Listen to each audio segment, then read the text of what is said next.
Hello, everyone, and welcome back to the Chess.com India's broadcast of 2020 FIDE Candidates. We are in round 6 today. We have gone past the first 5 rounds, and it's me with Grandmaster Abhijeet Gupta once again. Hi, Abhijeet, what's up?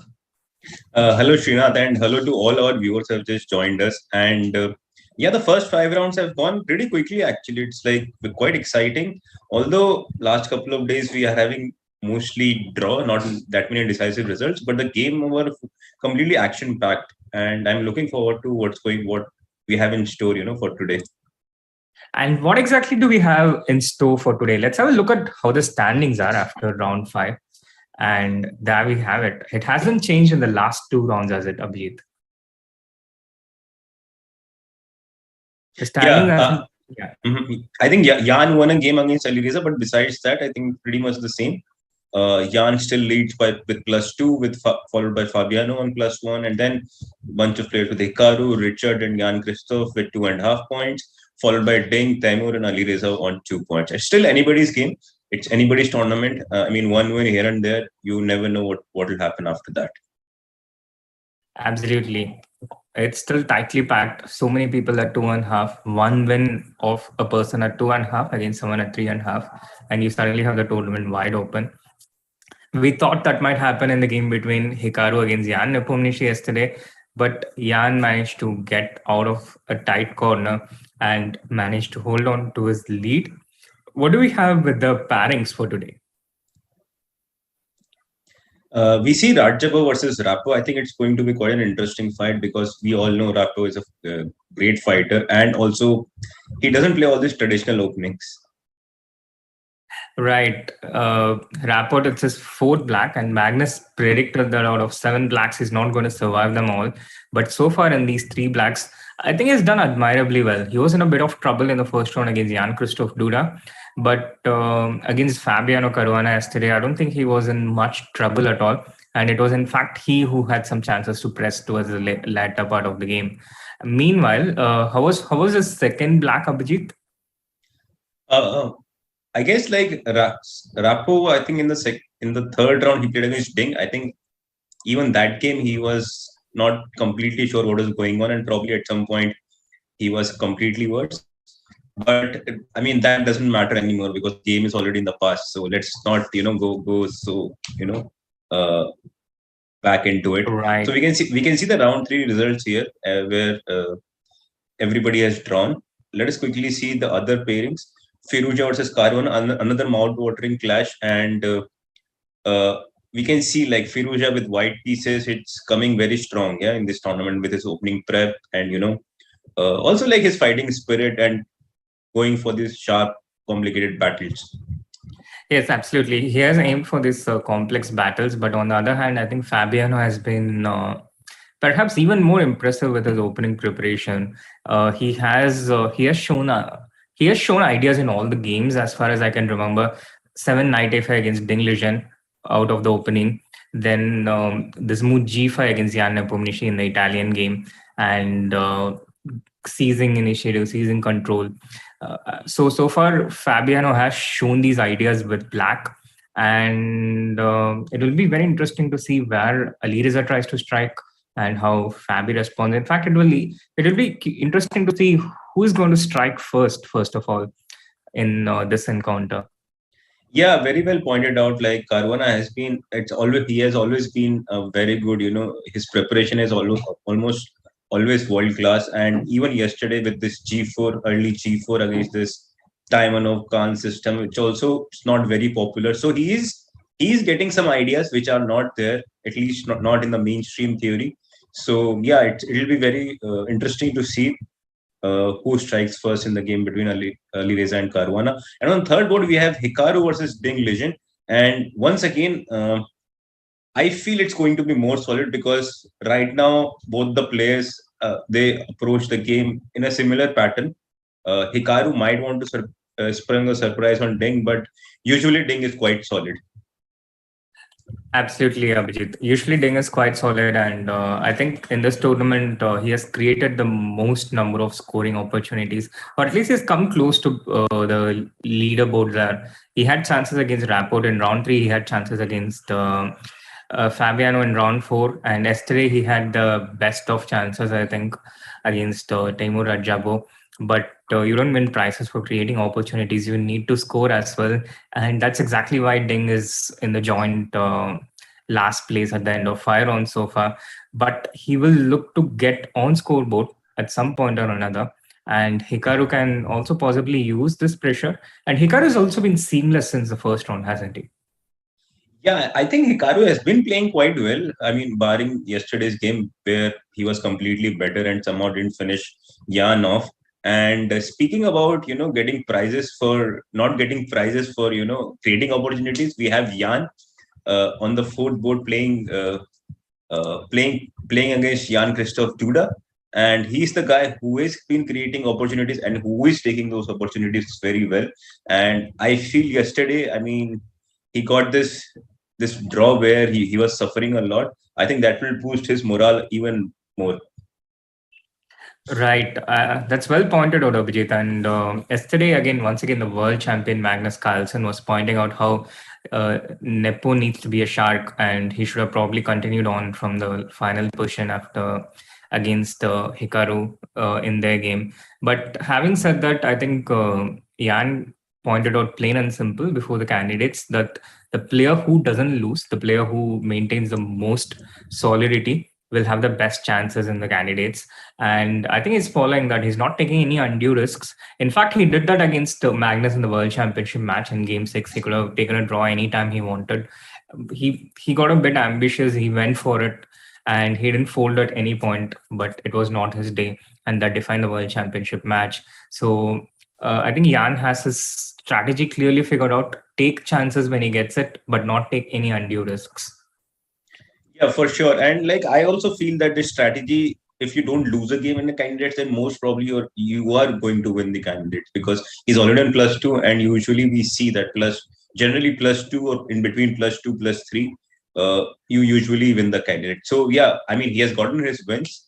It all depends, now if he get a chance, maybe it's good if he can win. But even if he doesn't get a chance, it's more important not to lose any game. Absolutely. I completely agree with that. And before we dive into the action today, we have about 15 minutes to go. Let's have a look at the players' thoughts from yesterday, the players' interviews, what they thought after the games yesterday. Hikaru, thanks for joining. How do you approach your today's game? You mean how did it go, or you mean how did I approach the preparation? What's this question? Sorry. I think both.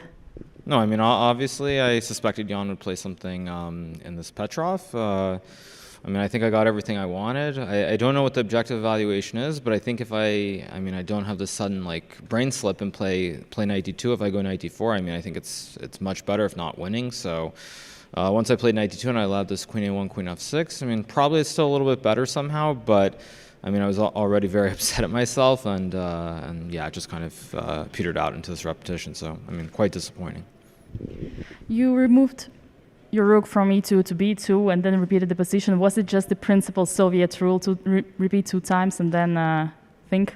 I mean, you could say that, but also with no increment in this tournament, trying to get closer to move 40 is always preferable. So that was the reason I did it. I mean, basically it came down to this one moment when I was going to play knight d4, and then I thought knight d2 was simpler, and I just overlooked this queen a1, queen f6. If I play knight d4, I think I would have won the game. So yeah, it's not good.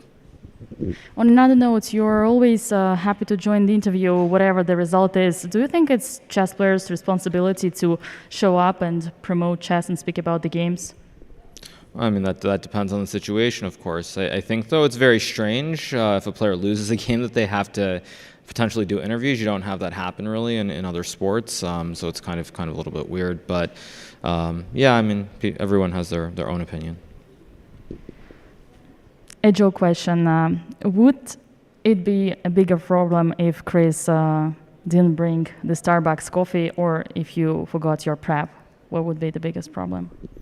Well, I think that depends on the color. I think with the white you can always more or less find a way, but when you have the black pieces, it's much more difficult. Everyone's very well prepared when they play against you. So probably it depends on the color. If you're black, forgetting the prep would be more important. If you're white, probably forgetting coffee. Perhaps one last question. You mentioned once you won FIDE Grand Prix that you would stream less, start prepare more for the candidates. Did you still get some kind of vacation, or you went directly into a deep prep? Yeah, I didn't really get a vacation. I mean, I still streamed some, and then even when I was streaming, it wasn't the normal sort of stream because it was competitive events. I mean, when you're playing Grishchuk on Drake and everybody else every single weekend, it's not exactly easy compared to regular streaming. So it was kind of a mix, but mostly I was just preparing nonstop. And at least I think I've done relatively well, all things considered. So yeah, it's what it is. All right, thanks a lot, Hikaru. Sure.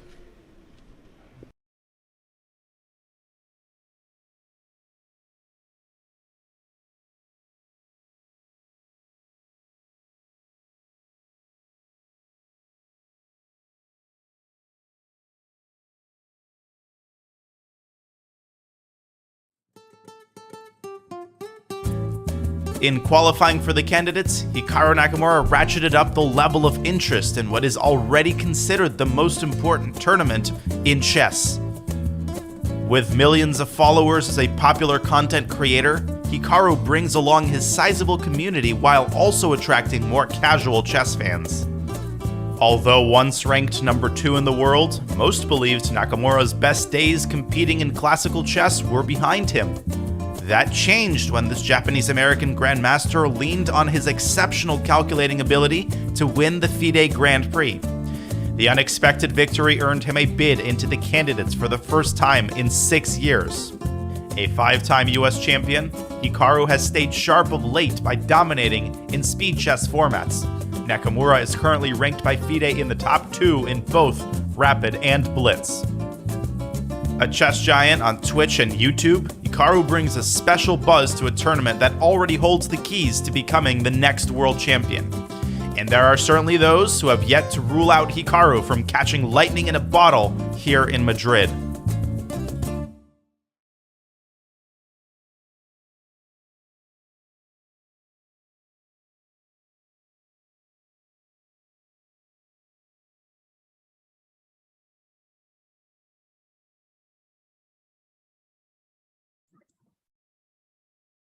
Welcome back, everyone. So that was Hikaru's views on his tournament so far, and let's have a look at what the players are doing. Let's have a look at if the players have appeared view on the tournament hall. Meanwhile, chat, do get those likes going. Subscribe to the channel if you haven't, so more people can tune into this broadcast. And the hall's quite empty, Abhijeet. It's a bit too early, 6:20. Yeah, I like this view, this top view, where you can see all the 4 boards together, and also the time. And I'm hoping that they are not following the zero tolerance rule here. Zero tolerance, by zero tolerance, I mean chat is like, even if you are 1 second late, you get forfeited for the game. But I'm sure they are not following it here. And this is sort of an absurd rule actually to begin with in the first place. Yeah, I think penalizing someone with a loss for any such small thing is quite absurd. You don't penalize people with a loss for small things. I think that should happen during the course of the game. That should happen over the board after a good game of chess, ideally speaking. Anything else, it's undesirable, unfortunate. Of course, fair play regulations, you can understand. Fair play is very important. But apart from that, it's pretty absurd.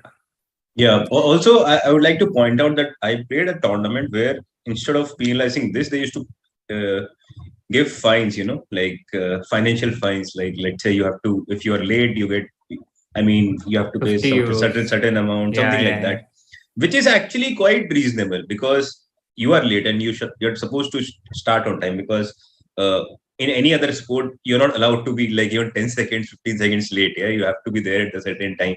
So yeah, this fines I really like actually, just to get the game started at the correct time. And Yes, Abhijeet, yeah, we there are see these all the fine- empty chairs, but I Mhm. don't see Dink's small chair actually right now. Or maybe, yeah, it's blocking in the camera's view because it's in the closest to us, yeah, his chair or his we seat. can't see the camera. Yeah. Yeah. They do have the fines for the vacancy tournament as well, Abhijeet, the Tata Steel Masters and Challengers. And I remember Arjun was quite afraid of it. So in the Opens, he has this habit of preparing till quite late and running to the game and being an habitual late comer. But in Yeah. Vacancy, he was right on time every single round because of the fine. But also the fines had no effect on someone like Magnus because, what's 250 euros for Magnus? It's Yeah. so it's a deterrent, but it's also not a strong deterrent for people who are Yeah, but already out it there. also keeps increasing, yeah. Like it's not like if you are late first time, maybe it's 250 euros, but maybe already when you're late second time, I think it increases every time you are late. So anyway, we have very interesting pairings. You can see what are your predictions actually in general, or maybe we can actually quickly vote also if we can maybe. Oh yes, absolutely. We can also vote, and I have some thoughts about all these different rounds. Let's start with the first one, the matchup between two married men, Radjabov against Richard Rapport, and so here, Abhijeet, if Should I Radjabov go for wants to it? strike. Oh yes, absolutely. Be my guest. So normally when you get married, you become a little bit calmer. So I feel the result is going to be a calm one. So I would go for a draw in this game. But although knowing Richard, you never know. Yeah, you can never predict what he's going to do. Oh yes, absolutely. I can't disagree with that. I'm clicking on draw on behalf of us, and with in this particular game, Abhijeet, if Radjabov has to strike, I think he has to strike in one of these games because it's his fourth white already, 4 out of 7, and he's already in -1. And he's been a bit insipid so far. He hasn't shown ideas with either colors, with white nor black. He hasn't looked dangerous. He hasn't looked like he's threatened to win. But having said that, the class is permanent, isn't it? And when Ding gave him a reprieve yesterday in a very difficult situation under pressure, Taimur did manage to defend, and credit to him for that, for hanging on.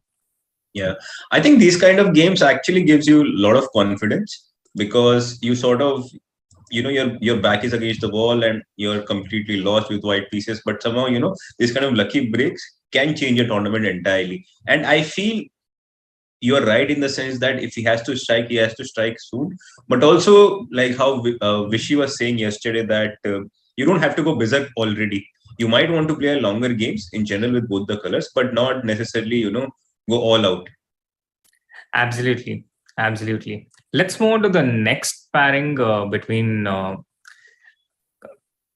Caruana.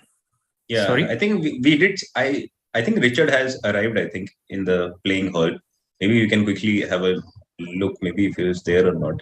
Because I see somebody with long hair. It's only Richard who has this long hair. So he's certainly not at his seat though.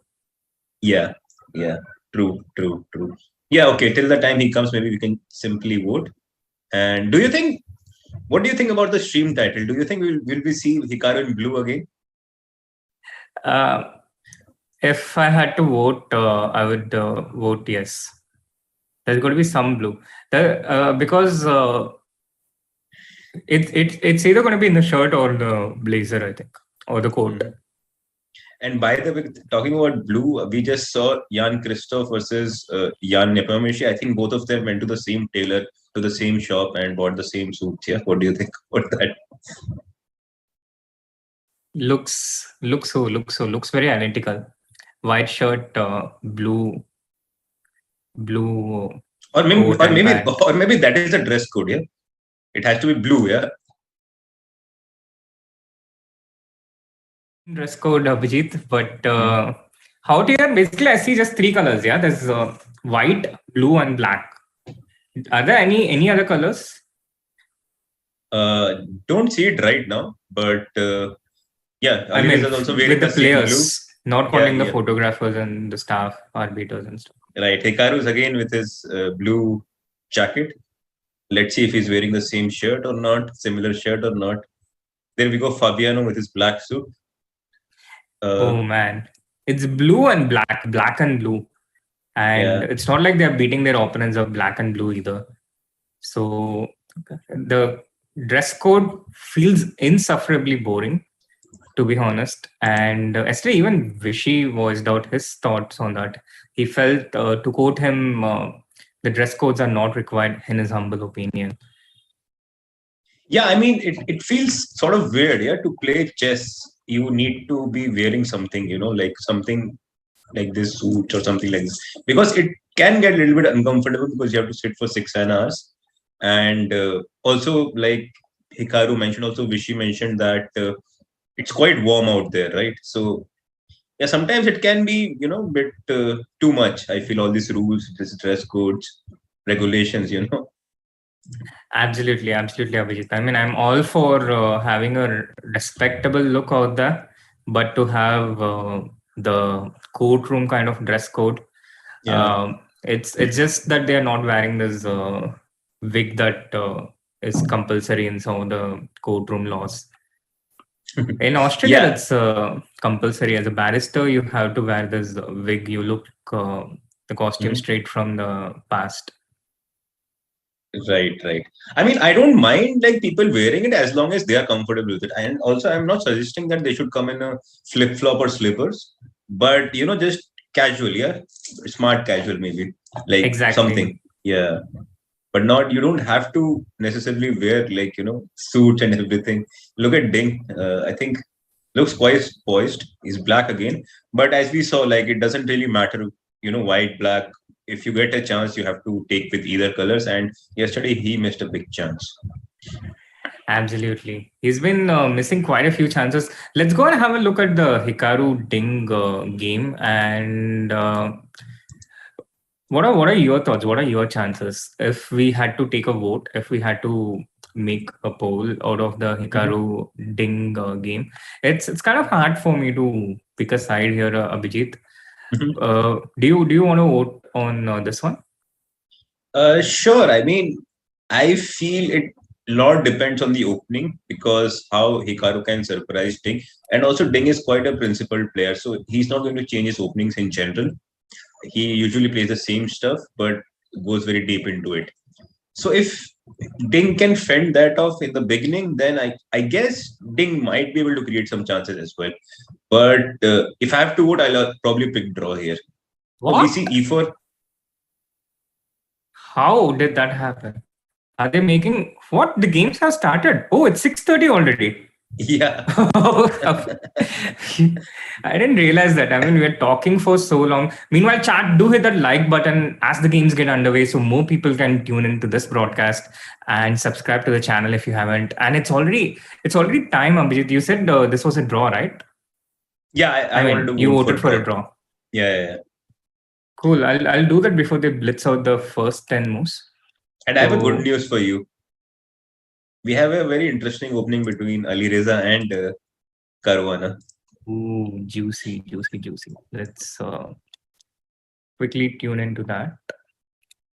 Wow. Alireza learning the ways of the top guys, learning the ways of the candidates. Nice. In the Catalan opening.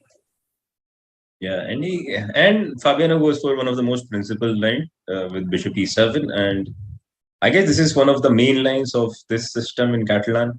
And let's see if Alireza goes for short castle, which is because I don't see there is like much happening for white in general in these kind of positions. But yeah, I'm just hoping that we'll get to see some interesting idea. Oh yes, absolutely. I'm really curious what new move that Alireza is going to bring up in this opening today. Queen D3. He's played Queen to D3. Yeah, Queen D3. So I told you, it's going to be something new here on this point. That's why he was taking his time. And I guess it makes some sense because Queen C2, you generally go for C5, right? instead of queen d3. And Right. basically, you want to protect this pawn on c4. That's why either queen c2 or queen d3. And I guess eventually white wants to play maybe b3, knight c3, and e4, and that's why maybe queen d3 is also a move where it supports all those things. Right. But that's what are the stats here after queen d3? Is this like the first time that this has happened, Abhijeet? Have we seen this happen before? Let me quickly check. In the meanwhile, maybe we can go and have a look around to other games. I'll just quickly check if queen d3 has been played before. It has been played 14 times. It was played by Boris Gelfand actually in 2021. Actually, Gelfand has played few times this queen d3. So it is not exactly new because Boris is such a Catalan expert, and if he plays it, that means it has to be taken seriously. Yeah. Yep. Absolutely. It has to be taken seriously. But having said that, it looks like at least we have some clarity on who was going to strike first in the Alireza Caruana game, and it's Alireza who sprung out the first surprise here. He has started out with queen d3 and Fabiano in a deep thought. How often has that happened in the first 6 rounds so far? Not very, because Fabiano is the one player who usually spring the surprise himself first, and now he's getting surprised. We have to see how he reacts to it. Normally, he reacted quite well, but it's kind of very strange, like to get surprised so early and in a position where I don't know, like thousands and thousands of games have been played, and even for me, I never saw this move queen d3. I don't know what about you, Srinath. I vaguely remember having seen this, Abhijeet, but I clearly don't remember much post this. I don't remember any of the details, and I'm kind of blanked out. I mean, I know that queen d3 exists. I have seen it somewhere, but I don't remember the details about it. I don't remember things in depth. And Rahul also points out in the chat, queen d3 is not usual. I think, Fabiano is going to take a while to make his move here. So which game do we want to go into while Fabiano ponders upon his move? Yeah, I think you are absolutely right. He's going to take his time. Let us go for Rapport. Because again, it looks like a very interesting position, and he never disappoints us, no? Absolutely. He never disappoints us. And once again, taking it from the top, we have the Sicilian Diamond here. So e4. Just c5. Yeah. Actually, he played the same line, and this time, so let's go here. e4, c5, knight f3, e6, d4, cd4, knight d4. And it's quite a surprise. Yeah, he's sticking to his guns. Like, he has played almost, I think, already 3 games with this line. Yeah, if someone had to advise, they would strictly advise against playing such an opening regularly in a tournament like the Candidates. Yeah, it goes against all kinds of wisdom. It just goes against all kinds of orthodox thinking. The variation itself, a bit of a dubious reputation. And normally you wouldn't repeat it in a level like this, even in a super tournament, I think. But Rapport is doing it all the way up at the Candidates, and I think you're totally right. He's sticking to his guns, and it makes also some sense actually, because maybe White can find something against it, but if White doesn't, and also he's playing against Timur this round, who is not in a greatest of the forms for himself. So it can also, lead somewhere as black pieces for Rapport. Maybe he can try to, make some moves which Timur hasn't prepared. And we see quite quickly, like h4, h5, then let's see from queen d3, I guess. Yeah. So Until a certain point, we saw the same variation yesterday. 5 knight c3. Yeah, instead of knight and, c3, we have seen bishop f4 once in his game already against Jan Christoph, and yeah, and after knight c3, a6, we have seen g4 in Fabiano's game against Richard Rapport, and now we see Right. after knight c3, a6, knight into c6. So Knight c6, b6, and queen d3. Once again, I'm not entirely sure how popular is this move. Maybe you will have better idea about it. I have seen again very similar ideas a lot, Abhijeet, in these systems. Taking knight into c6, b into c6, going queen d3. In general, this g3 square is a very comfortable square for the queen. So there are these different systems. For example, there is the old main line with bishop e3, queen c7, bishop e3, knight f6. And back in the days, it was quite normal to play queen d2, long castle, loads of theory here. But in recent times, at some point, queen f3 became popular, sometime around 2014. And 2014, it was my last year of World Junior. I was just 20 years old. And being my naive self, I remember texting my coach at that time that I refuted the time I know with queen f3. Because the computer Are you was sure showing, this is with knight f6, not queen c7? It's actually with queen c7. It's actually with queen c7. You're right. Queen c7, queen f3. This is the point. Can also be played with knight f6, but queen c7, queen f3. This is how it comes, because there are these variations with knight e5 and h5. And I remember I just texted him, I have refuted this variation, because I was getting plus equal in all the variations I could find with at that time with that engine. But so many advancements since. And this queen is very comfortable at g3 in general. So this idea with knight into c6, b into c6, the queen going to d3. I think one of the main ideas is that the queen eventually goes to g3 and prevents black from developing comfortably on the king side. Black is a bit slow to get his pieces out. So this queen on g3, it ensures that the bishop on f8 doesn't come out so easily, so comfortably, and create some initial problems. And it's quite typical for black to respond with h5 in these positions. White responds with h4. h5 basically to kick out the queen, not let it stay too comfortably on g3. And white just goes h4 to prevent the idea of black. But h4 also weakens the g4 square. So Richard started with d4, taking out the defender of the e4 pawn, moves it away. The knight goes all the way back to b1, because after d4, the immediate consequence is that the c4 square has been weakened. So this knight, after being attacked on c3, it wants to immediately go to c4, but it can't. It can't move one step forward like a pawn. So it goes all the way back to b1, and then it will go to d2 and c4 eventually in some moves. And now Richard Rapport, for the first time in this tournament, in his Taimano games, instead of the knight going to e7, he brings it out to f6.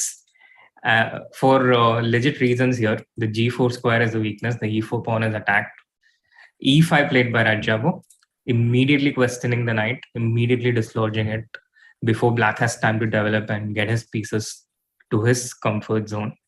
Knight e4, queen f3, and now queen d5 played by Rapport. This is the present position that we have. And do we have any games here?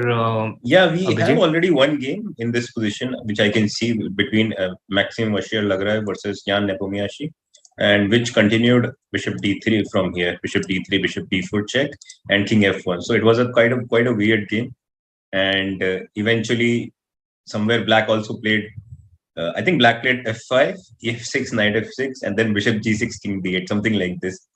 So it's quite a weird, line, but it's going to be quite exciting for us. And we have actually a question for both of us.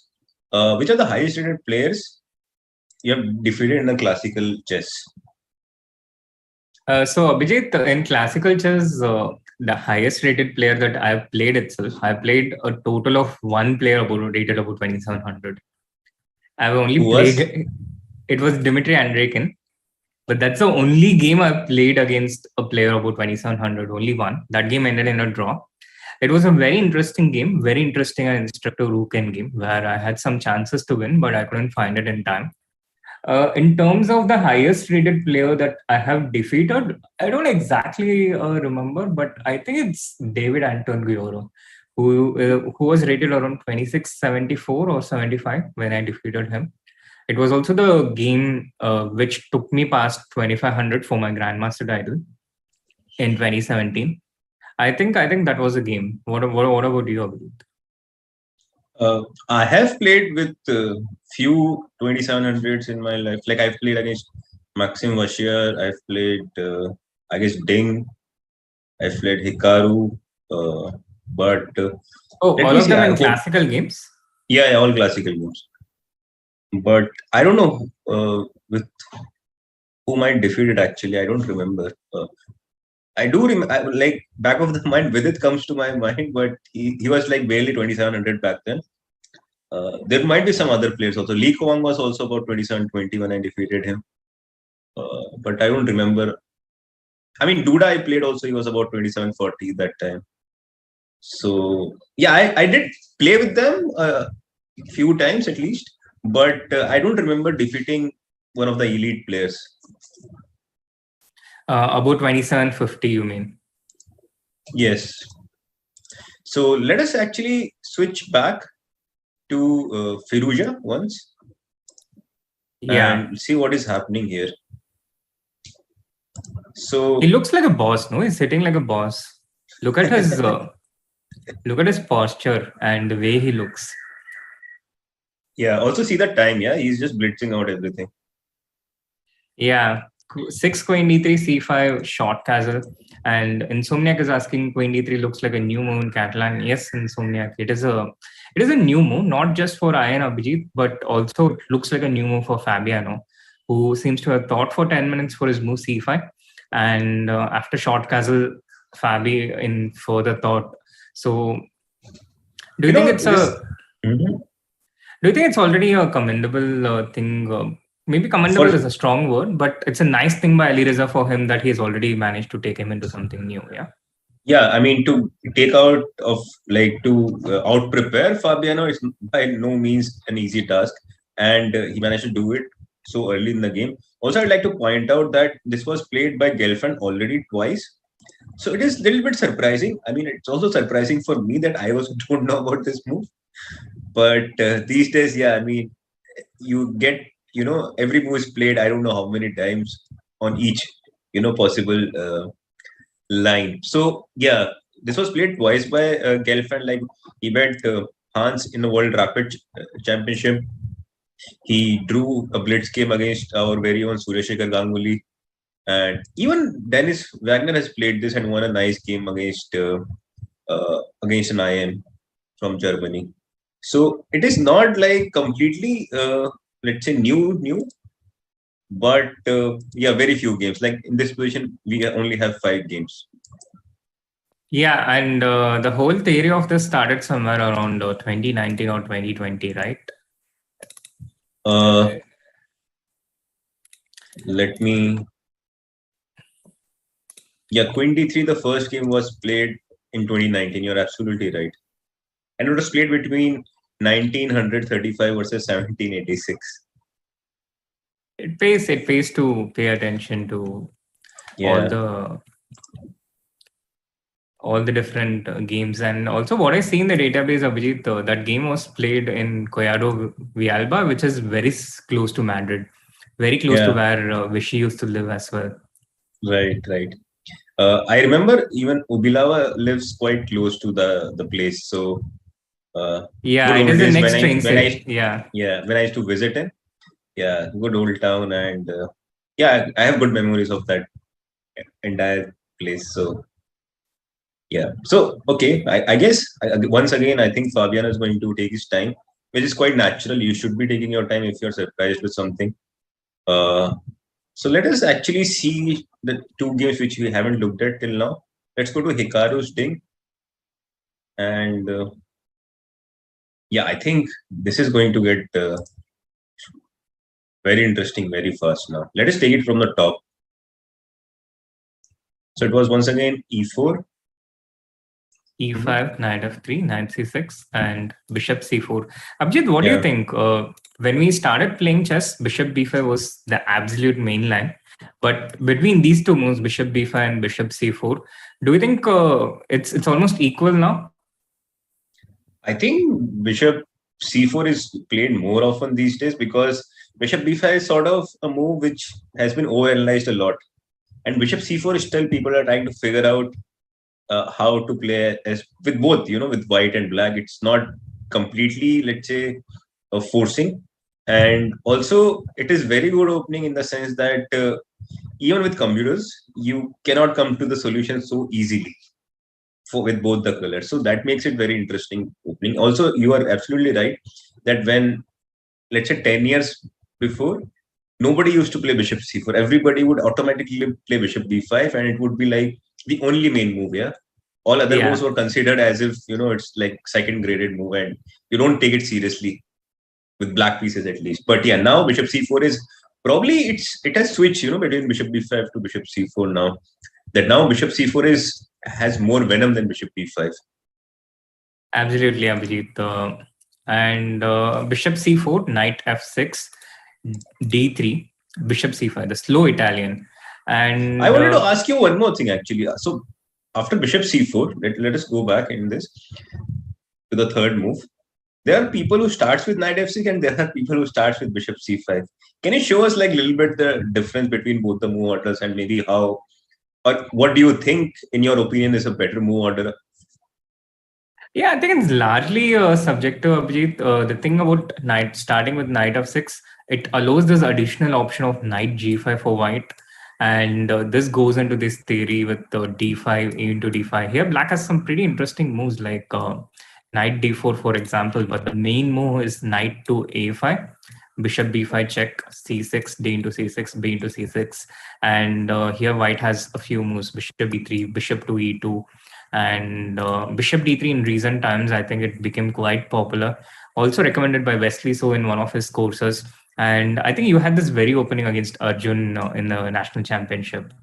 Yes, exactly this position. And I did manage to out-prepare him, but then he was just a better player that day and he managed to beat me quite convincingly after a while. So, okay, so if black starts with knight f6, white gets this additional option of knight g5. So why black players goes for this move order than bishop c5? It's not bad at all for black, as we know. It's not at all bad, this position, but you have to remember quite a bit of details. But we all know as a chess players, if there is a chance of not knowing something, we don't usually know that thing. Yeah, so we always try to minimize our work in the sense that if I don't have to prepare this, why I will not prepare this line, because if I can avoid it, I will try to avoid it.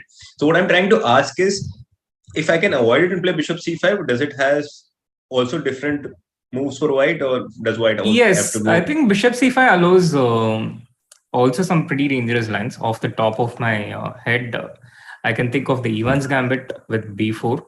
This was most recently used in the World Cup by Eltat Shafali to beat Nihal Sarin. And Nihal was quite well prepared, quite solid in all the different lines. But with b4, Nihal went off balance. And this is one way you can make the game really interesting. Apart from that, in recent times, there is the resurgence of the Italian itself: c3, knight f6, d4, e into d4, e5, d5, bishop b5. This variation, bishop b5, knight e4, c into d4.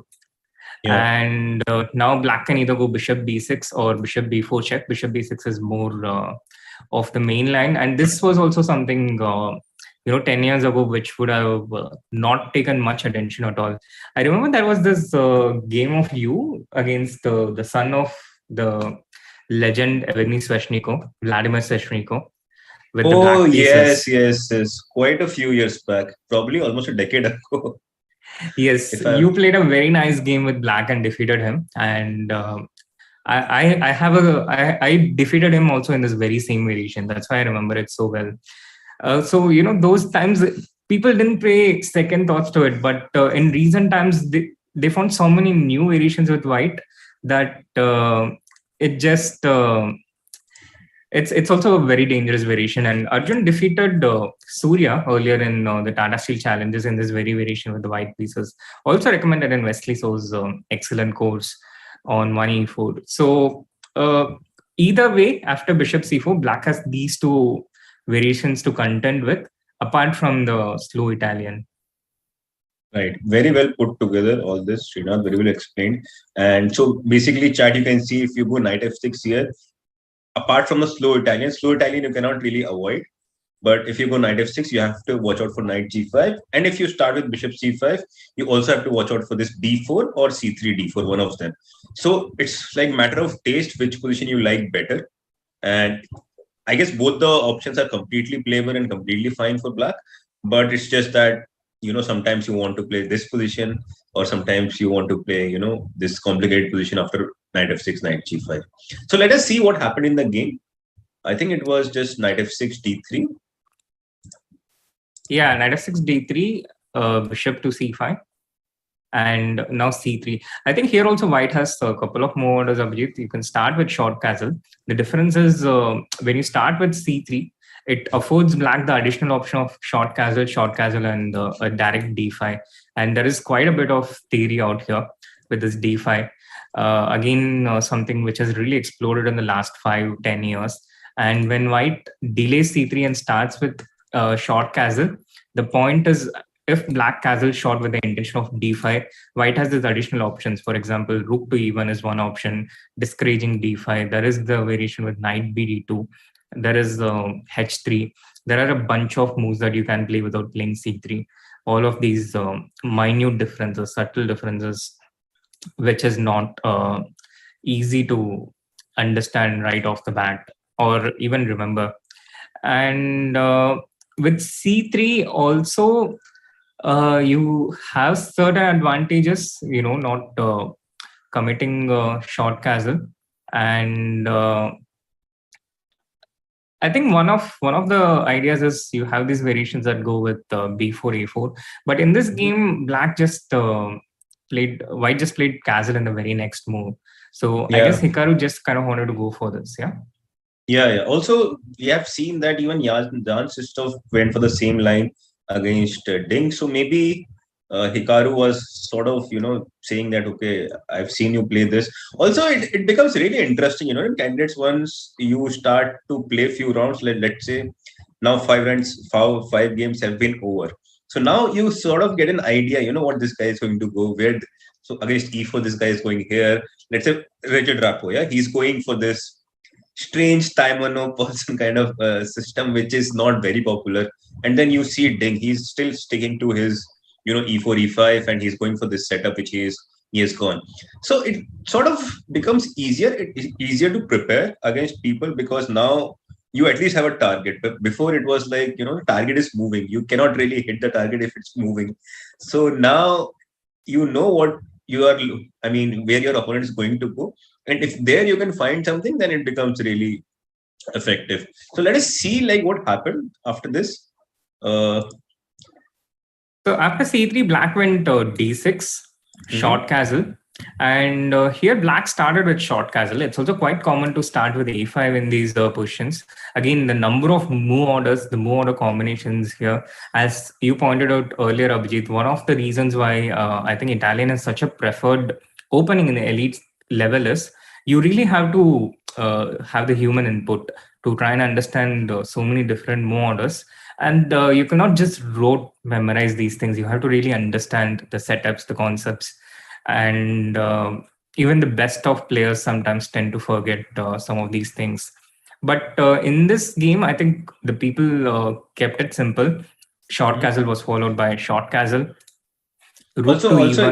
Also, if you remember, we also had another game in this candidate between Jan versus Fabiano, where Fabiano tried to go h6, g5 and knight g4. It was a crazy game.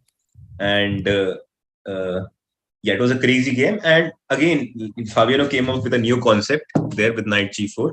And it was, again, he got a little bit superior position, but he couldn't really convert it. But yeah, what I'm trying to say is this Italian with both colors is so much flexible that, like you were pointing out, it's not very easy to just remember. You really have to understand why a certain move order is played. Why, let's say, I'm playing rook e1 first. Let's say why I'm not playing h3, because then you can just play h6, g5, and the g4 will come with a bigger effect. So, yeah, I mean, if you got to learn the line, it's better to understand why, let's Concepts. say, rook e1, why rook e1 I'm playing here, why I'm not playing h3, or why I'm starting with knight d2, or all those moves, in general. Absolutely. And Abhijeet, there is a big difference here, yeah. Like black has to take a call between whether he wants to go to a6 or a5 with the pawn, because the bishop on c5, it will come under attack at some point, and the bishop needs protection on e7. So back when I was learning this opening, my coach taught me that you simply go a6, you go bishop a7, d6, short castle, and end of story. That's how you play against the Italian. But in recent times, what I've it's a lot more open than that. How do you explain this evolution of this a5 concept? I guess a5 makes sense because at some point you have to, let's say with white pieces, if you don't play, you play b4, a4, and it sort of just gains some space on the queen side, and also sort of avoids b4 from white. But what it gives also for white is that after a5, the b5 square becomes really weak. Right. And so that's how what happened in the game also. So after a5, also it was also mentioned by Anish in his course. So a5, let's go h3, h6, all quite typical. And another interesting point to be noted here, like white has played h3 only because black has castled already. And usually you play h3 only once black castle, otherwise h6, g5 can be a little bit of a problem. Yeah, right. Yeah, Because so the h3 pawn serves as a hook. Right. So h3, h6 happened, knight bd2, and bishop e6, quite typical. Again, bishop b5. This was also played by Jan Sistov against Ding, I guess. But there's the whole concept which Ding played in this game. This was actually innovated by Ding, if I remember right. Isn't it so? I think he was at least one of the first pioneers in the elite level to play. With queen b8, yes? Yeah, with queen b8. This idea with queen b8. Not entirely sure because this was first played in 2016. But maybe you are right, yeah, in the sense that 2017 he played against Magnus, and probably then it picked on. Even Vidit has played a game with it, with queen b8, queen a7, and I see even you have played a blitz game on chess.com. You have played against Khachayan. Oh yeah, it's quite possible. Yeah. Yeah. I do remember. I do remember storing it in my mind as Ding's idea. This whole concept of a5, queen b8, queen e7, and I had it in a classical game as well, sometime late in 2018, and I managed to draw in like 13 or 14 moves with black. My opponent just had no idea of this concept of queen b8, queen a7. The point being that there is a strong push for white to gain control in the center with d4.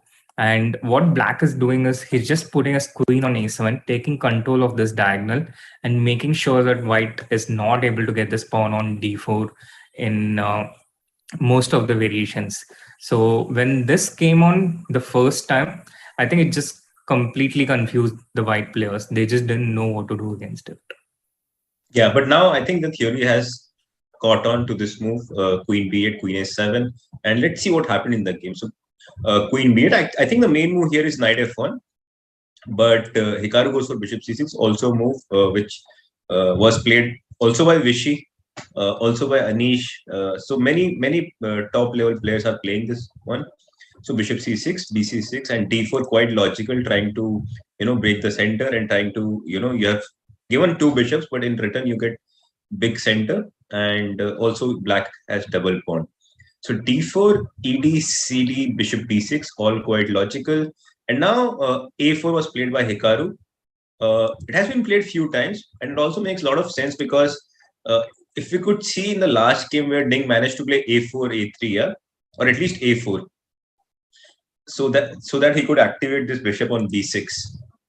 So Hikaru goes himself a4, rook e8, and it also has another point, a4.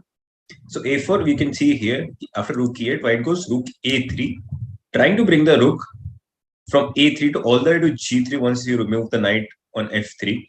So it has also deep concept, a4 move. Not only it hinders black to play a4, but also you can bring out your a1 rook. So rook a3, queen a7. I think queen a7 is already a new move, but I remember somebody mentioning it that, the queen b7 was played in the previous game, but I remember that somebody mentioned that queen a7 is a better move than queen b7. Not sure who it was, but yes. So queen a7 was played. It's already a new position, and after knight f1, d5 was played. Quite typical. You want to break in the center because otherwise white's attack is going to be quite strong. e5, knight e4, at knight 1 d2, coming back with the knight and challenging this knight on e4. And once if you exchange it, then I guess how do you take it back actually here as white?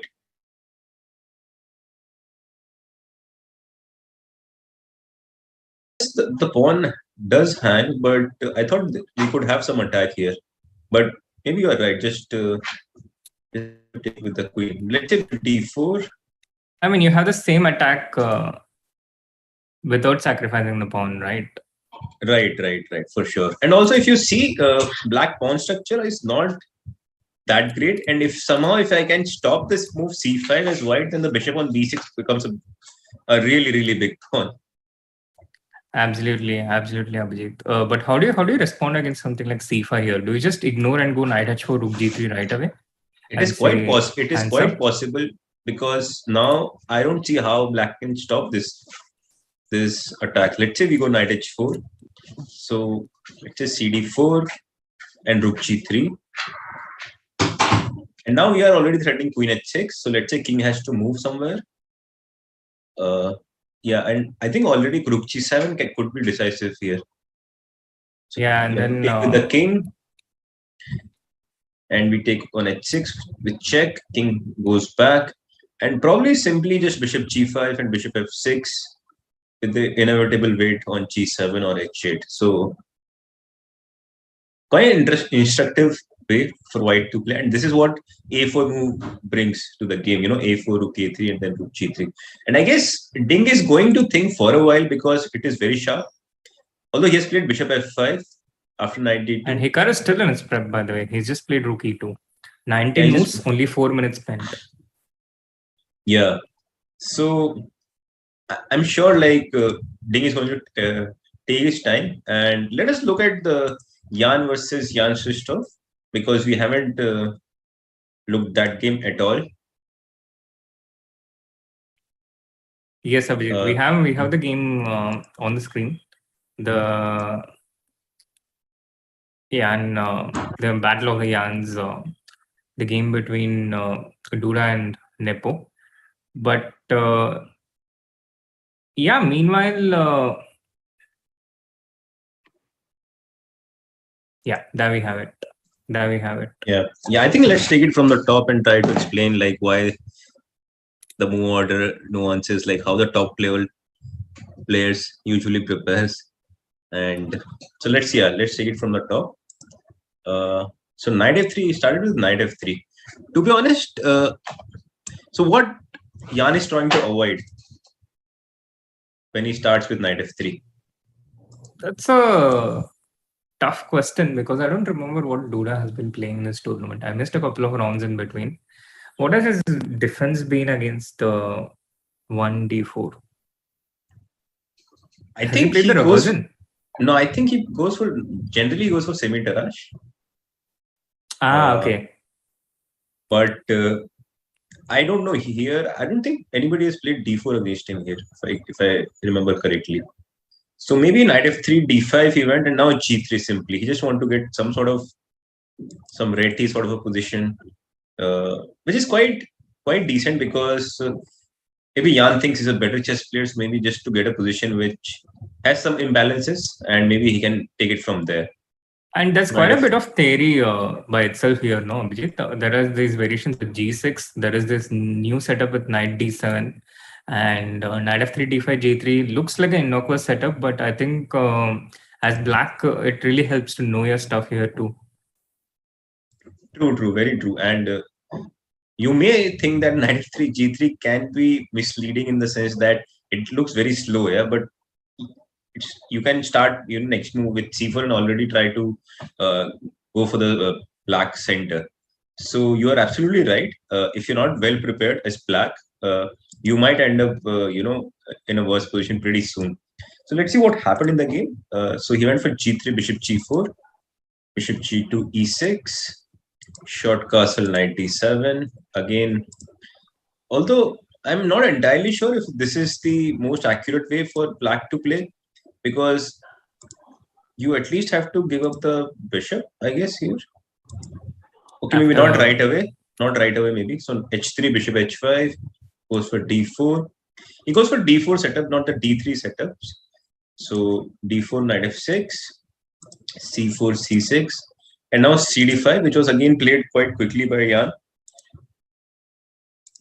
And once again, conceptually against this setup with G3 and Bishop G2, the Fianchetto setup, I think the Slav setup with C6, D5, E6 is one of the most effective setups. It doesn't allow white to get these typical Catalan pressure, and it totally blunts this G2 bishop. So I think this pawn structure against Knight F3, G3, it's something quite instructive. Yeah. Also, what happens is that when you put this pawns, on C6, D5, it sort of blocks this bishop on G2, and now it's just firing, in front of the pawn, which doesn't really do anything. So quite an instructive setup from black also to go for this. And he goes on CD5, which is a little bit strange, but not that much. Can you explain why CD5 in this position in general? It looks, I actually don't understand this quite so much, Abhijeet. First of all, c into d5, my reaction with black would have been to try and make c into d5 work. But Duda took with the e pawn. And my best guess is that he wanted to go for some kind of knight e5 here right away. But it just works. It just works better to have black commit a into d5. Knight e5, right. Knight into e5, d into e5, knight d7, c into d5. And here, as black, I have this option of taking c into d5. Right. So it's better to clarify the situation first, right? And probably CD5, then probably white will not play knight e5 anymore. Probably he'll just play knight c3, queen b3, trying to use the fact that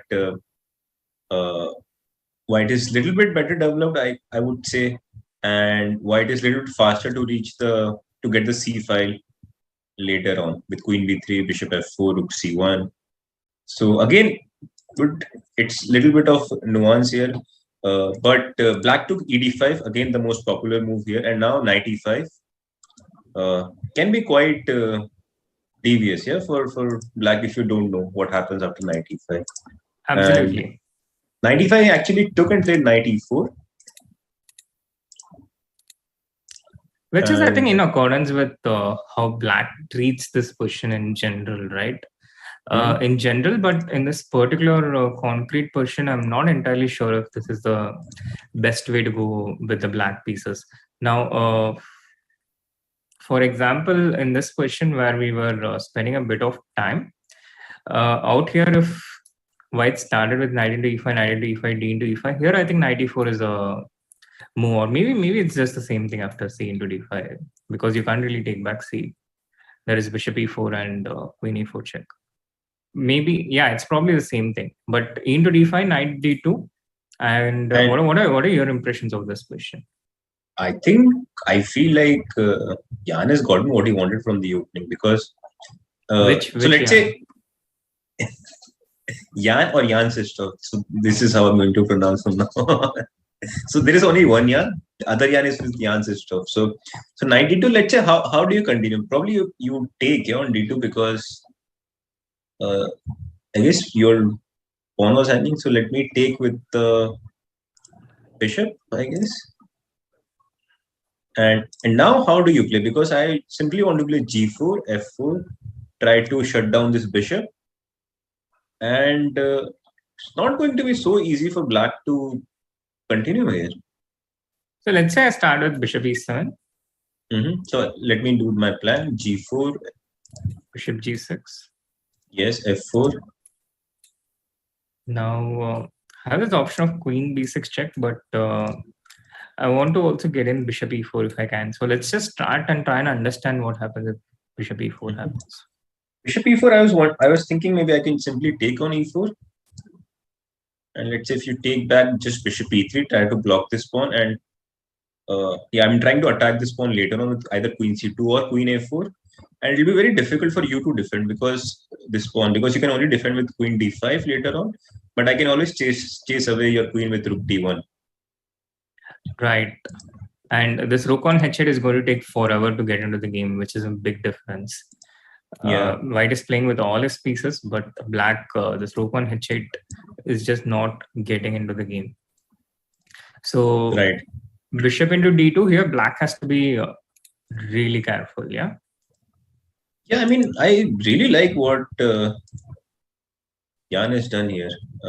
Maybe you can start with bishop g6. But you sort of give me another move, yeah? I mean, I can play rook c1, try to chase down this bishop. Maybe queen b6 I thought here. I can go queen b6, yeah. Yeah, could be. And maybe now... Can I go b4? The point is, if you take my pawn, then I can play rook b1, pinning your queen. And we all know, yeah, pin is a win. Yep. So I guess you cannot take the pawns. If you cannot, then maybe you have to play bishop d4. Where do you play? Yeah, bishop d4. I thought even a4. But yeah, this already spells trouble for black. There's already a big problem. Maybe you can simply take. That's true. But maybe here you cannot take the pawn because I guess I drive back your queen. Let's say if you take bishop e5 here, I play a5 so that your queen has to go back. Once your queen goes back, first of all, where does it go back? I think it has to go to d8. So let's say it goes to d8. Yeah. I was thinking maybe I can just play g4 and f4. And the bishop on h5 gets bishop on h. Yes. So not an easy position for Jan Sistov for sure. I mean, this looks like Jan Nepomniachtchi has gotten what he wanted actually from the opening. And I don't really see how. Maybe knight d2. Is there a move besides knight into d2 in the position for black? I guess you can go some f5 here.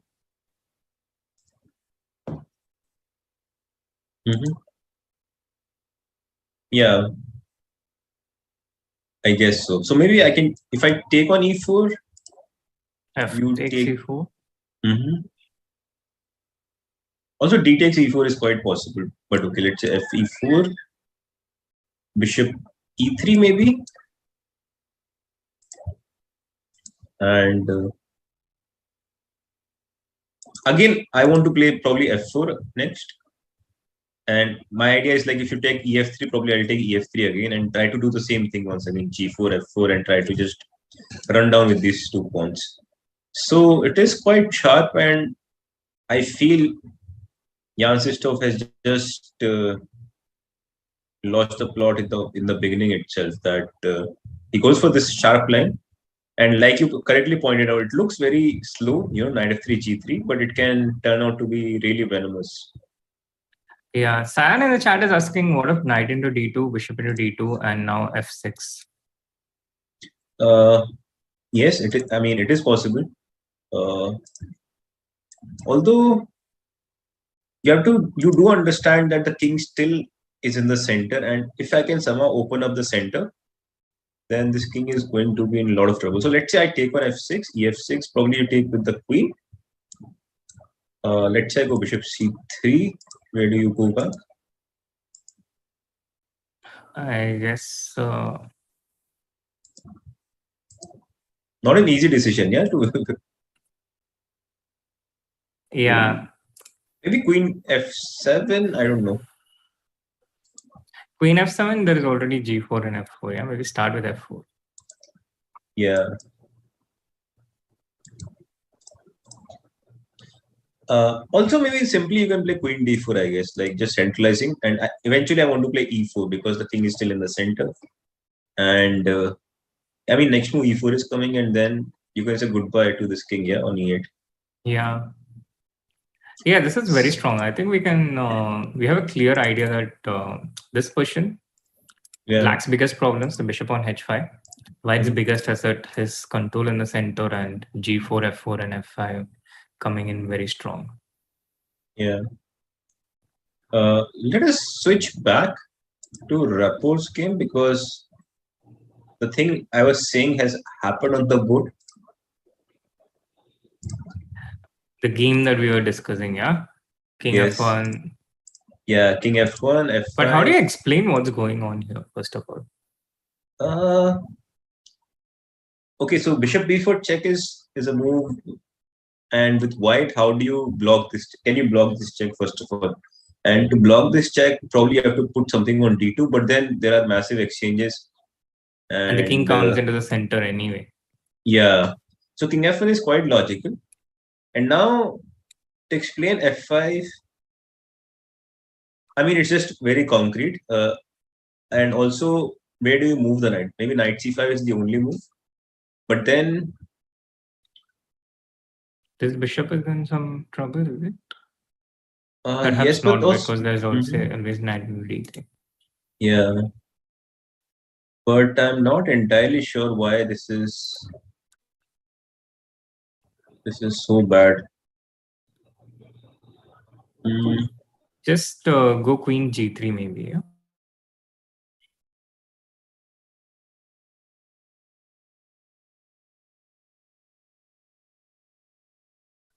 Maybe I can take on d3, yeah, no? And maybe you take on g7 first, or... Yeah, also it's possible, but I thought that will be too many pieces, no? Queen g7, knight c1, queen h8, bishop f8. Yeah. So cd3, let's say, and... I mean, it's still a position where you don't know what's going on, yeah? King is on f1, which is not entirely safe, but I mean, I can see the knight landing either to c4 or e4 very quickly after a3. So yeah, both sides have their trumps. So probably this is the reason why Richard went for f5. Right. The big instead of knight c5. So f5, ef6. Knight f6 is forced again, and now bishop g6 check. And now after bishop g6, king d7. Once again, another game of no castling chess. Yeah, and I think king d7 is a new move already. Yeah, king d8 was the move which was played in the previous game here. No, I think bishop g6 was not played actually. c3 was played in that game. Oh, okay. Yeah. So yeah, again, very different moves. Bishop g6, king d7 happened, and immediately Raja plays something which the computer doesn't approve. Yeah, he plays bishop g5, and actually he thought for a while before playing bishop g5. Yeah, like I saw like he thought for like about 26 minutes, 25 minutes. He goes for bishop g5, and probably that's why Richard is also thinking, like you said, computer doesn't approve this, so maybe he hasn't checked it also because computer doesn't show it. Yeah, I wonder what White's idea must have been here. Bishop g6 check, king d7, but Maybe Perhaps C3, yeah? C3, yeah. Yeah, because you want to, Break get this something in structure. the... Also, black has a massive pawn center. So maybe you want to, exchange some of the pawns and make, let's say black goes DC3, yeah? Here after C3. Now black only has weak pawns, yeah, all over the board because you have removed the most important pawn on D4. Yeah. The central Yeah. pawn which was holding it all together. Yeah. But he goes for bishop G5, which not entirely sure. Maybe just rook F8 even, no? Yeah, rook F8 is the most natural move that comes to my mind with the idea of knight G4. The rook on F8 is protected by the bishop on B4, so it sets up these discovered attacks. And black looks quite comfortable here from the... I mean, it's very hard to understand this position because you see both the kings are right in the center. But yeah, I think black kings look more safe right now after rook F8 at least. And this knight G4 is a big threat right now. So maybe we can switch to Fabiano's game, your beloved Catalan. I can't say no to that. Yes. So what are the new, what happened after once we left? So I think we saw till C5, I guess. Yeah, we saw till C5, and I don't think we understood a lot that was going on here. A brand new, a fresh position. A lot of people, it's the most common response against Queen D3. This move C5 is challenging the center right away, and we have this lovely design in the center. So Queen D3, C5, and I think short castle natural move, developing C into D4, knight into D4, knight C6. And now Alireza took his time, about 12 minutes, and he took CD5. Again, it looks quite natural.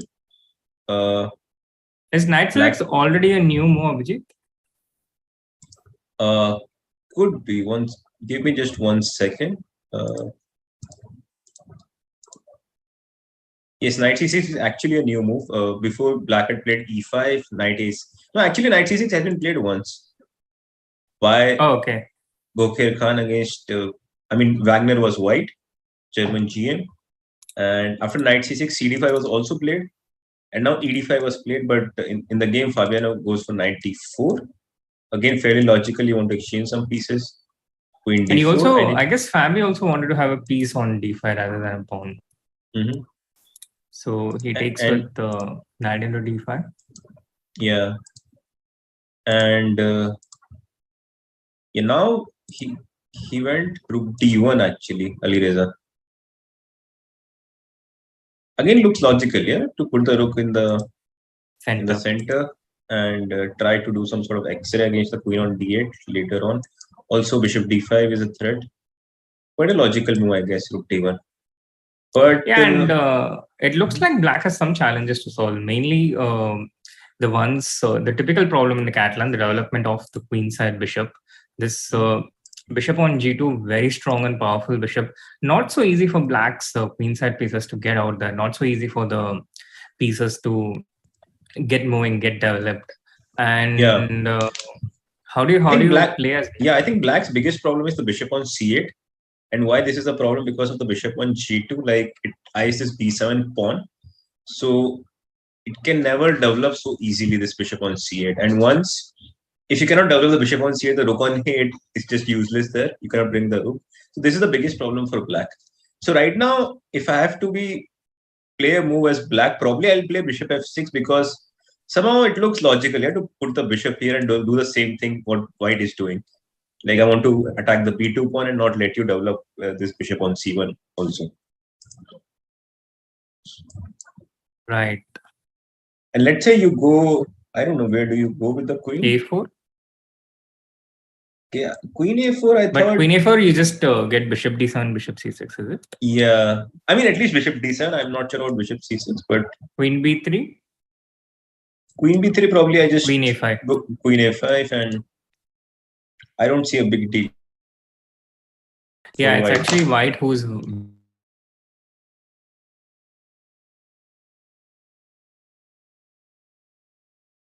got here.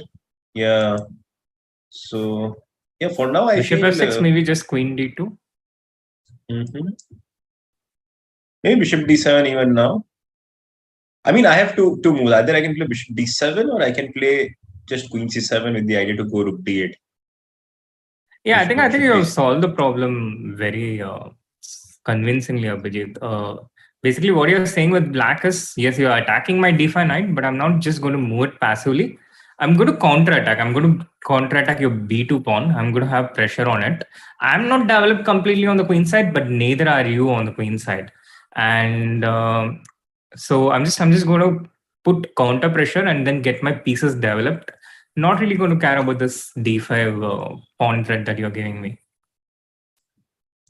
True. I mean, I don't really mind giving up this pawn because as long as if I can take your beautiful Catalan bishop on g2, I always feel that black will always have some sort of compensation once you lose this bishop on g2 and get the pawn.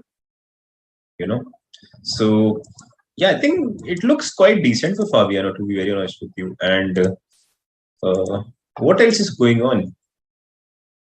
Well, there is fire on the board in the Hikaru Ding Legend game as well. I think we have a fair conclusion on all the... Yeah. We last left at this point, Abhijeet, with rook e2. And one of the points here which we mentioned was how important it is for white to prevent black from playing c5 in order to keep this bishop on b6 passive.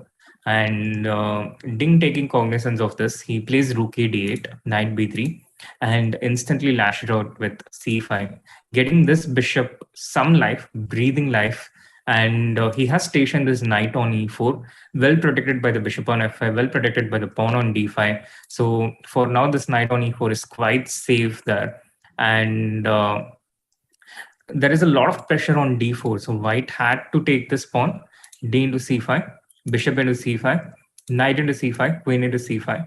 And black has solved one of his biggest problems in the position, the problem of the passive dark square bishop, the dark color bishop.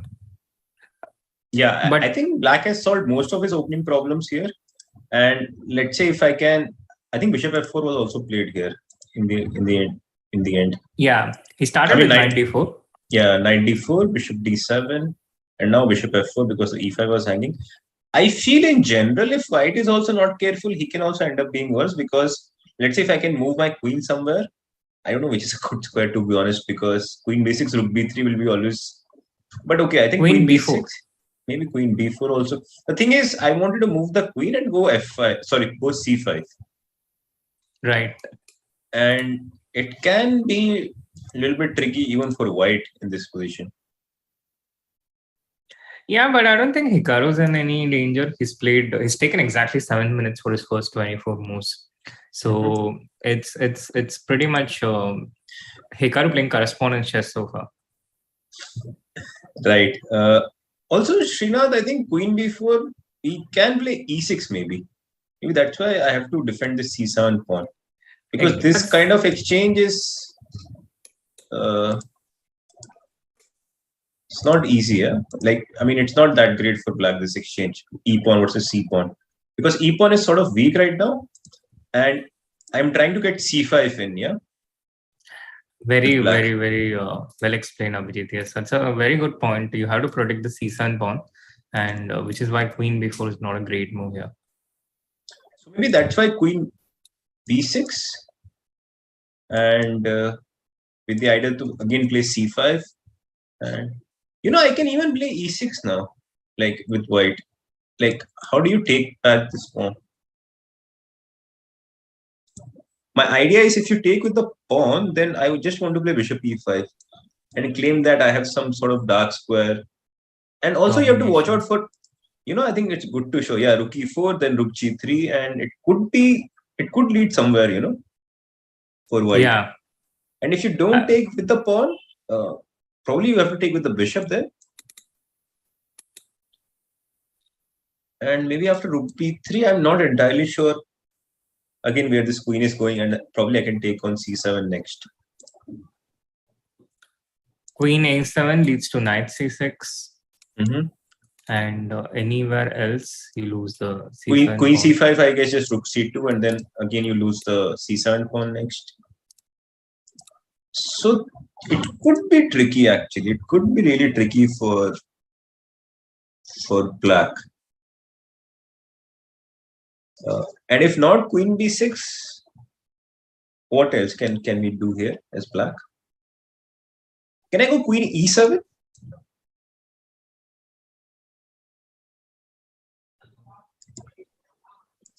I mean, generally my idea is to play C5, so that's why I'm trying to remove the queen and. But what if the same idea with E6? Your point is now you E6, have yeah? C5. No, Yeah. E6 you have to take FE now, because bishop E6 there is a fork on C6. And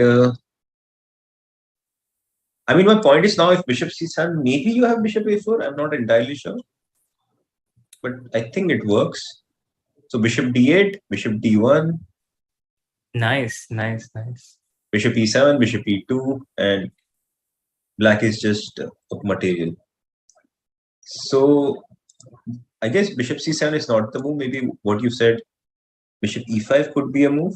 But bishop E5 already I can play C5, yeah, no? Yeah, I thought this was the difference, but also the difference for black is you don't have rook E7 to defend the G7 pawn anymore.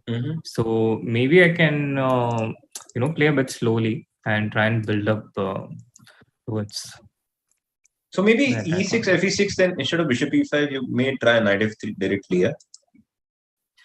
Yeah, also makes sense, keeping the options open. Yeah. Again, like it's not an easy decision for Ding, I guess, in this position to decide between all these moves, because at first glance, when I looked at the position, I felt like black is completely fine. But the more deeper you go into the position, like Queen B6 is such a natural move, right? You don't want to put Queen E7, somehow in the same line as a rook on E2. Queen B6 looked such a natural move, but after E6, Fe6, bishop E5, it just feels like thing can go bad for black very quickly. Yeah, and I think this might actually be Hikaru's opening prep here, his idea. This line with E6, bishop E5. This might be the hidden point, what he's aiming for from the opening.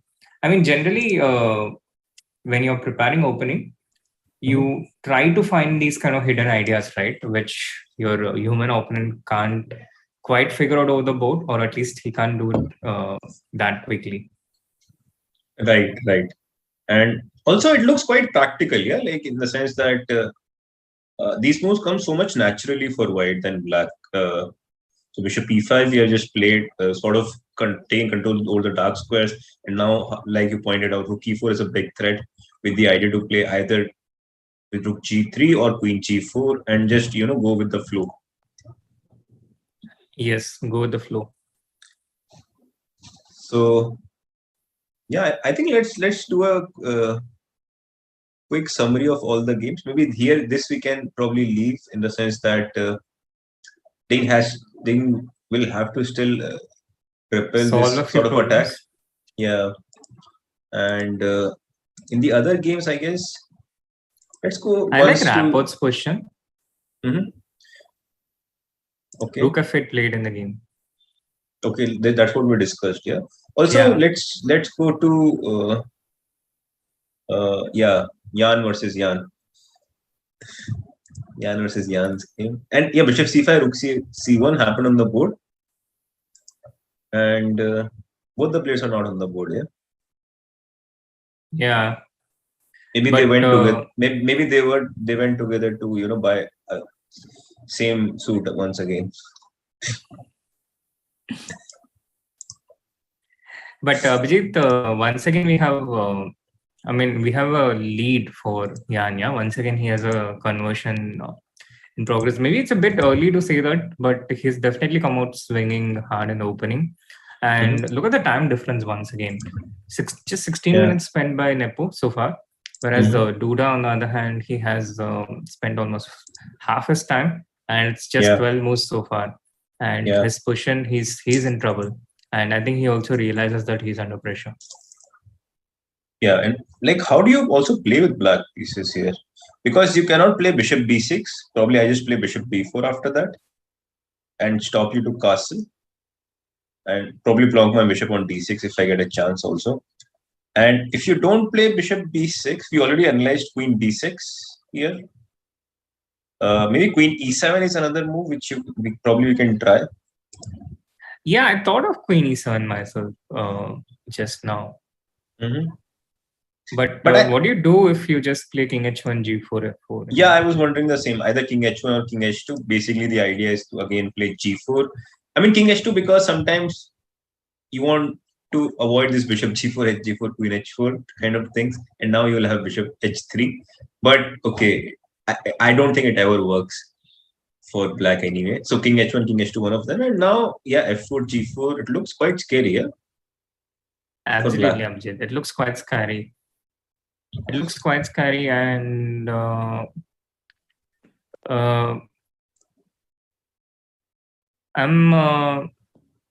but I think he has to try and find some kind of a defense here. Yeah, let's just keep going. Castle, g4, bishop g6, f4. And can I? So why I was a bit hesitant to put my king on h2 was I was wondering if some queen into e5 check works, but generally it doesn't because there's always bishop f4 retort. Right. And yeah, f5 is a big threat and it's not very easy to repel that. Yeah, maybe f5 yourself. F5. Yeah. Yeah, I was wondering the same. And not entirely sure how to. Maybe just take ef6 or not. You cannot take with the queen because c5 bishop is hanging. Maybe you take with the rook. And then maybe I go f5. Some bishop g5, yeah? Yeah, but you have queen e5, queen e5 check. So, yeah, maybe not this. Yeah, maybe not this. Just bishop f7 and it's not very easy to see what I'm doing. Right. Yeah. So instead of ef6, maybe something else here. What else can I play here? But can white just do something like just wait like queen b3? Yes. And now king h2 makes more sense than king h1, yeah? This position. Yeah. Because fg, hg, queen h4, either you can play queen h3 or bishop h3, one of them.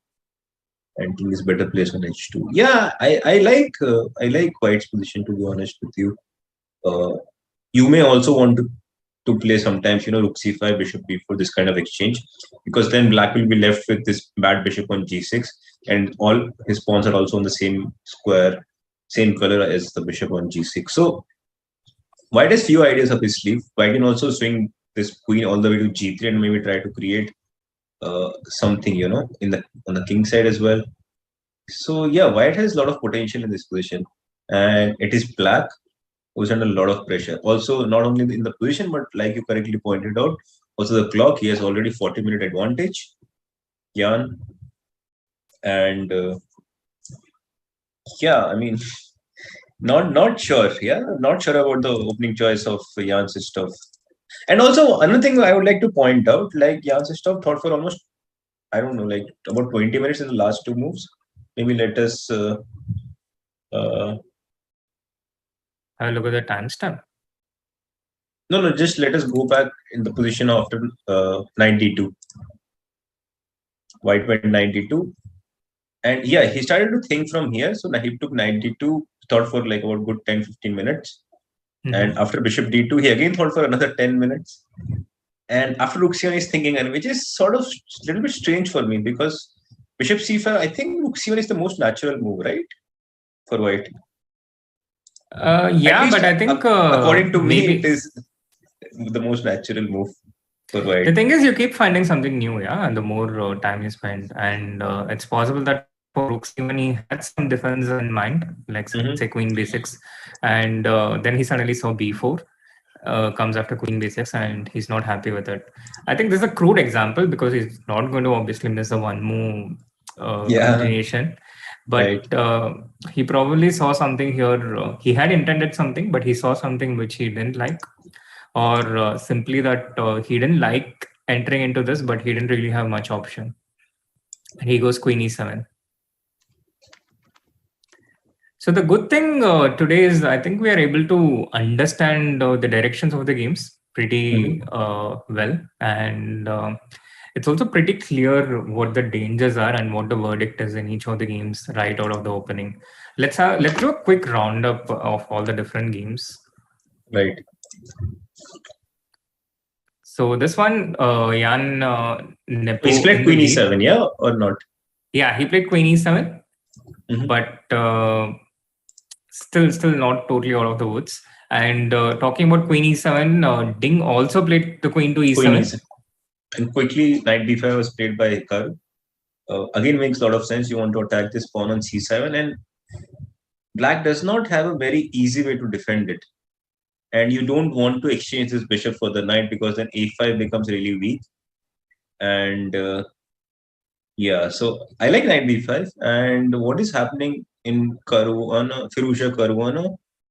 Also so going according to what you thought for black. Yeah, bishop f6 so and bishop b7. And feels like black should not have any problem whatsoever. And also in the game between Radjabov Rapport, c3 is a normal plan which we were also thinking about in a previous move, but also in this position. Probably just bishop c5, and if you take, probably I take with the bishop and sort of maintain my bishop on d4, which looks quite stunning to be honest. And yeah, in general I feel except Duda's position, I think all of them are doing pretty well. Like you cannot really pick anybody right now. Right. The other three. That's well summed up, Abhijeet. And with that, we'll go in for a short break and be right back with the 15th world champion, Vishy Anand.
Welcome back, everyone, to the Chess.com India's broadcast of the 2022 FIDE Candidates. And we are back with the 5-time world champion, Vishy Anand. Welcome back, Vishy, once again. Thank you. So a quick overview of the games. We are through past the openings, the first 1.5 hours. And what has your impressions been so far of the different games right now, Vishy? My feeling is that Duda has misplayed it.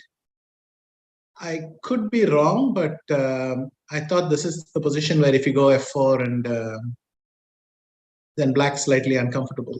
Though right now, if you ask me what happens after f6, if I go f4, you can go f6. So Start with g4. Bishop g6. F4. Yes, and then you're saying I'm committed to f5. Yeah, exactly. And after you f5, can go ef6 and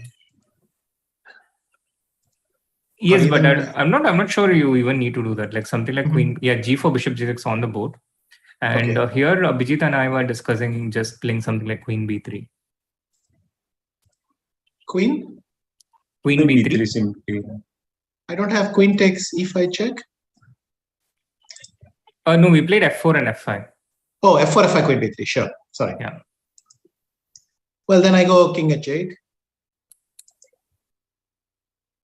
Unless you're going to take and go bishop b4 or something. I mean, I can do that. No? Takes bishop b4, probably queen b6 or and bishop f8 maybe. Rook f8. Feels like white is just better, no? Like even the end game after queen b6, ab6, just bishop f. And maybe not bishop f, maybe king g3. Yes. This should be better for white. I don't know what the long-term plan is, but it should be better. I mean, they can even go to e3 and maybe try to go to d4 and then sail up with e3 behind it. Because black will never be able to play c5. So I think the execution we have to pay a little attention, but I think that's a good plan.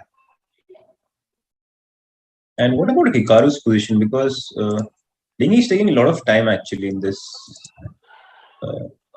position, and Hikaru is playing quite fast. You already have like 1 hour difference between them, time difference. So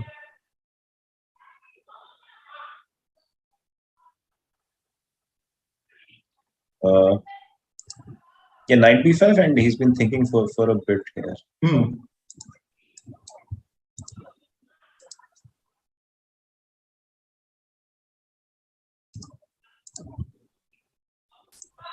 you think it's not? At least we can establish that it's not so straightforward for black. Yeah, he has just taken bishop into b5, by the way. A into b5 should be on the board. Hikaru is probably not on his seat. I could also go ab5, knight c5, and just you can't take the pawn because I'll just continue d4 and knight e6. I don't know if rook g3 is going to work. I was wondering about rook g3 actually. Okay, he's gone to g5, which is clever because if we go rook g3, then I can ignore it temporarily. Right. Or in fact, in both cases, I could have gone back to e4. So, but then maybe you can go rook d3. Yeah. So if I go a rook g3 anyway, threatening h4, maybe you just play d4.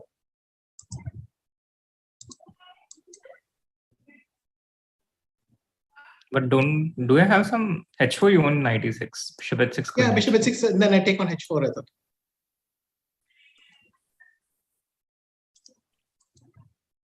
Can I play something queen d3, bishop d2, f4, something like that?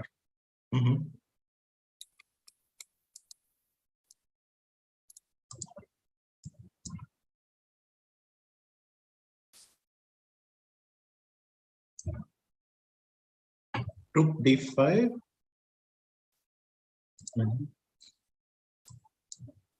You can go bishop d2 anyway. Yeah, saying bishop d2.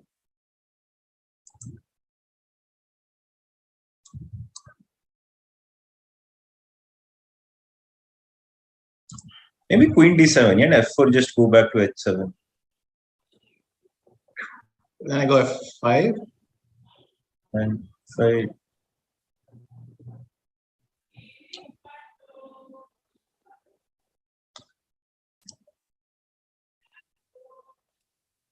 Knight g5, h4.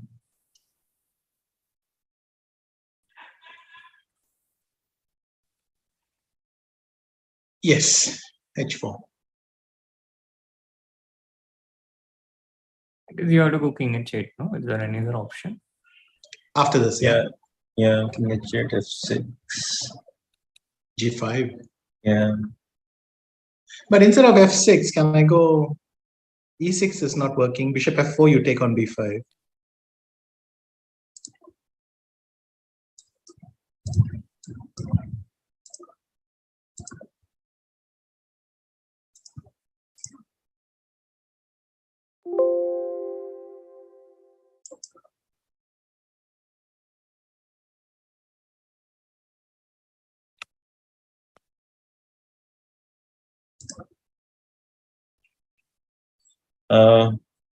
Can I play f6, g5, queen f3? Rook e5. Takes and queen h5, maybe just Takes, queen e6 takes, here. queen e6. h5. Yes, Yeah, queen. I thought queen e6 and That will get sorted very quickly. And there we have it. We are back. If anyone is experiencing any kind of lag, then just refresh and you'll get lag-free stream. And we are back to this question with knight g5. Hikaru thinking for perhaps the first time in the game. Yeah. And what do you think about this Alireza's this queen d3 and this the position what he has currently?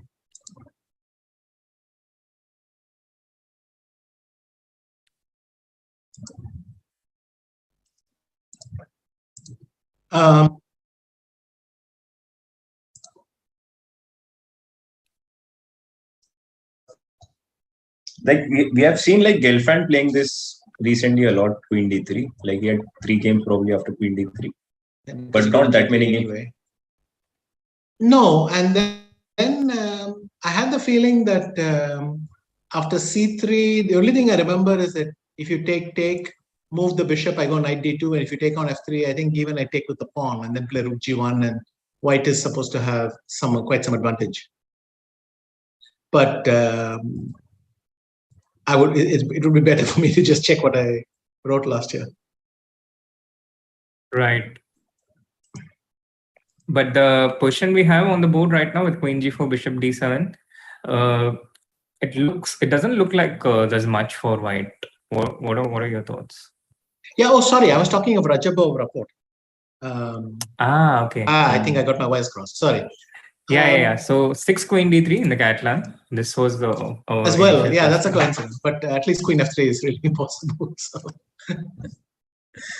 Yeah. So what are your thoughts of this move? Equal, but my hunch is it should be equal with careful play. Yeah. But Fabiano started to think here, and we did see like Gelfand had played this few times before with white pieces. Okay. So yeah,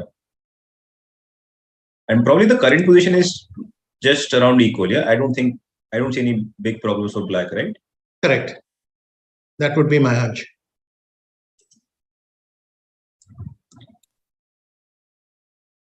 Right. Is there any way you can see where white can exert the slightest of pressure, keep something going? I'm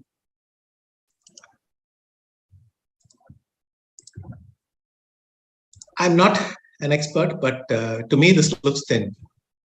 I'm willing to be corrected, but for me this looks thin.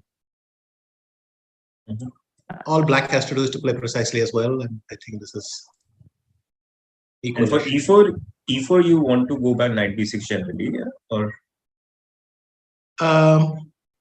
knight b6, yes, so that I can play e5 also. All right, so that's a verdict on this game. Let's see if Alireza is able to show something to make us disagree. Mhm. The other game, I think, which we haven't had a look at is the Radjabov Rapport, right? Yes, another game with Queen D3. Yeah? Yes, another game that's with right. Queen D3. And my great point that Queen F3, G-F3 was supposed to be important somewhere. Mhm. But anyway. Right, but What is I the think this was evaluation now? Like, it looks like, well, black is threatening knight G4. So what is white supposed to do?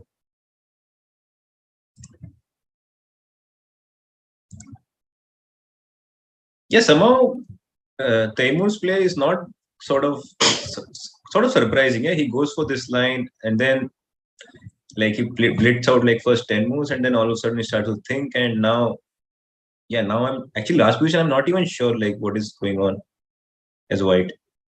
I was thinking of some knight c3, rook d1 is on time. Yes, so knight c3, knight g4, rook d1. If you go rook Yeah. f3, rook takes d4, rook f2 check, king e1, and I'm threatening knight e4 and rook into g4. I'm guessing that's going to be bad for you.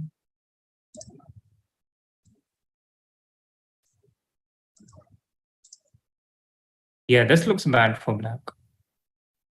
But for rook d1, can I play queen f2 immediately? Oh, That is a good point. I think my move is forced, and then you just play Yeah. knight f2. Ah, and I knight cannot f2. even have a fork. Okay, I think that clinches that one. So instead of knight c3, maybe queen e2 is a good move. intending to meet knight g4 with f3, yeah? Yes. And if knight h2, Knight h2? I have to take, and you're threatening queen g1 mate. So, but your Yeah, king is bishop quite e3. weak. I could go bishop e3, queen takes h4, knight c3 or something, and maybe I have good compensation.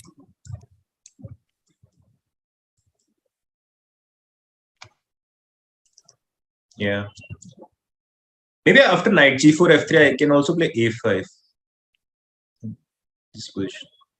No, yes. Wow. This is a superb idea. Very Yeah. strong idea.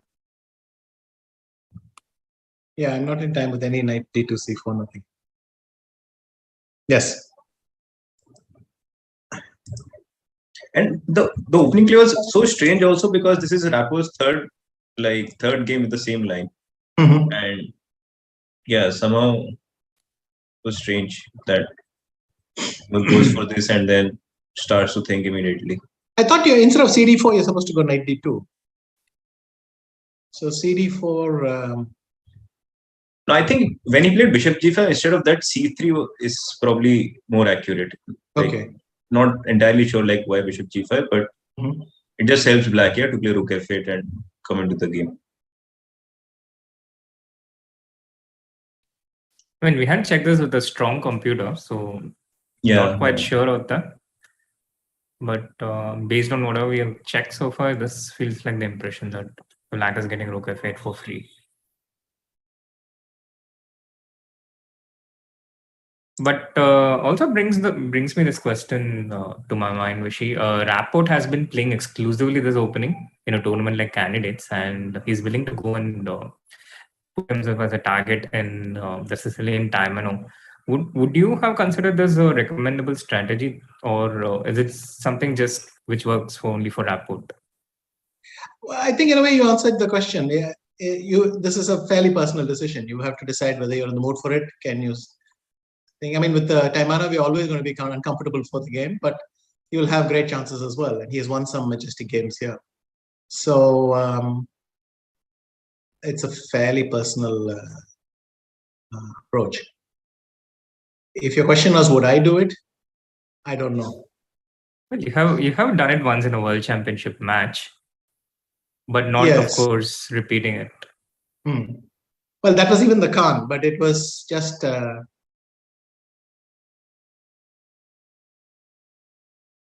mean, we kind of walked into a line which we hadn't taken very seriously.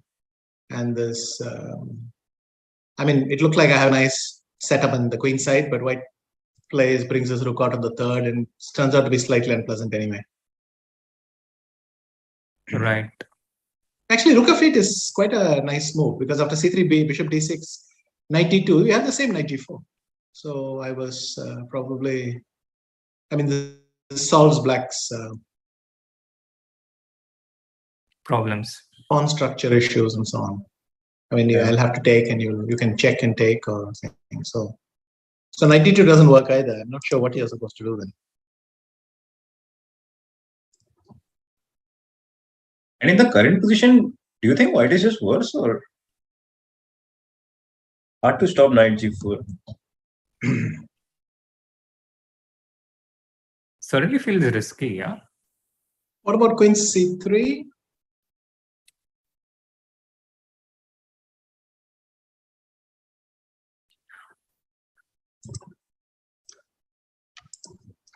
Yeah. Maybe bishop c5 and try to bring the bishop to b4. Barely hanging on. I guess you have to take, no? Or Is bishop e3 lost?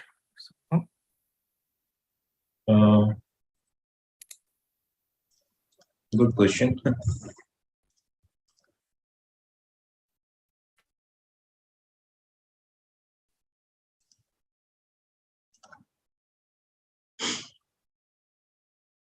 Bishop e3, let's say queen. Do I take or do I just What play is queen wrong d1? with taking and knight c3?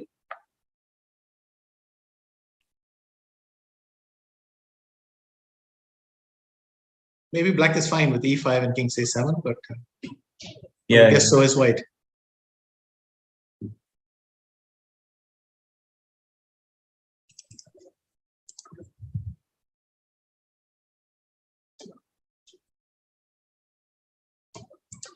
By the way, in the game of Jan versus Jan Christoph, after f4, he has gone for h6. Duda has gone for h6. So maybe you can jump there. Doesn't this bishop get shut forever after f5? Yes. f5, bishop h7, bishop f4.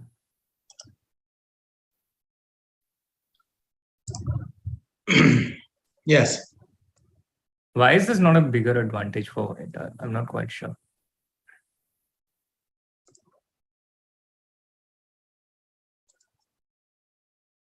h6, I go f5, bishop h7, bishop f4. Let me go bishop c7.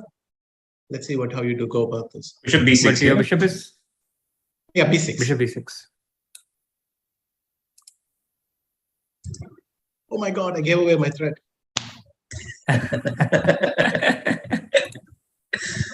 Maybe e4, d4, rook e1 or something. Then there is no consequence at all on e5.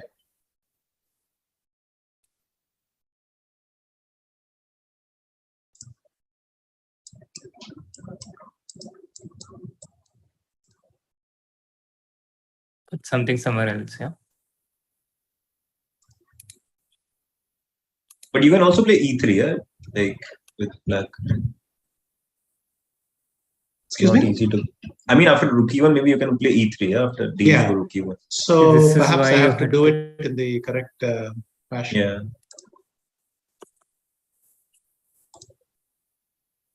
Maybe king h1 is a good prophylactic so that I can meet bishop c7 with f6 or something.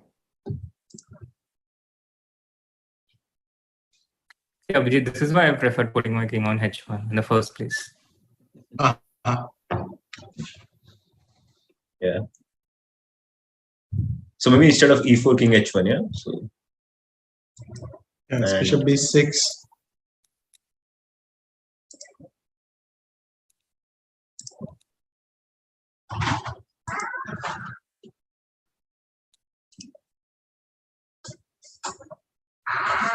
And bishop c7, f6 if I just go queen e6.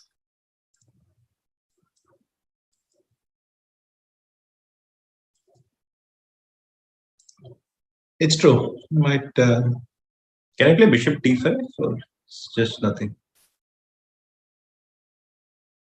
I think you shouldn't allow G5 and Bishop E4 check. But you have Rook E7 anyway. No, sure, you can do this.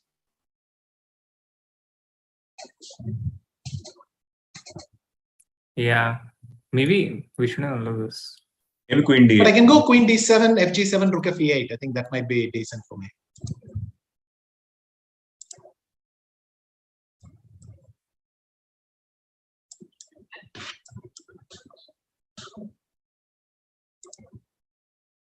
I don't know, Queen D2.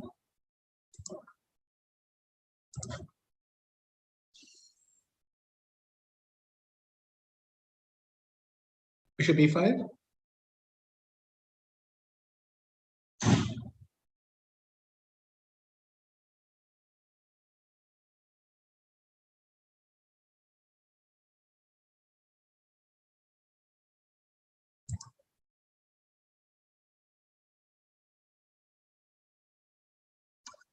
Yeah, maybe back is school to run.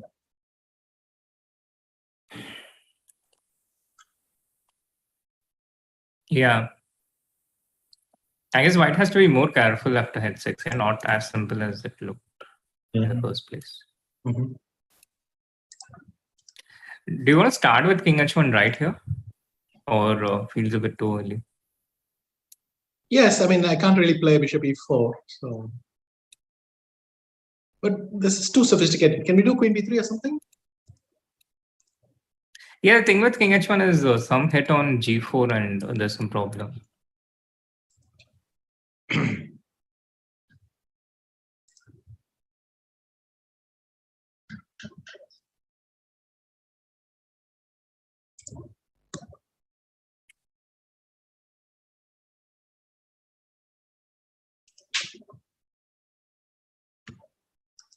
Maybe Bishop H7.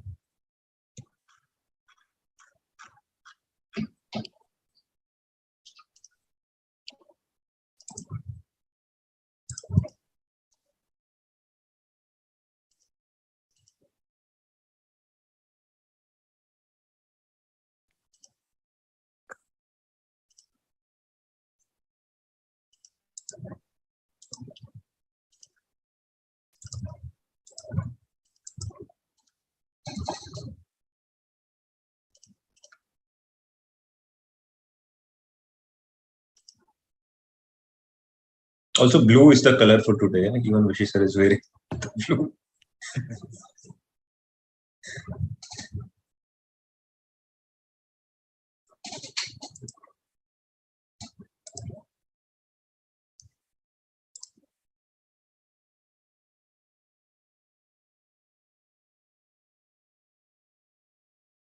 Not as easy as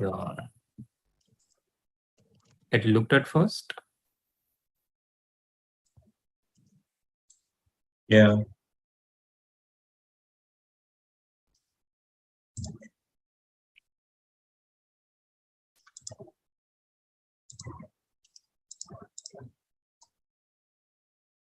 Maybe is there an option to start with Queen A4 instead of Queen B3? And the difference being, you want to play So I have B4? some additional options and also it supports E4 if required. But yeah, I mean, a couple of additional options. But on B3, I didn't really see where it was going. Yeah, B4, B5 can be an interesting try. Yeah. Like after Queen A4, Bishop H7, let's say. So,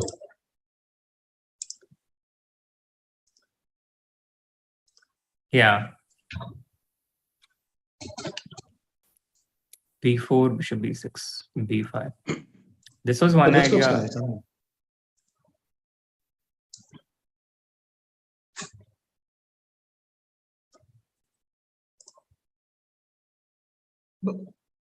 it still But feels after like. Queen A4, you volunteered Bishop H7? No, I just wanted to show the point of Queen A4. Like, Okay. that B4, B5 is coming in. Because maybe I can play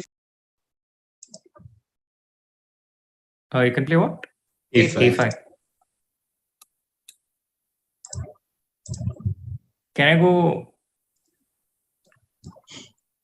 F5 and Queen F4. Yeah.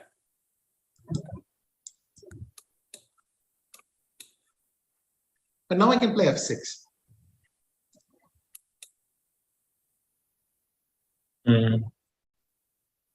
Maybe rook c5, yeah? Yeah. And d6.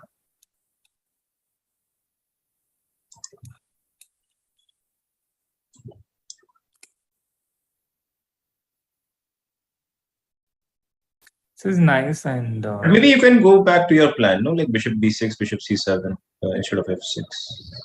Or now e4, bishop c7. Yeah. No, not enough time to bring in the pieces. Yeah. then play bishop c3 though. Bishop c3, rook e8, I thought. Maybe d4, bishop d4, and then rook e8 yeah. or some f6. Yeah. Yeah. Maybe instead of queen f4, could we play e4 directly?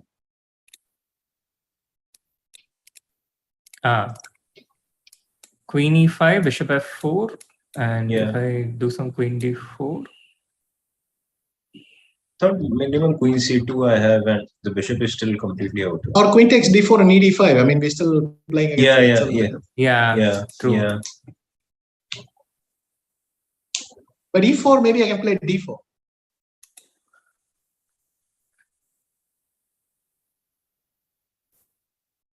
And bishop f4.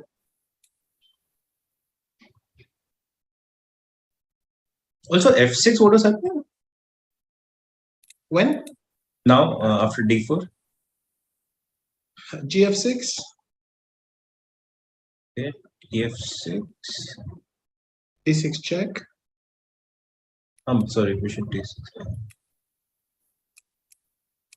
Yeah. And then queen e5 takes f6, maybe works. Yeah. So at d4.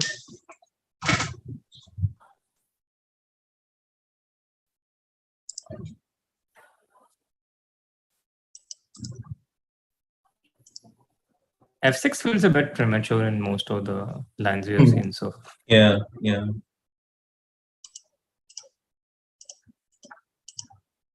Maybe just bishop d4, f4 bishop then. f4, yeah.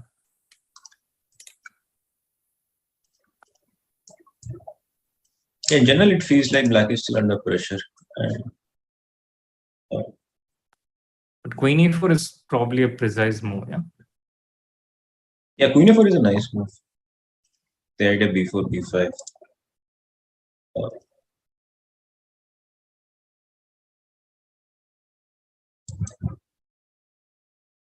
Today, how many decisive results do you think will happen, sir?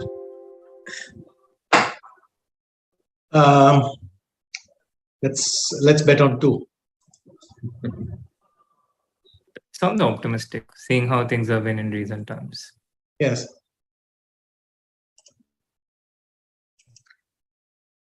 So this is where it stands in the Nepo Duda game. Looks like the live position is after 16 h6, and so far of all the moves we have seen, I think queen a4 is the one which exerts the most amount of pressure on Duda, right? Right. And in the game between Radja versus Rapport, he has gone for queen c3.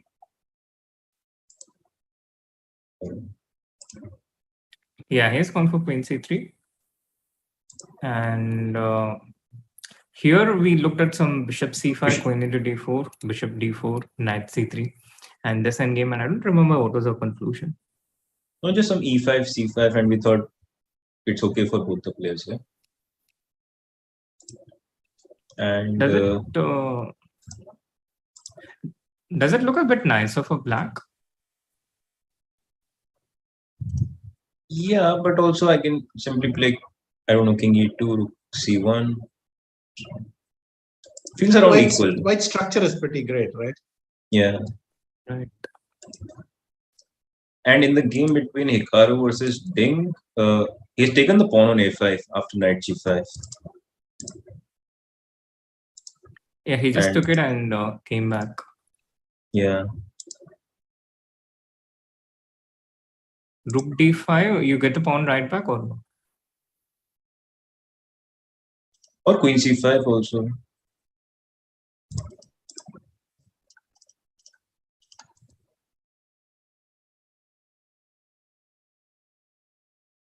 Just feels like black is completely okay, no? This position. Rook g3. So let's say d3. Rook e4.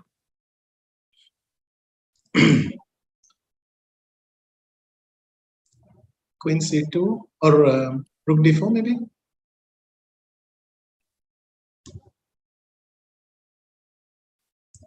Can I take this? Knight takes. Then rook takes d3. That's true. Yeah.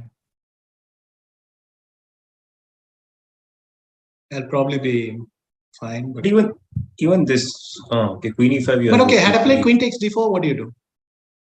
Bishop c3, I thought. Okay.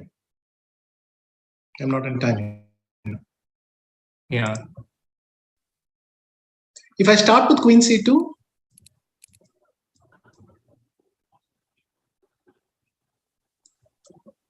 this looks good for black. I mean, White is queen just e1, I not can in just time. take on b2 because if you take on h6, I go d2. Yeah.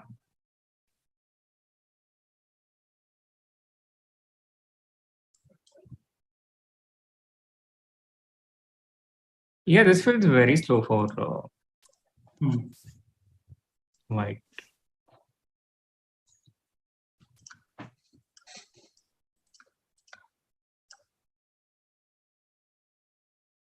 Also, I wanted to ask you about the yesterday's game between Radja versus Ding. Like at the final moment, like near move 40th, at some point, he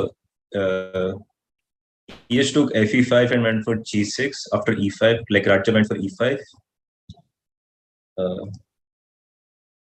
Yes, around Hang this. on, I'll have to pull up the game. It's there on the screen. Okay. So here he thought for a long time and took fe5, and I don't know what happened. He missed something and then played g6. So if his idea was to play anyway something like this, he could have played f5 and get. I mean, be done with it. So yeah, my question was like, what do you think he missed here, or just what happened? Like, I don't know what. It's hard to say. You can miss something simple. You can miss something complicated. You can have spent a lot of time on some line. I mean, all sorts of things can happen. Right. I think Anish had some explanation here. He thought Ding was a bit spooked by this variation: bishop c5, queen c6, queen d8 check, and now king h7. King h7. And after knight g5 check, king g6, black is totally safe. But maybe he didn't see up to king g6 in this line.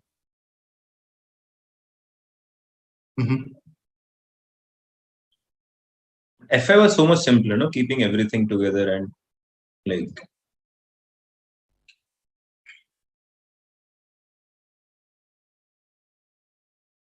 And then maybe next move, maybe you can play, I don't know, bishop d4. Or knight g5?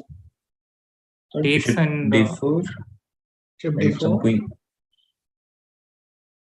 Either queen c6 or knight d5. Knight d5, I go bishop c5, I hoped.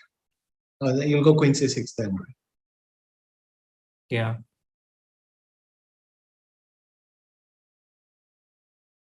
Or is rook c3 winning the game on the spot? Yeah. So queen d4 and then queen c6.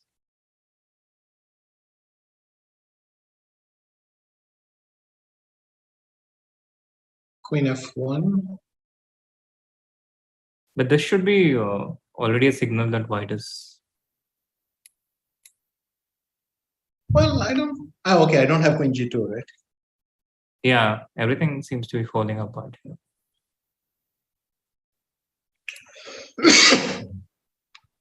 True. No, that you see the power of the knight on g4.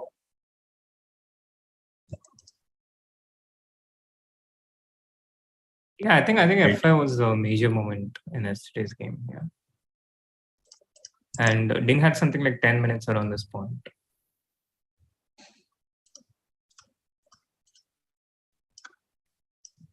But yeah, getting back to sorry. Yeah. No, go on. No, I was going to get back into the today's games, but did you have something here? No. We can come back. We can come back to today's. Yeah, getting back to the present position, I think we have updates in a couple of games. The queens are off in the Radjabov Rapport game, but Rapport played queen d1 check, queen e1 check, king e1. So this is the present position we have. Instead of the bishop being on d4, it's on d6, and even like endgame b8 or something. But then I'll go knight d2 and knight c4 maybe. Did we start with a5, bishop a6?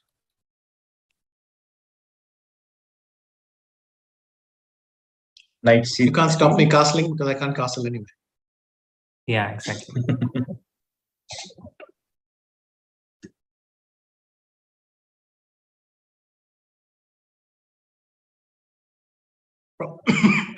Probably He did rook d1. Yeah.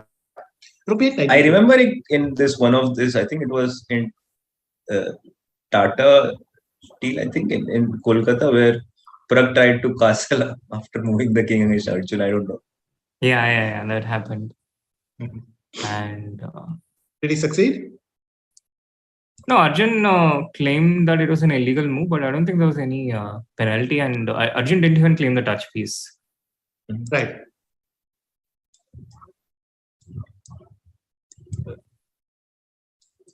Can I take this? My point is knight c4, bishop b4 check, and King f1. King f1, and now knight g4.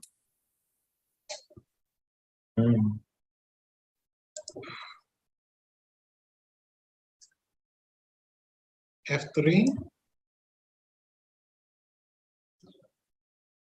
f2 and bishop c4. No? Yeah, that was my thought. Okay, fg4. Yeah, this is where I was not sure how it's continuing. Just rook f6 and rook g6, g into h5. And then g into h, or knight e5 check. You have to take the c4 knight, I guess. Oh, you cannot go to c2, so you have to go to f4. Why? Yeah. Go to bishop knight. And I go king h2, rook into c4, check and gh5. Shouldn't I be doing well there? I would think check, the other back at you. check. Yeah, this one. Right, you can go back. Then maybe I have to start with gh5. Bishop d6 check.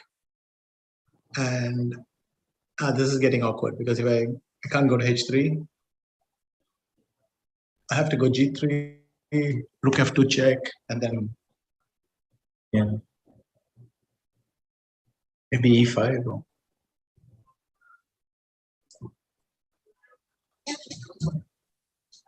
I think. Do you think this can actually happen on the board if knight d2 comes in?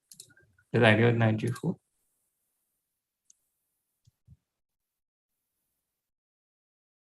I mean, what else? No, like after king f1. Not knight Yeah, g4. true. If Raja goes for knight d2, I think this pretty good chance that it happens. Someone in the chat saying rook into b2 long castle, but I don't think it's actually possible. White has moved the king already once to f1. Yes, because you can't. You don't find out if you're in calculation that the king has not castled. Only when you make it, but sure. And I think there's just one more update in the Jan Nepo against Duda. f4 h6 and Nepo went with the queen to e1. Mm-hmm. And rook f e8 has happened.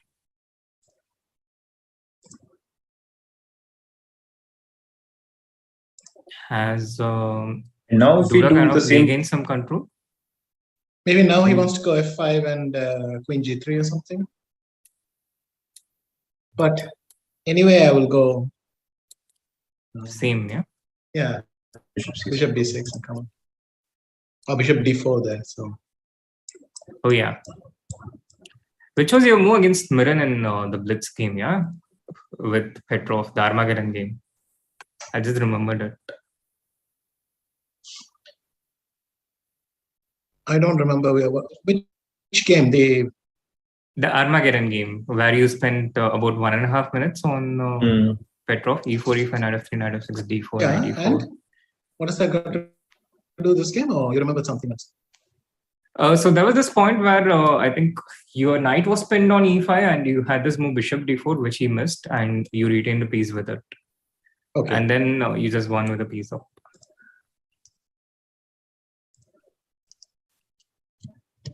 I remember because I was just watching these 90s broadcasts, how things used to be back in the time.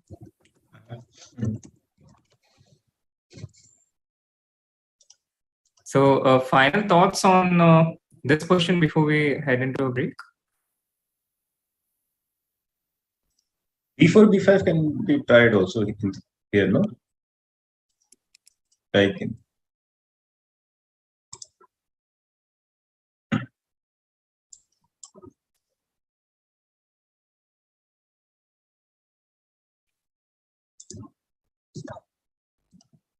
yeah. I guess you have to play rook c8, yeah. b4, bishop b6, b5, rook c8. And sorry.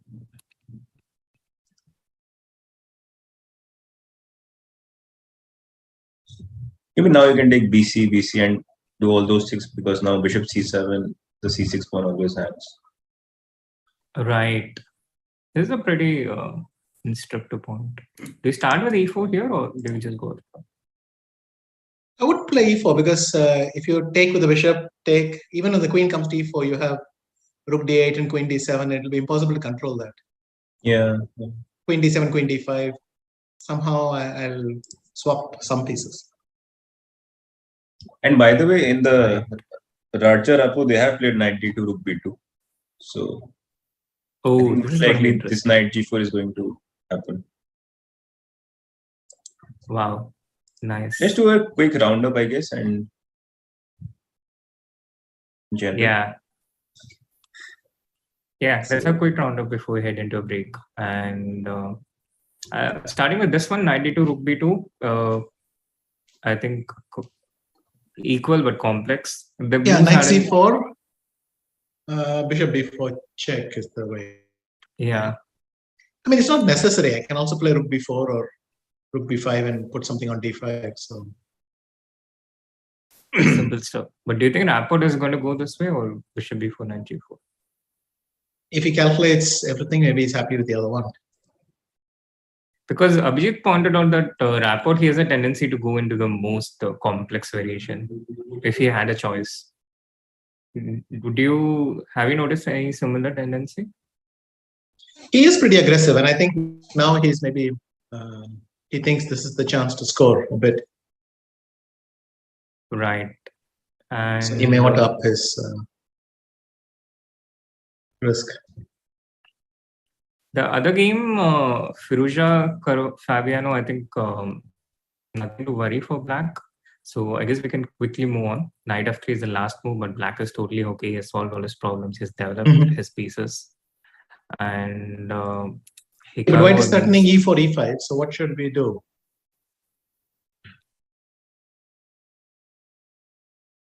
But I guess e4, black can play e5 himself, yeah? At some point. So make a developing move now. Yeah, something like rook d8. Yes. Then it's protected even. Right.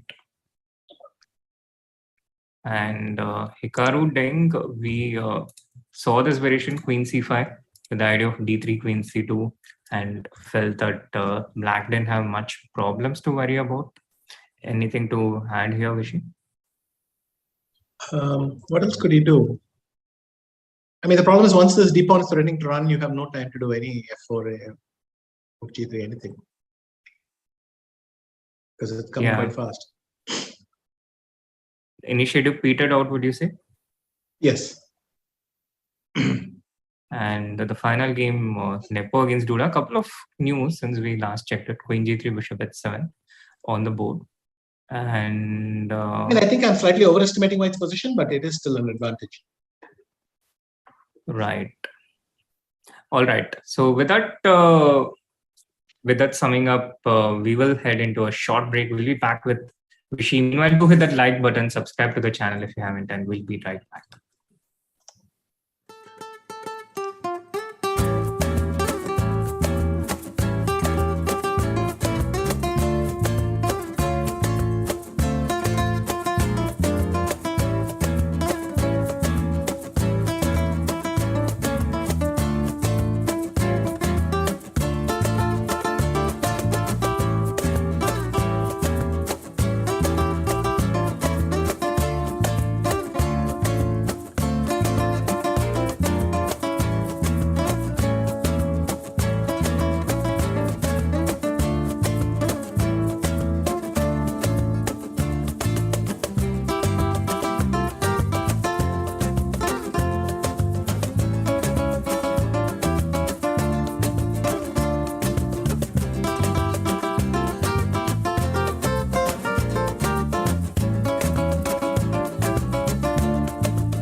Welcome back, everyone, to the round 6 coverage of the 2022 FIDE Candidates. And we are at the halfway point.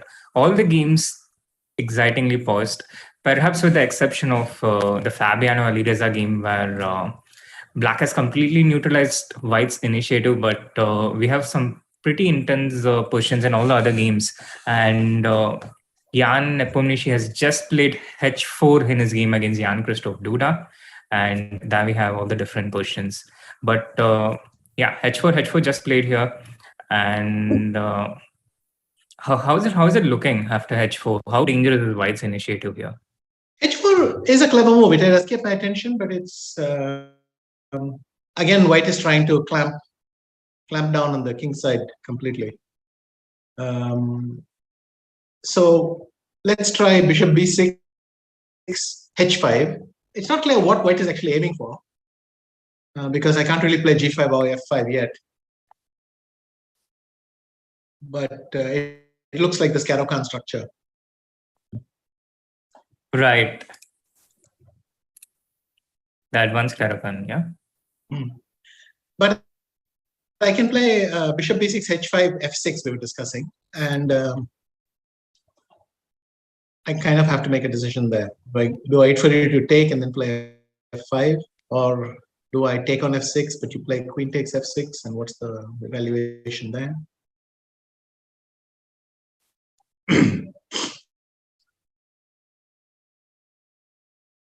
This feels quite double-edged, yeah? How do you defend the pawn here? If at all you do, I mean, unless you go for... well, I would go rook f1. But meanwhile, Duda has played the rook to d8. He didn't go for this bishop b6, bishop c7. So he's got rook to d8. Yeah. And what does White do now?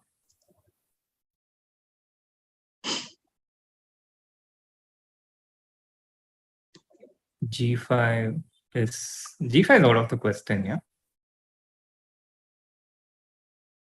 Not sure, actually. Well, you take, I take, you go bishop f5, and then you want to continue bishop h3 and slowly. Yeah. Well, this is the problem when you have this bishop on c5, that your queen is stuck defending it, right? Right. But maybe g5 takes, I can go bishop b4 or something. Ah, no, then you take and go f5. So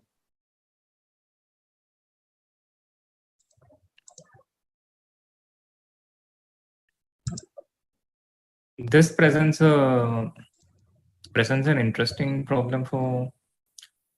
Do you have to take though? Do you have to take h into g5? What if you just play king h8 or something like that? Actually, the game moves are not easy. Sorry.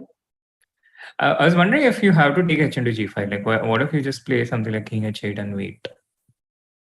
After g5, king h8. G5, yeah.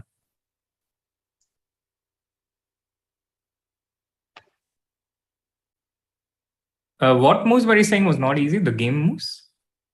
Generally, that do you play h5, do you play g5? It doesn't feel like very clear paths for either side. I mean, it looked, for a while ago, it looked, well, all we have to do is to clamp that bishop and it's nice, but... there's a lot of counterplay in the e5 pawn. Right.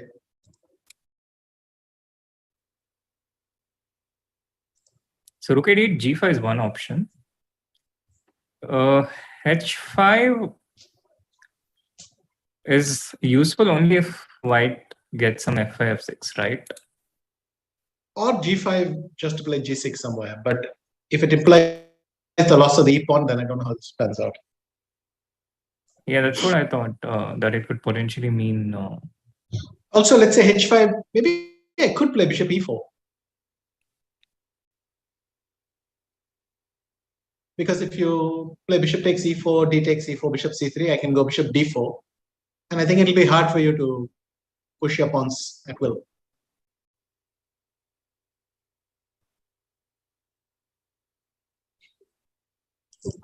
Right. This takes out a lot of sting of White's attack. From what we have looked, h5 doesn't feel like the way to go. G5 feels more. But then I'm wondering what's the point of h4? Did he really need it? But it helps with this g5. opening up the h file if it comes to that.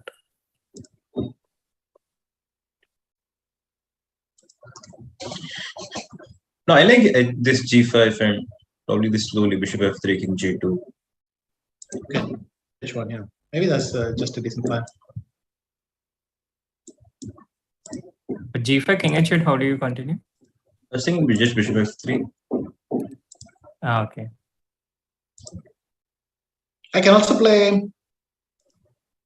f5, bishop d4, e6, but it's not clear exactly. We have this knight c4, bishop b4, king f1 in this Rapport game, and probably we just wait for knight g4 there. Yeah. Should we shift to that game? No, I think we can stick. Okay. Yeah, king f1. I kind of think knight g4 is has to be played. No, yeah. What else do you do? Rook is trapped on b2, and having come this far, but this feels very exciting. He has played knight g4. He's just played knight g4, and chess.com tells me it's a brilliant move. So I'll just oblige with the blue mark. Yeah. So maybe this f3 line doesn't work very well. So bishop c5, and then exactly the line we looked at. Yeah, exactly. f3, rook f2 check, king g1, bishop c5, f into g4, and here rook f4 check is a very important key point. Not easy to see from far, no? But what not else? very, yeah, because otherwise. But I think white is on this. Probably okay if he repeats moves. I mean, at the end you go rook takes c4, g h5, bishop d6 check. I think king g1 might be reasonable. No, then you have check and you play take on g4. I mean gh5 instead of rook d1 check. Yeah, bishop d6, king and g1. then go king g1. But some bishop g3, then rook h3, I thought.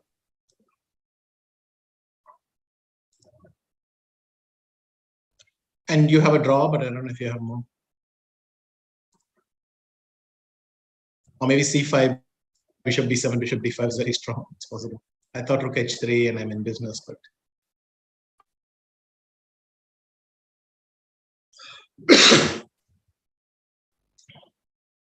Black has a C parser, whereas bishop b7, bishop d5, it doesn't look. Bishop d7, rook g4 also somehow not very easy to defend this corners.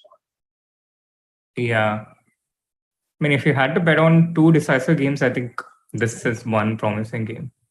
Yes. Although it looked very similar yesterday. I mean, basically, I was guessing that Radjabov, Rapport, and Jan Christoph. Duda. Right.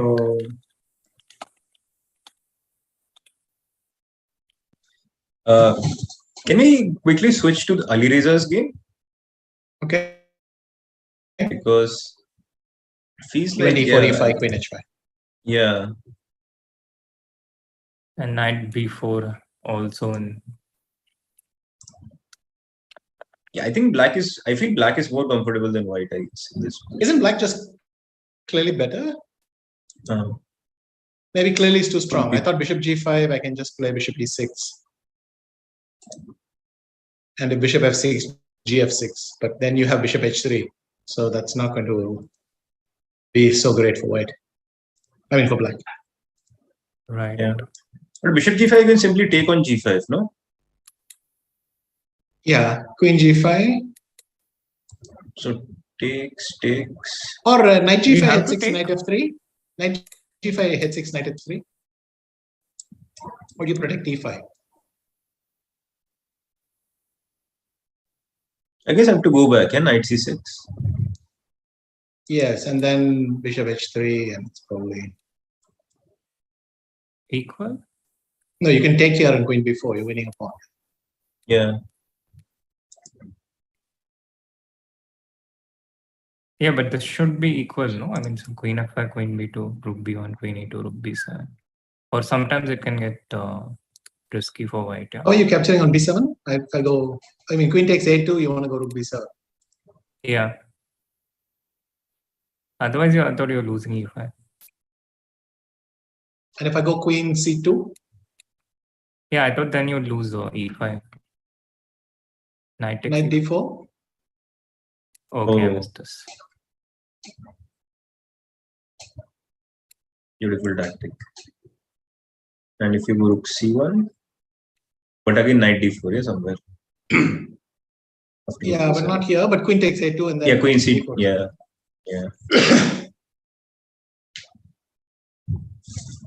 I mean, I can also take on e5 because I'm attacking b1. So, and black is just a pawn up.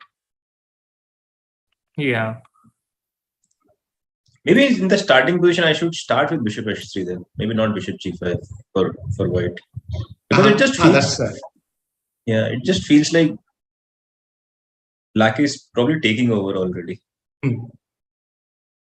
So bishop h3, queen h3, rook d8.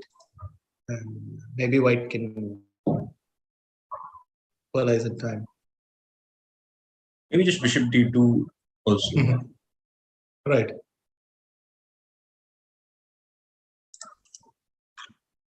Okay, Timur and Rapport are going held straight down our main line. And Jan has gone g5. So we have interesting stuff going. I feel good with my guess the most score today.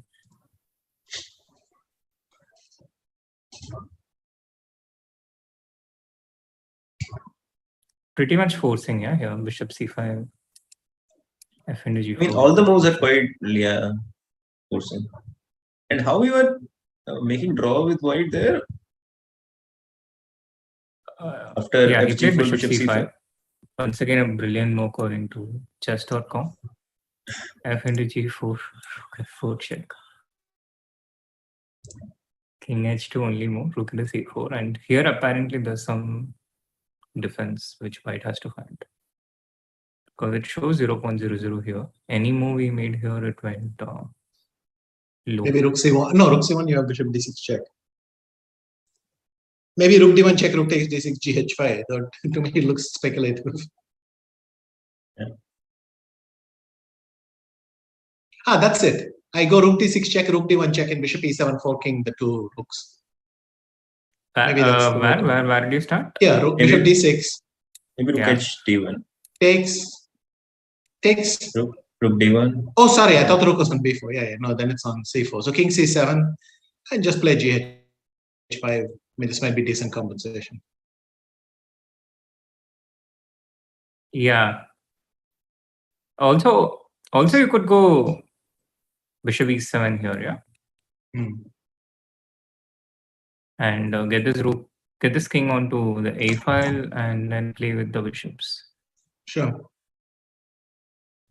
Yeah, this is the main line of the computer. Oh, it thinks this is good for. Reasonable for white. Yeah, 0.005 as always. And Duda has taken h into g5. So this has happened, and this feels quite promising for white with the h file open. And white play also become so much easier now. Yeah, just bishop f3, king g2. Bishop f3, king g2, rook h1 is as straightforward a plan as you can get, right? Yeah, absolutely. Well, I can play bishop f5, g6, king g7, rook h8 as well. So maybe we'll swap rooks, but it feels it should be good for white. Right. With that, we also have a major announcement to make. Chess.com India has finally reached 50,000 subscribers. So thank you so much, chat. Thank you for the 50,000 subscribers. And there we have it. It's gone bishop b4 now. And yeah, we discussed this also, I think. Bishop b4, bishop into b4, queen b4, f5. What did he want here?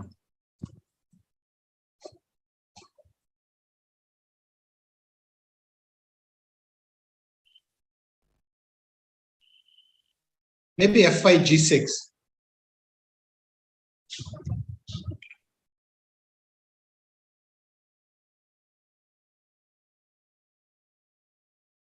When you guys have finished laughing, you can tell me how good it is. But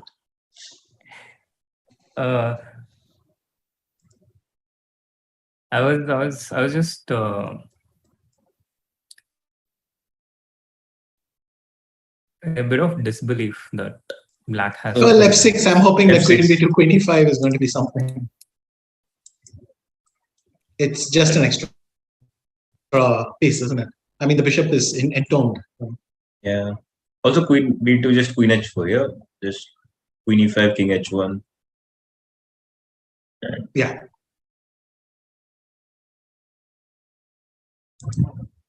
Wow, it's unstoppable.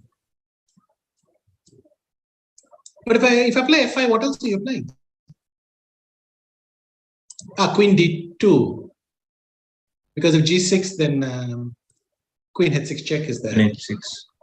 But f5, queen d2, I can play e6. Because if f6, then g6 must be... Or maybe that's his plan, that he gives the piece for 4 pawns.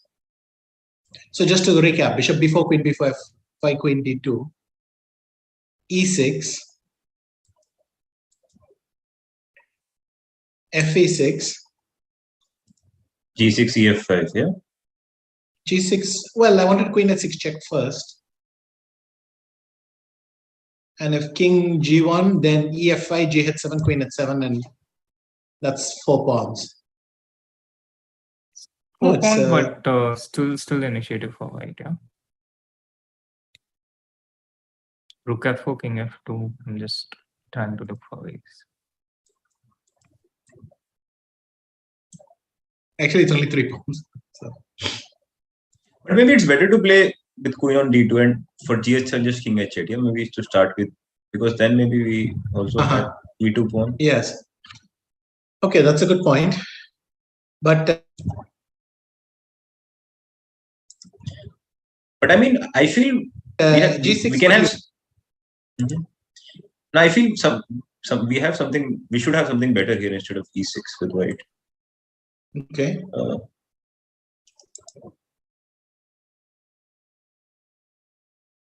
Based on the I don't know what to. bar, yeah. Yeah. No, e3 bishop takes f5 would be embarrassing. So bishop f5 in general is a move. Yeah? So maybe it'll go somewhere. Yeah.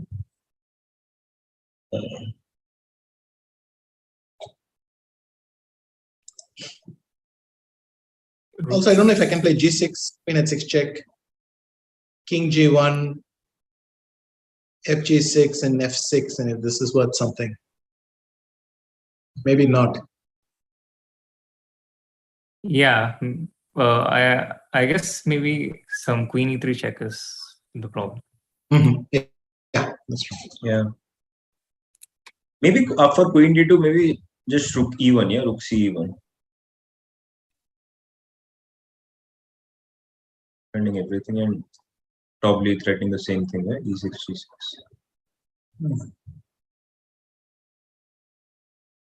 Slow Kamu here is crushing. Yeah, it's not easy to see a good move for black.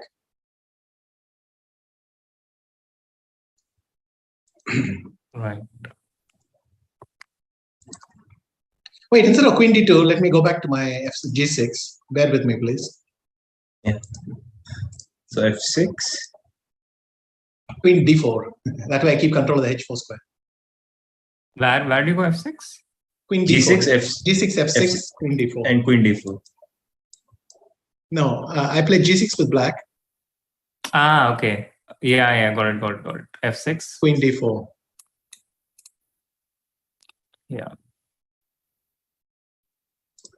So if rook f4, you take queen e5, and queen h4, probably you take queen e2, I guess, yeah? Rook c3. Queen h5. Rook h3 anyway.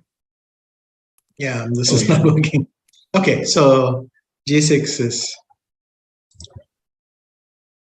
just not going to work.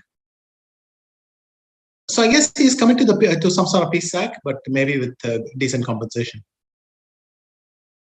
Right, Yeah. but let's it's have clearly a not quick. apparent. Yeah, let's have a quick overview of what is going on in the other boards as well. Richard's board, yes. It has happened fg4, rook f4. Yeah. So now Raja is thinking about. I mean, king h2 is forced, no? Or can I play knight e3 also here? You can. Knight e3, bishop e3, king h2. h2, rook into g4, Yeah. maybe bishop h5, maybe some saving line is there.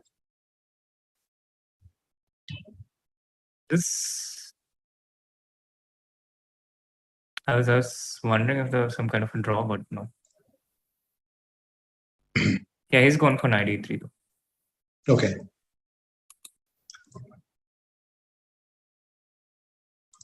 So I guess this is expected.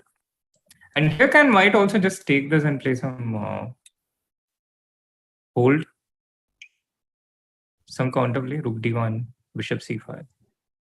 Or go back to g5 and trap that rook. Yeah, that's what But you play initially e5 thought, and come out to e6, yeah. So then I thought some rook d1 or this rook to d1. I'm not sure. And Hikaru is thinking for, I think he's using up his time now against Ding. Yep, now he's using his time. Yeah, hasn't made a move for last 40 minutes, I think. Yes, but I think d3 queen c2 is a strong plan no matter what you do. Yeah.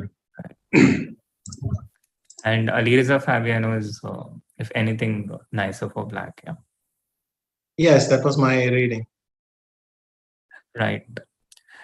Yeah. With that, we'll let you go, Vishy. Thanks so much again for joining us. And as always, it was lovely to hear your insights on all the games and on chess in general. You would never have thought of g6 with the bishop on its own. Okay. Thank you so much. Thanks, a lot of fun today. With that, we'll head in for a short break, but a really short break. We'll be right back with another guest. Meanwhile, do hit that like button and guess which guest we are going to be back with.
Welcome back, everyone, to the Chess.com India's broadcast of Round 6 of the 2022 FIDE Candidates. And apologies that we are not yet back with our promised guest, but they'll be joining us anytime. It's a really, really important guest. So you have to give us a bit of time to bring such esteemed people in.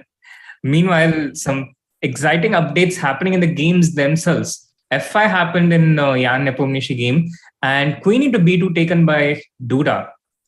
And I think this was one of the moves we didn't actually consider, queen into b2, taking it directly. But Abhijeet, what's the refutation here? Have you already worked it out while you went on the little break?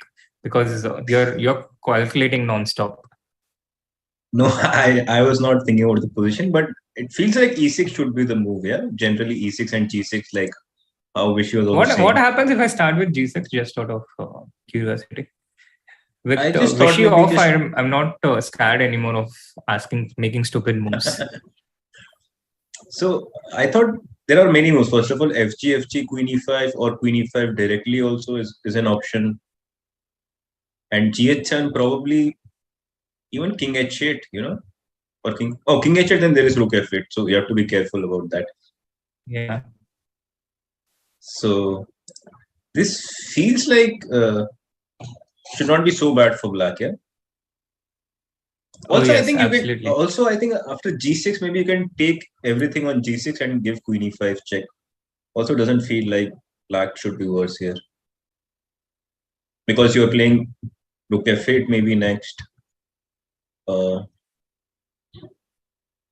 you don't know where to put the king. Yeah, maybe if King G1, you keep on checking the king. Queen D4. Yeah, this seems to be okay for black. So maybe not G6. That's why maybe E6 and E6, FE6. If now G6, then probably again EF5. Yeah. When? After G6, yeah? Yeah. G6, EF5, G8. And now do you go H8 or H7? I want to go to H8, but not entirely sure. Let's say I go to H8. Right.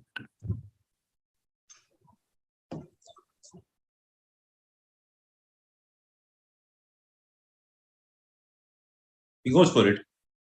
He goes for it. He goes for E6. And chess.com here shows me this sign. What sign? The red one shows it paints the move E6 in red. Right. And if only you had told Jan that this, but what's the move here? So by the way, our guest has already told in the chat that she's coming, so don't go anywhere, chat.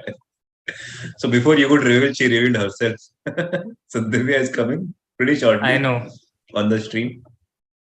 Also, there was one interesting question actually in the chat, that is it possible that because the candidates is so soon after the World Championship match, Nepo has an edge because of the prep he did for the championship? Do you think is that the case? Because actually, that's a question best for Vishy, yeah? But unfortunately, he's off for today. Yeah. What are your thoughts, Abhijeet? Yeah, it makes sense, yeah, because he's getting good positions out of the opening, and maybe barring yesterday where probably he mixed up something and he was still playing very fast, but he has been getting good positions in general. And yeah, I mean, match was in, I think, October, September, something like this, and I mean everybody else also had the decent opportunity to prepare also. So you cannot just say that he has this undue advantage because of the match, because anybody can prepare also. So, but it makes sense because also I said, yeah. Yeah, also I feel like World Championship prep is like so much different than any other prep, yeah. Absolutely, Abhijeet. And there are so many things to put in place. Yeah, finding a team of your choice, being comfortable with them, building up a rapport with the team, and Richard, you mean? Building up a rapport with the team. Yeah. FND E6 taken. I think these things are not easy. Already we feel. I feel that Alireza is already struggling a bit. The super talent at 2800 at the age of just 18, but out here he hasn't been able to win a single game so far, and you find that it takes something different to win in a classical game at this level. I don't think so. Just it's about at this level because he has done it before. He reached 2800 by beating these guys. Yes, so it's just that Candidates is so much different than any other open event. You of course take every game very seriously, but Candidates is so much more than any random opens. Yes, or any random tournament. Let's say.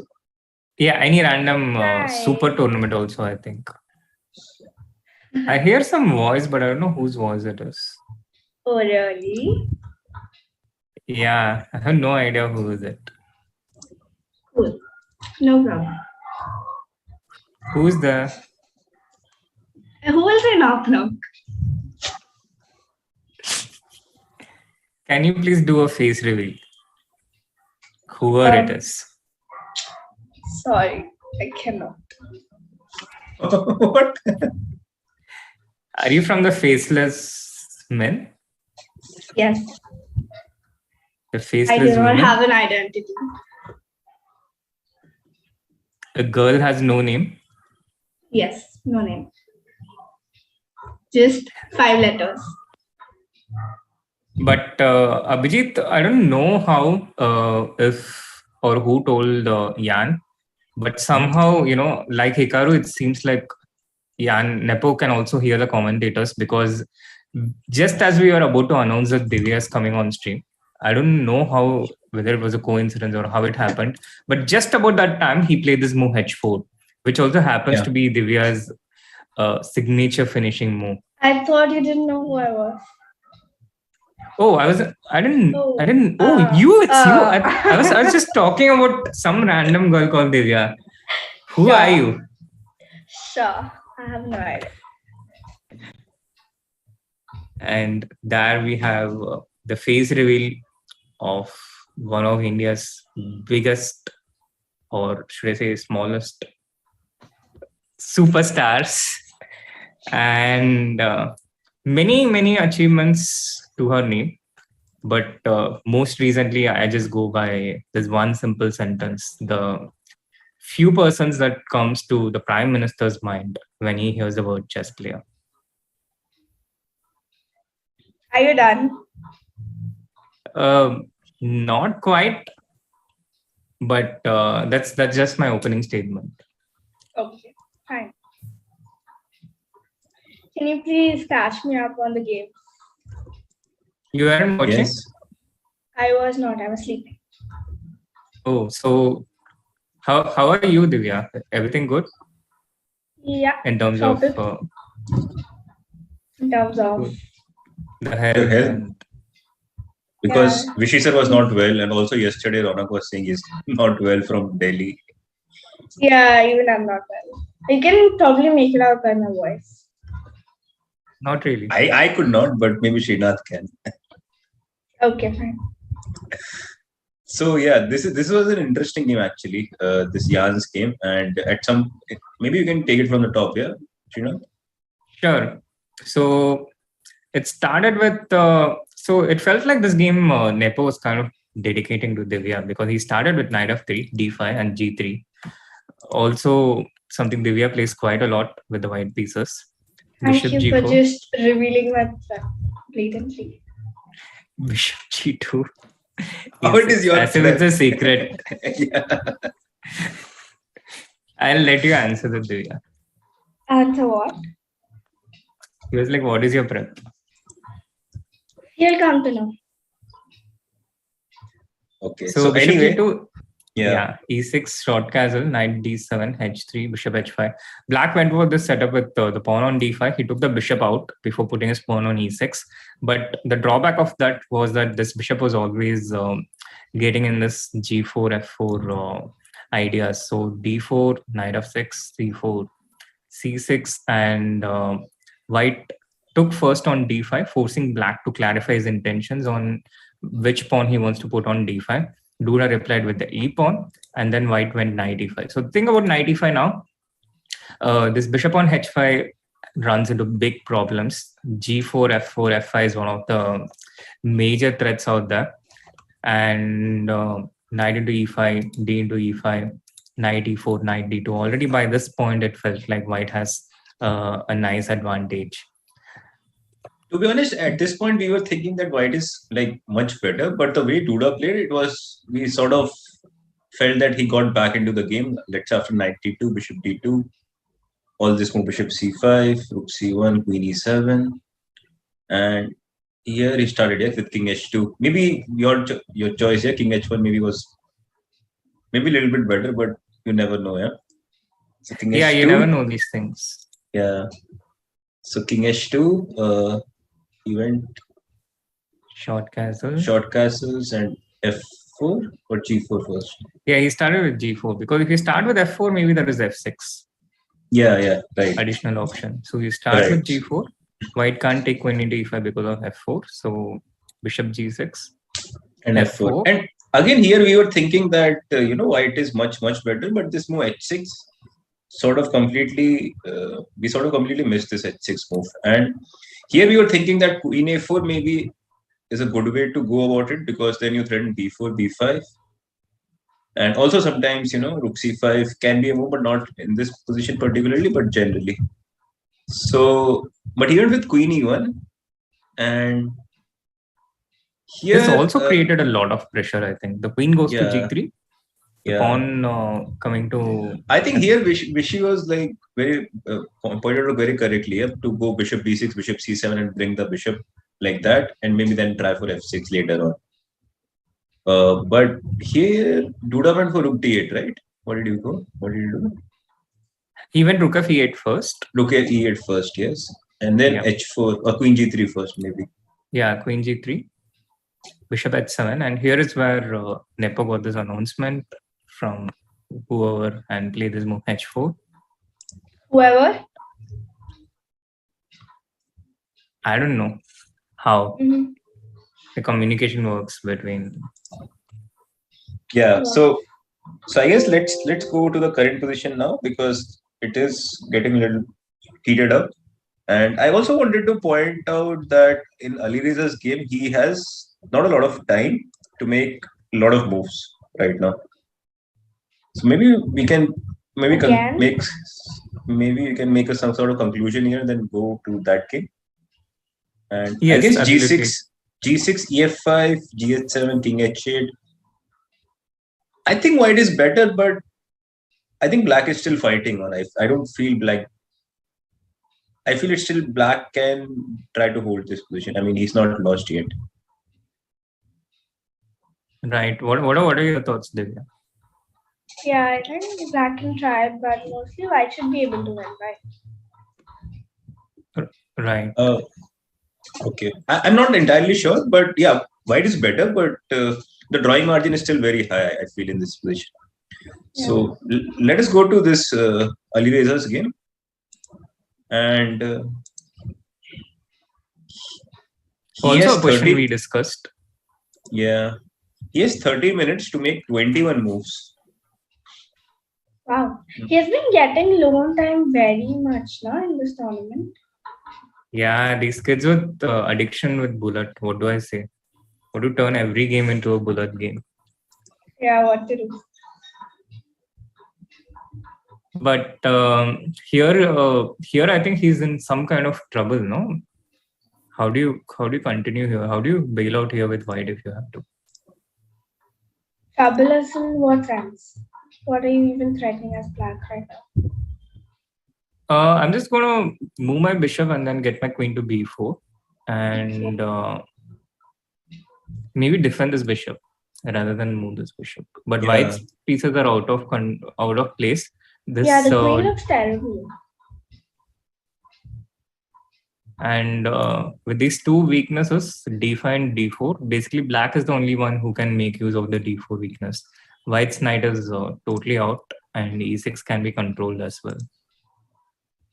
So this position to maybe go queen h4. Maybe if I want to bail, sorry, Divya, what did you say? Queen h4, then like kuch kar ke bishop h3. But I can take and play knight d4, Yeah. So probably bishop h3 first. Yeah, but bishop h3 first is what we had seen. But the thing is, bishop h3 first takes and queen b4, and here Vishy showed us some beautiful lines. Yeah, actually, Alireza just took rook d7 in this position before instead of bishop h3. So yes, queen d7 this is what chess.com says about this one. So queen d7 has been taken and bishop h3 has been played. 11.5 minutes to make 19 moves, and it is a bad move for some reason. Rook d7. Yeah. Yeah, I guess all of black's pieces are in play and white, none of the pieces are in play. But how do you concretely take? Because you can't give up this pawn for sure, I think. Yeah, so probably put the queen on d6. E7 or d6? You know, I understood why it is a bad move. What I think is the f5. bad? Yeah, I was thinking the same. f5, bishop f5, queen e8. Queen e8. This is the. Oh, you're detail. losing the Exchange, yeah. Oh. Bishop g6? Yeah, but I can just move something, no? Queen e7 or something. And then queen f6, and you have problems here, yeah? Yeah. There's So actually again, no bishop f5. rook d. So you get rook d6, yeah? Yeah, Or rook d8, d6. queen g6, and here maybe even queen f6, I was thinking. Yeah, makes sense. Queen h7, king f7, and there's no way to keep. Bishop. Okay, sorry. Yeah, there's no way to keep looks it good. going. Did he miss f5? I guess so. I mean, Seems unlikely. Probably he just got fed up of being in such a cramped position and just wanted to play for the initiative. yeah, but generally it was not an easy position for white. Yeah. So he goes for this, and I guess Fabi sees f5. Yeah, that's why he's taking his time. Yeah, these kind of moves Fabi sees in general. Fabi is really good at calculation. Yep. What was the one-word name you gave to Fabi in your pre-candidates interview? I don't know. What was the one word you gave to Fabi? I think it was something like strong or reliable. Oh, and Alireza? Fabi was strong. Alireza was hot. I see. Yeah, this was what you wanted to ask in the previous stream, yeah? Yeah. See how I read your mind.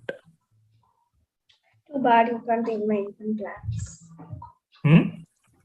Nothing. Okay, so what about the other games? So We can bishop look at h- Hikaru's game, maybe. Yeah, bishop h3, f5 is the only move, right? It's a critical moment. We can. I mean, not the only conclude move, that. but probably the only move to get something as Fight. black. To fight. Right. But in general, And- even queen d6, it looks slightly better for black, no? Like, even if I play queen d6, bishop c8, rook c8. Yeah, but these that's things you why I can. said queen d6. But probably I can go queen f5 or something. Yeah, queen f5, rook Queen d8. g4, knight h4, something. I don't know. Yeah, maybe. Oh, sorry, you continue, Srinath. Yeah, I guess you have to. But these things I think white can hold, yeah? Like Yeah, of bring course. your pieces rook c1, king g2. No, but my It's point a is bit also unpleasant, but white time, the time situation is like very crucial here. Like 90 moves you have to Yeah. make in very little time. But okay, also it's Alireza. I think he can hold this position with the time he has. If he starts defending, starts playing for. But it wouldn't be very I easy. think So so. that was my point anyway. So let's switch to maybe Ding's game. We haven't seen that for a while because Yeah, we Hikaru hadn't thought seen that for a while, and rook g3 did happen in this position after when a we last 50 move left. thought. Yeah, a 50-minute thought. Rook g3, d3, Rook e1. e1. And we were thinking about queen F0? c2, no? Yep. Yes. And if you're wondering what he thought during that 50 minutes, then do make sure to catch his game review, which he puts out in his channel every single day. Divya, you know that, right? He plays candidates. I know that. I totally know that. Would you ever consider doing something like that, Divya? I don't know, maybe. What about you? Yeah, I don't think I'll mind. The thing is, the last two tournaments I played, I wanted to do it, but my internet was no good. I couldn't upload a document, let alone a YouTube video. Maybe But play a we'll better see. tournament. What? I'm saying maybe play a better tournament. It was a good tournament. Maybe just play better. No, that Okay, so that is not in my control. Yeah, queen into b5 happened here. And queen h5, yeah? Yep. To be honest, I don't really see something for white here. Like, San in the chat is saying Alireza flags everyone in bullet, and now he's getting flagged in classical for his previous sins. I wouldn't mind if the people who flagged me in bullet gets flagged in classical. Wait, sending him the link right now. Yeah. He takes queen b2. Yeah. Wait, so why did he think 15 minutes? 50. 50. Yes. Yeah, why? That's why you should watch his recap. Okay, but we don't have that right now. So I mean, rook g3 looks so obvious, right? Obviously, yeah, but this position can be anything, no? Like this position, you never know, like who's better and why. The final position what we have on the board after queen b2. Yeah. Maybe also the thing is, also what I think is, so this was the point, yeah. And I think at least around this point he was in his prep because he was just blitzing out, and you could just feel that he was in his prep. And here he had a short thought, rook into a5, but this was probably the first point where he was totally out, where he had to think on his own and make a move. And the first move that people play on their own after they're out of their prep, it can be quite tricky because you are in this auto mode till that point, and then sometimes you make a mistake right after that. So I think there's a very good chance he started spending a lot of time for this particular reason, because it was the first mode of his prep. And, makes sense. And then he played rook g3, d3, rook e1, queen into b5, queen h5, queen into b2. Divya, would you say that this is your type of question with white? The one I know, yeah. Yep. So how do you think white should continue here? He should take, right? Bishop h6 is forced, yeah? Yeah, it's forced. Yeah, bishop h6, then d2. Rook d1. Queen c2, can I do?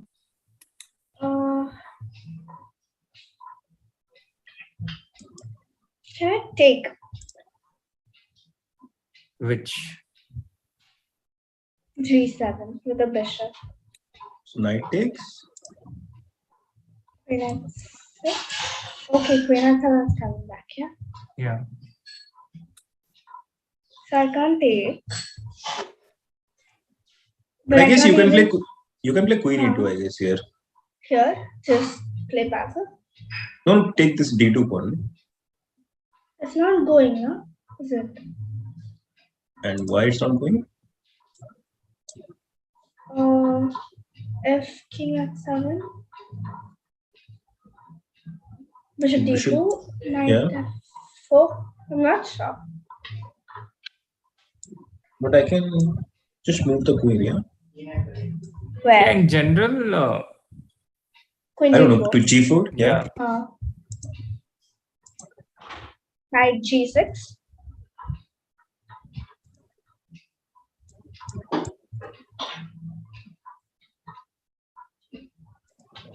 I don't know, rook c3.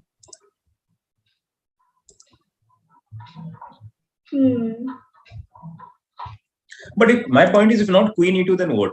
What do you do here? Yeah, there's nothing concrete coming actually. yeah, I mean, with this knight on e6, black has everything defended, I think. Yeah.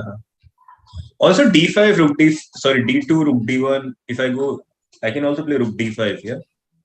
Guys, I'm sorry to interrupt, but looks like some crazy action is happening in the Nepomniachtchi game, Nepomniachtchi Duda. What? Where, yes, he's just taken rook into f5, and chess.com is just screaming at me, this blue thing. It's a brilliant move, apparently. Queen h6 check, And now Probably King just G1. Queen Yeah. H. Oh, Queen H3. Yeah.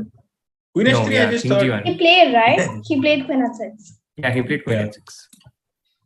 G1? I King take G1 this maybe. pawn. Yeah, I was also wondering if I could. This is crazy, but I think What this can be else? something big because F5 has happened in the Fabiano game. Bishop H3 happened. F5 did happen. Alireza took E into F5, and E into this is F5? not. Yes.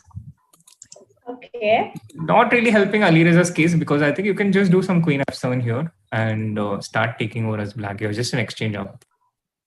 Even if Or he just- had to give the exchange, he could have just taken with the bishop, right? Yes, Divya, absolutely. But he. Do you think he simply overlooked F5? Yeah, I think he overlooked F5, and then he just took into F5 in 35 seconds. The typical knee-jerk reaction, you know. No. I mean, here there are many moves here for black. You can just move the rook as well, rook d8, maybe F6, then Queen F7. Yeah.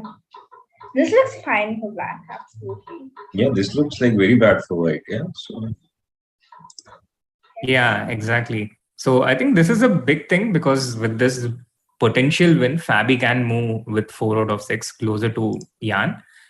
And Jan needs to win this to maintain his lead potentially. And Queen H6 check, King G1. With this round, I think it's also possible that we might have 2 runaway favorites in the candidates at near the halfway. And getting back to this game, Abhijeet, King G1, we are looking at rook into A2. How does white continue here? Catch. Right? No. Rook A1, yeah. Yeah. I can also play rook F7, But, the other rook to F7, rook F7 in the previous move. This looks super strong. Yeah. Rook A1 check, there's bishop F1. Yeah. Yeah, rook A1 generally is always met by bishop F1, so that is not really a big deal. And how else can you defend this?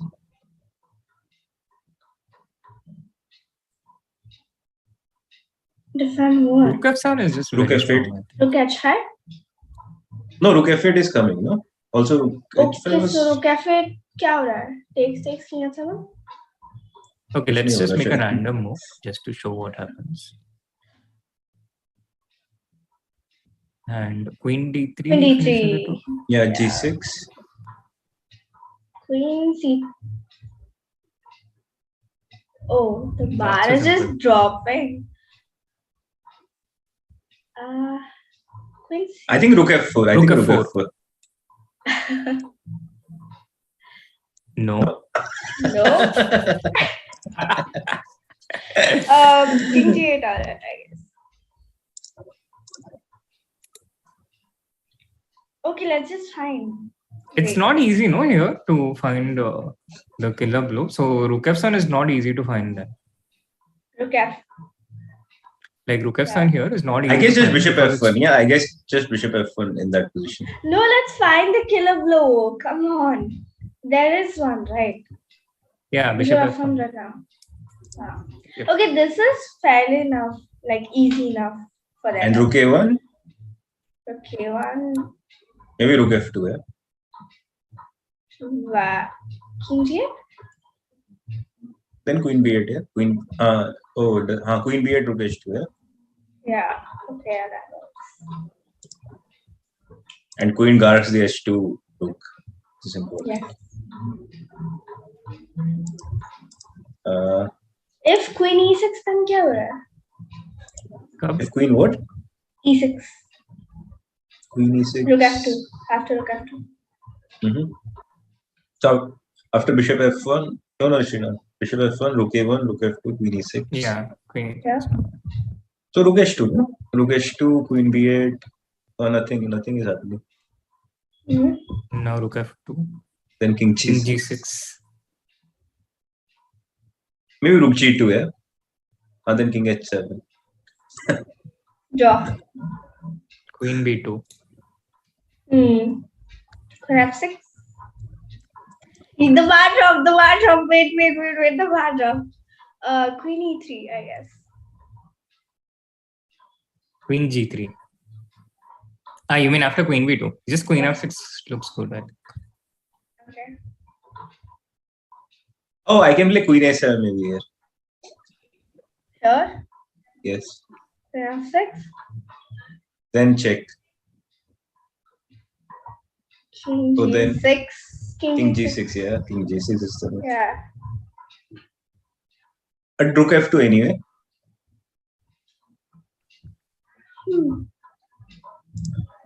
Very This interesting far, position. far from straightforward.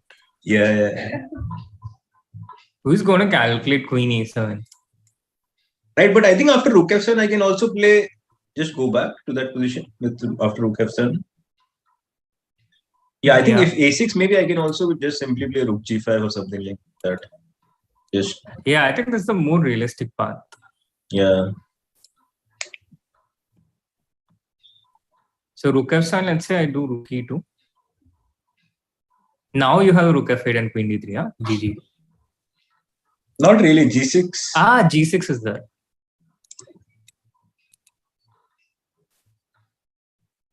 No, come on. But what was wrong with rook g5? Nothing, I just thought rook f8 was instantly winning. Rook e1, probably. Rook what? E1. E1. Yeah. Bishop f1.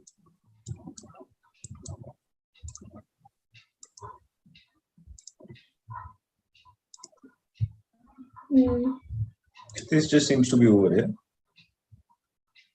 Yeah.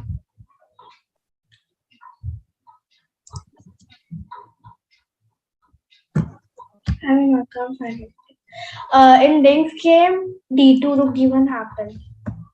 Yeah.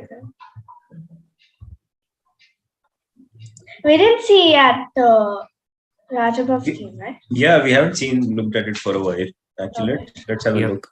And actually, there are some pretty interesting things happening out there, Divya. So this was the position. Actually, it was a crazy position, okay? But this is one particularly crazy part where black played rook b8, knight d2, rook into b2. White is happy because, white is just giving up a pawn, but black has terrible pawn structure. So he goes knight c4. The idea is to get rook to d1 and play against this bishop on d6. Okay. But here Rapport had something completely different in mind. He goes bishop b4 check, king f1, and then completely ignores the rook on b2 and goes knight to g4. What? He gave up the exchange? Yeah, he gave up the exchange. But I think that is compensation. That is a lot of compensation. True. So white has to play f3 here. He cannot allow knight into b2, rook f2, and rook into b2. Yeah. So he went f3, rook f2 check, king g1, bishop c5. Wow.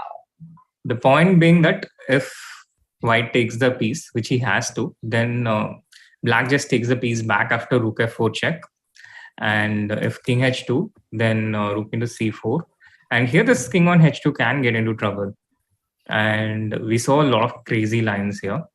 But Radjabov didn't go for that. Instead, he just went for knight e3, bishop into e3 check. This is also totally understandable. Wow, okay, go on. Yeah, he chose to give up like this, the piece, king h2. Now rook into g4 makes the most sense. And now he just goes into this position with rook and opposite color bishop, bishop into e3, rook into g6. But very bad pawn structure for black. And this king has no safe place. So rook h1 check first. But he's 2 pawns up, yeah? I have a doubt. Yes. Instead of bishop e3, bishop h5 nahi aa raha tha kya? Instead of bishop e3? Bishop h5? Yeah, bishop h5 was possible. After bishop h5, bishop f4 check, I guess. King g1. King g1. And here I think you can even take this and play. What was the important point with bishop f4? I mean, you could have done this I wanted to before have the as- option of rook g3. But you did not end up playing rook g3. Yeah.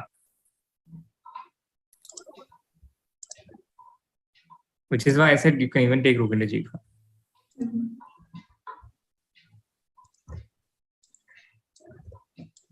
So after that, what happened? How did it get from such a crazy position to such a normal position? Yeah, so rook d1 check, king c7, rook b1, and now bishop d7, bishop c5. White Yeah. is 2 pawn down. Yeah. Yeah, white is 2 pawns down, but black's pieces are just not moving. Yeah. Rook e8, bishop Complications d6, there. king c8, bishop e5.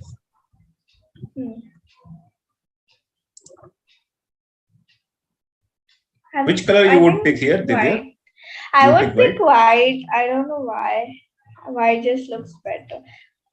I would pick black actually. Here. Materialistic. Greedy Abhijeet. Yes. But rook f8, how do you play? I just feel black is just pawn up. You played something. What did you play? You played rook g4. No idea. You played rook g4. Computer calls it a blender. Why? Yeah, because you give another pawn and go for rook f1, rook f7. Seriously? Yeah, why not? Oh. Wow. Maybe you missed rook f. Only 6 minutes for Radjabov. He has to calculate and find all this in 6 minutes. But he only has 4 moves to make, yes, and it's not very. Yeah, true. It's not very What if difficult. rook And e4? Yeah. after I thought taking or without? Let's take. We still go Yes, rook just- f7. No, I want to first move the bishop. Bishop h2. I'm not in hurry. You don't have a threat, no? No, Rook rook f7. f7 is. No, actually, rook f7 is there, but I think it can somehow blockade with e5. I don't know. No, then this bishop is out though. Rook f7, rook a7, and bishop gets trapped. That I know. Okay, then stop it. Okay.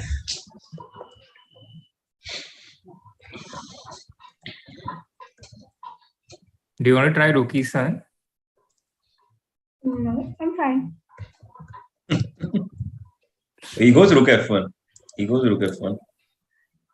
I didn't like rook g4 actually. That's why I wanted to play rook f8, to first of all have maybe rook f2 or rook f5, but also not to let white go rook f1, rook f7.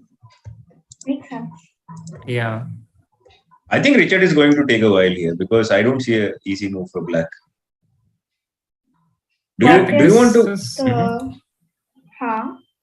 do you want to go to Caruana's game? Or Yeah, maybe I to think Bing's? we should go with that for some time because I think he's gone for chances Desperado, yeah. Well, white all in. all in, yeah. Knight h4, e4. Yeah, rook d1 and queen e2. And how do you play actually as black? And here you would pick black or white, Divya? Black. Okay. And how do you play with black? No idea.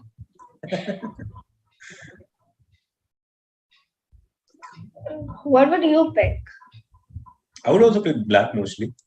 What do you He pick? picked black in that position only. Here, what is? Yeah. Yeah. this is exchange of that. What would I think you can play e3 here. Yeah, I was seriously considering e3. Yeah. So Take e3, some- fe3, just 95. 95. Yeah, I think so. But it's not as straightforward as it feels like, no? Yeah, white has 2 pawns. So Yeah, it's not just an exchange up, but it's as big as it gets in a tournament like this, no? yeah. Hey, by the way, rook f7 also played in the Nepo Duda game. Huh? Rook f7. Oh, okay. He found Yeah. it? Yeah, he found it. He played rook f7. Wow. All of them are playing my moves, yeah? Yeah, they're listening to our commentary. No, when Divya comes on, that's a I can special just part feel of it. their pity, having to listen to you. Like, Are you talking to Abhijeet? no, I'm talking to you. When did that change? I don't know, it just changed. Oh, so you admit that it changed. What? It was initially aimed at Abhijeet. No, it is not aimed at him. It was never aimed at him. It's always been aimed at him. If you say so. If you say so. Yeah. But Rook A1 check, Bishop F1 simply, no? Yeah. Bishop F1 in general, no? Because even the lines you're seeing like after Rook F8, Yeah. Bishop F1 was Rook A1 always check, useful. Bishop F1 and it feels close to resign, no? Yeah. Just Rook G5, Rook G7, there's no way to stop it. There's no way to keep the Right. game going, I think. Right. All these moves, right? Rook G5, Rook What H5, if Queen? Oh, never mind. I was just about to join Vidit's club. Yeah. And what else is going on? I don't see a move. Rook A1, Bishop F1 has been played, and we can see the cameras of Oh, the by the players. way, we chess.com India crossed 50K. I know. Yes. It was all done to greet your arrival. They felt that it felt insulting to invite you to a channel with less than 50K. So I've been to your channel. yeah, but that was lockdown. Desperate times. I see. Abhijeet Bhaiya is just enjoying. yeah, I mean, I'm getting paid for this entertainment. Why not?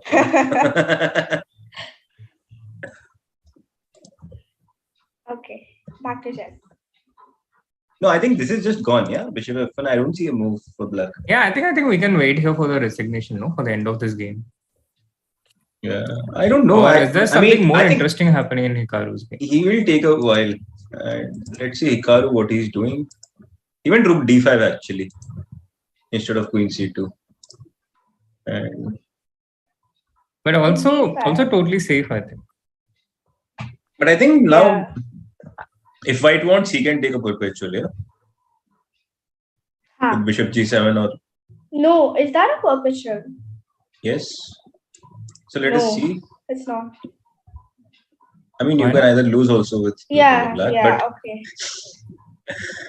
So Queen H6, if King A7.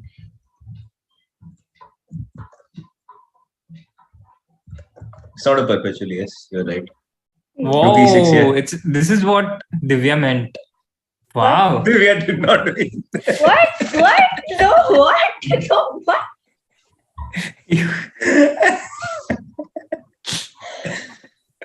Are you serious?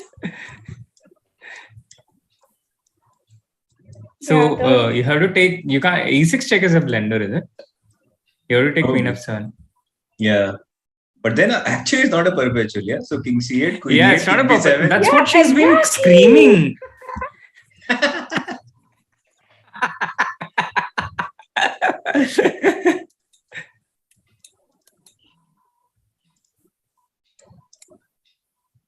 But it should be easy enough to make a draw, yeah? Something like King H2. Not a perpetual. So Definitely not a perpetual. Yeah. Totally agree. Yeah.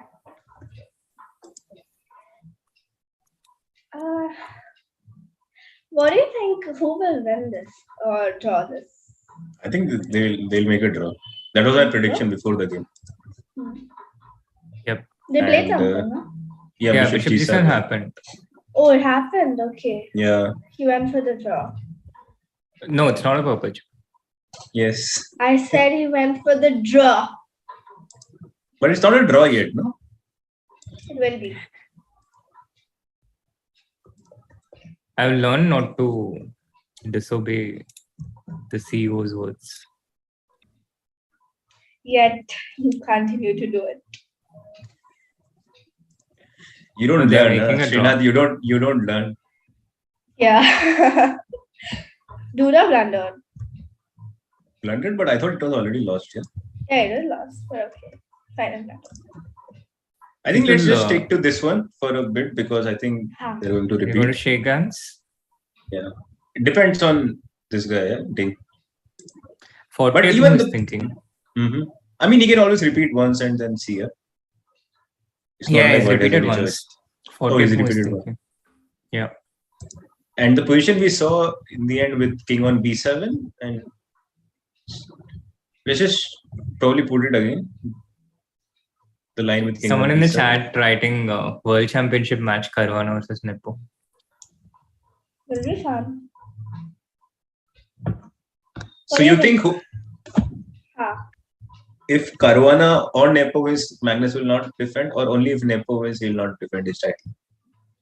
Nepo, Divya? there's a higher probability because like just they played.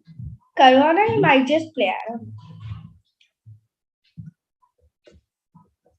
What do you think? I think he'll play with anybody King regardless, Regardless. whoever comes. Yeah. King Isan on the board, guys. Now you'll see Divya's Not a mind-boggling. Now you'll see Divya's mind-boggling calculations. But okay, if he goes king f8 now, no calculation. I think But he'll I take think his this time. is yeah. What? I think he'll take his time now. And I think it's better to move on to. Meanwhile, guys, Rook H4 happened in the Rapport game. Mhm. How big do you think this is? Rook H4, King G1. Radjabov's Okay. first win? Wow. Could be. I mean, he only has to make 2 moves and he has 5 He minutes. blundered, right? Yep, I don't know that's what what he chess.com blundered. says. Oh, Rook H4 is a blunder. Huh? Yes. Rook Rook G4 and is Rook also H4. blunder. Yeah, Rook G4 was bad. Maybe computer wants to play C5 after Rook F1. Maybe that's why. Rook F7? Yeah, so I see the bar is around about there. Yeah. But how? Like, I don't know. Rook I G2, think King Rook G2, H3. Rook E2, yeah. You wanted to play black. No, play black. No, I would have played Rook F8, not allowed all this. Oh, really? Okay. You can't give up now. Once you choose black, you choose black. That's it. So if I choose black here, also I choose black in other games boards also. Yeah, it's also like that. No. Let's Just not making make sure, such yeah. rules, Divya. It will get difficult for everyone. So Rook E4, what do you think Raja will do? He'll move back. No! What happened? He plays Rook F7. Huh? Oh, Raja will go for a draw. No. But this is very strange, yeah. Yeah, played so fast. And he had no risk, yeah, after Bishop H2. Like, I don't get it. Oh, probably C5 Rook B4. But okay, even that doesn't work. Why? No idea. Maybe he wanted Rook F7, Bishop H2, maybe Rook D8, Rook F7, Rook D2. No, I But think he doesn't just work, didn't. He just didn't think of it. Yeah. He just didn't. Mental block. I think he was like, C draw, take draw.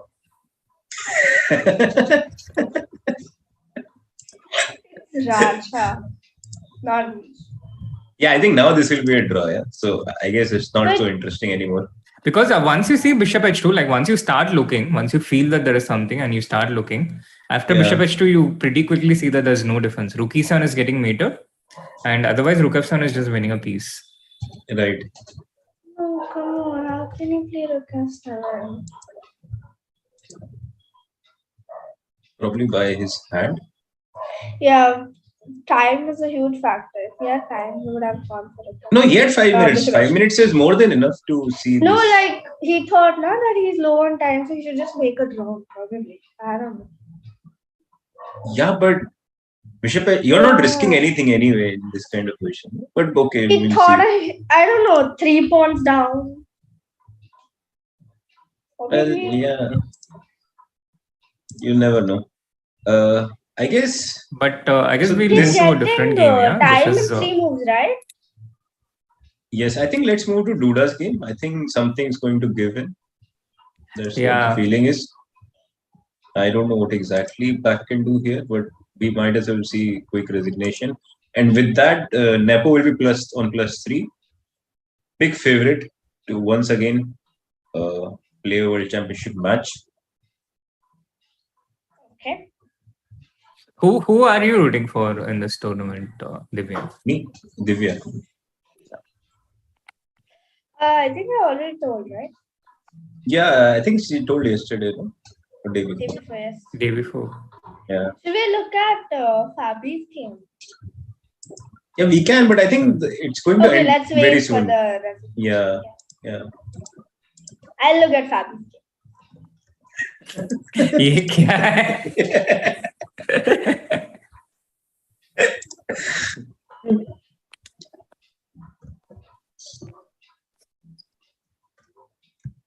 Yeah, okay. I think he's Can I going be to. back in a minute? Yes, ma'am. Yeah, sure. Thank you. So what does he do now? That is a problem. I mean, I don't even see a single move. True, actually.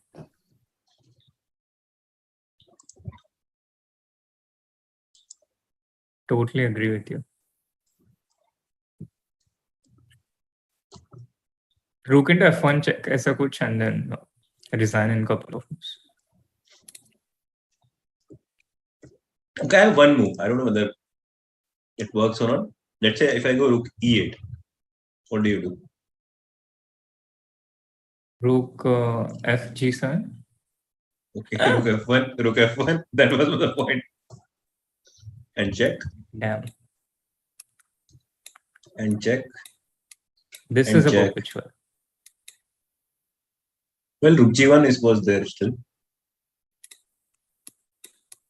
So Queen H3, and this is not a perpetual anymore. Yeah, this is not a perpetual, but it's a perpetual. Wow, this is But still maybe- not lost for white. Yeah. How though? Just take Rook E2, yeah? 3 pawns, no? Yeah, but I guess there will be some sort of perpetual. No, I guess this is a perpetual. King E1 maybe. Yeah. So Divya, are you back? While you were away, we found a perpetual. Yeah. What would you play after Rook E8 in this position? After? What? So here, go back, Srinath. So after Rook G5, Rook E8.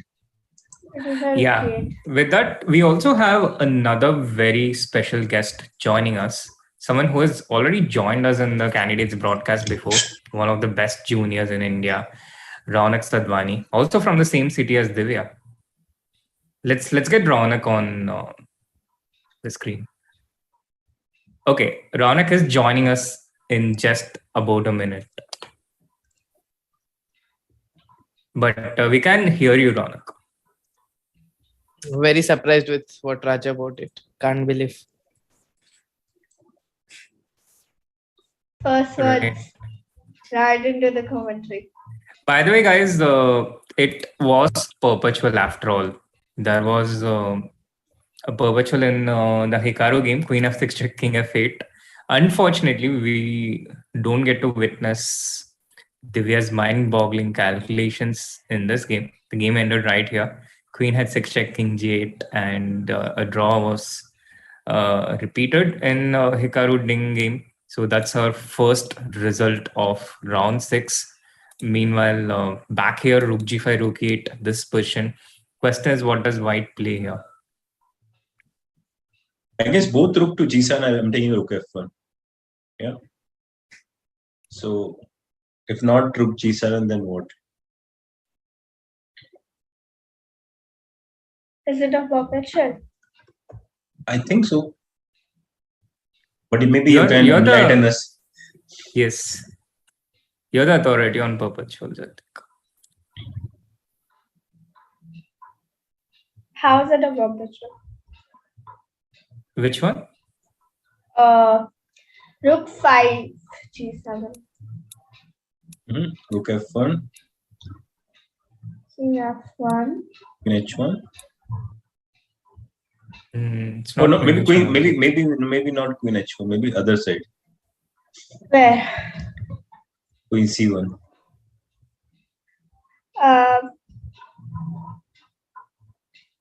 Rook E2. Okay. King. I just hope I don't get mated or something. Yeah, I He's don't played think Queen that's D6. happened. He's played? Yeah, he's Queen played Queen D6. D6. The bar is so happy. Yeah. Just take on cheese. With? Rook? Wow. Wow. Thank you, Divya. You're welcome. May I ask which How does it rook? win? How does it win actually? It's not. I'm not sure. I think white should keep the queen. This rook. Yeah. Rook F6. For some reason, I thought this was mate. Turns out it isn't. You want white to lose so badly or what? Yeah, I agree with Ronak. I think I also feel if you keep the quiz, it'll be simpler. Just Okay, we have two results. Ding drew and Raja drew. Yes. But very strange, yeah? Very strange not to play Bishop Yeah. H2 and play Rook F7. Yeah. Also, I see many tweets about it. but he But just what are piece by force. Yeah? Like what's there to even calculate? what are your Exactly. thoughts, Raunak? Can you guess any possible reason why it happened? I think it has something to do with some psychological thing. Of course, he saw Bishop H2, but maybe he's scared or something. I don't know. He isn't giving his 100%, I feel. Right. Like it's impossible to miss Bishop H2, then I don't understand what exactly happened. Right. Meanwhile, Queen F2 in the board in the Nepo Duda game, and the bar has shot up to +10. And if Nepo wins this game, then that will leave Rapport as the only undefeated player, only player with all draws in the candidates so far. If you are still keeping count on the 14 draw Yeah, I record. am keeping. He has played Queen F2. I think both, even Fabi looks completely winning. Just can't mess this up. Actually, Fabi's game we haven't looked for a while. Yeah, do you want to switch to that game? I don't mind. I just thought I just didn't want to miss the end of this one. But maybe And that will Fab- end even faster. Who knows?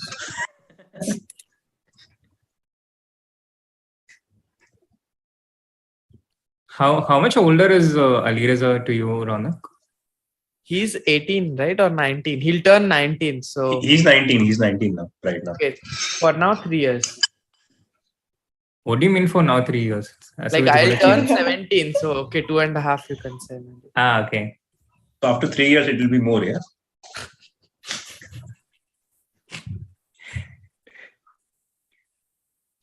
Yeah, this is just gone, yeah? This is the present question. What's the threat? Rooks, knight g5 and rook c2, yeah? Yeah. Quite simply.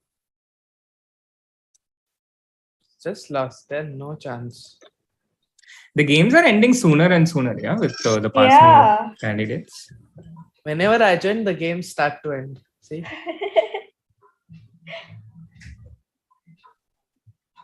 And there we have the face reveal of Ronak finally. So this was, yeah. This also what? This was a person's voice you are hearing all this time, Grandmaster Ronak Sadhwani, 26-9, rated 26-9, and part of the Indian team for the Olympiad. Not 9. Not what? It's 26-10. Oh, I'm really sorry. So offended. I saw It's some okay. nice line, but okay, it's not okay. Never mind. It's okay. You don't have to show always nice lines or the line Yeah, I which mean, works. we have Srinath Anand in commentary. What can we expect? Okay, it works. Like knight e6, rook c2, queen f3, queen e6. Wow. But in the end, you just Yes. have to take the queen. You can't mate him. Yeah. But even if you take the Just queen, take the knight, queen. king g4, Last, no, rook up. Knight e5. look up. Oh, okay, sorry, I forgot. Yeah. Didn't have a rook. Yeah, You forgot you didn't have a rook? forgot why I did not have a rook. See, this is what happens when I spend too much time with you. Yeah. I think this is sure. going to. Achha, what do you think? Which game will finish sooner? Nepo game. It is very tight. Yeah, both can finish. No, very no, quickly. Nepo game will finish faster. So Grishuk says, yeah, if you want to mate, you have to mate before move 40. So that's what I'm Yes. counting on. He has That's 6 what Caruana moves is to also mate, doing, yeah. otherwise he's lost. No, also this he doesn't have time, Alireza. So Yeah. But Duda's position is more reasonable, I think, comparatively. no, but what do you play here? Rook c2 is just coming in, yeah. And you just look at his face, yeah. Like he's like, what to do? By the way, can you go to that game for a second? The other game. Yeah. Instead of rook g3, I saw a nice trick. Like if rook f g7, black can go queen e3. Oh, yes. I think this was the last trick he was. Sorry, I missed it. Kya hua? I did not see. Kya hua? Instead No, of rook I- g3, if rook f g7, then queen e3. Yeah, I got it. Hmm. Maybe just a draw. Okay, Bar says it's a draw, so it's a draw. Yeah. Wait, so he blundered? No, No, no. he played rook g3. Wait, okay, okay. Now you take g7. Yeah, feels better to be on the safer side.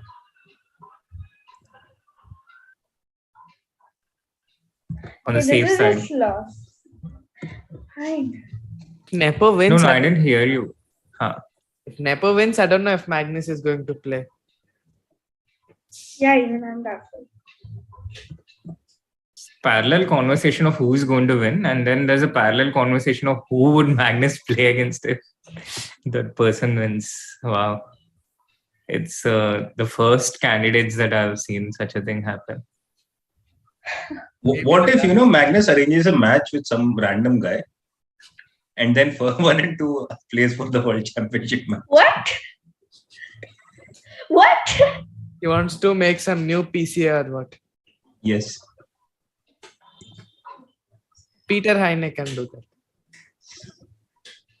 Anyway, so Bishop f3 was played in the Alireza game. So still not. Okay, OTO. Nepo will win quicker. Okay, in Alireza game, I think just eliminate this bishop and then think. Just knight g5, knight f3. Yeah. Also just rook c2, queen b2, yeah. Like it feels so much winning. Oh, he Okay, resigned. finished. Duda lost. Yes, we are lost. And we have one decisive result, finally. Yes, and with that, Nepo also moves into the sole lead with 4.5 out of 6, which he's going to keep regardless of the result of the Caruana Alireza game. Even if Caruana wins, at best he can catch up to 4 out of 6. But already we have like this 2 people who are sort of running away with the field, the tournament. Even it's like the candidates' tradition. Yes. But usually it is one person. Last time, okay, I mean, you cannot really say that last time was a traditional one because it went for 2 years. So, like before that, I feel it was always 2 people, yeah, who was going into Carlsen, Kramnik. Carlsen, Kramnik, then When Vishy won, I think it was just one-way traffic. Yeah. Then after that, I think it was Karyakane and Caruana. Then again, it was Caruana and who it was that time. Don't seem to remember, but what I do remember is I and Divya, we were together when this Carlsen Caruana match was happening in 2018. Like we were in the same team at that time. And from that team, I was the under 16 team. Yeah. Yeah, we were in the same under 16 team. He was the coach. oh, Unfortunately. and did your team win or not? Yeah, we won silver. Oh, because Srinath was the coach. Otherwise, you would have won gold. Yeah, is that what you're saying? Exactly. Obviously. You know, he didn't even let me play. He made me play 3 rounds. 3 out of 9. 3. And how much did he score in that? I scored half, 50%. Huh? Half is not 50%. No, 1.5. Okay. I don't think either of those calculations are correct. I did score 50%. No, you didn't. Okay, I want us the silver. Go. That is true, though. She did win the decisive game in the last round against Iran. The only decisive result. Arjun was in the first boat and he had the white pieces and he made a draw in like 11 moves or something. Why? And then, Why? Because you asked him to? No. Obvious. Guess why he made a draw? With white in 11 moves. Why? Even I don't know this. I don't want to say anything on stream. Ronak, were you there as well? Oh. No, but he knows I Arjun guess. too well. Yeah, okay. I figured. Okay, Abhijeet, just guess who Arjun's opponent is. Who Arjun's opponent was that time? Chat, you can also come in and guess. For Arjun. Was it a male or a female opponent? It was a male opponent. Chat knows their history. Clever chat. Oh, Alireza? Yeah, it was Alireza. You saw it on the chat, eh? Yes. But I still don't get it. No, at that time he was very scared of Alireza. He just didn't want to At play. the time? Or? Yeah, at that time he was very scared of Alireza. But this World Rapid, he was able to play very freely. He's completely winning at one point. Guys, how will Arjun play against Nihal? It was a team tournament. I said clever chat and all. What is this? Srinath is written on Srinath is also written. Coach will play. Kuch bhi.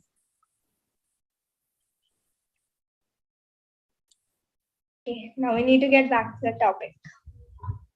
Yeah, guys, we have like decent watching, but we are not. Guys are not hitting the like button. So please like, share, subscribe. Yeah, maybe they will listen if CEO says it. Guys, please like, share, subscribe to this channel. And go subscribe to Srinath Anand's channel also. Get him to 50k or 20k or 30k. I don't know. First, you should do that, no? I don't stream. No, go and like and subscribe to his channel. That's what. Oh, yeah. Yeah, true. My bad, sorry. Thank you so much. I wanted to ask, like, why they call you CEO? Same question. You know, this is not the first time they have been asking me. Almost 100 people have asked me this. But I am asking for the first time, no? Including the people in the chat. Yeah, including the people in the chat. Then 100 is not such a big number. Well, they call me CEO because once I made the mistake of dressing up very professionally during Olympiad, and yeah, that's how it. The What do you mean dressing up very professionally? I was wearing a blazer and all. That's only part of the reason.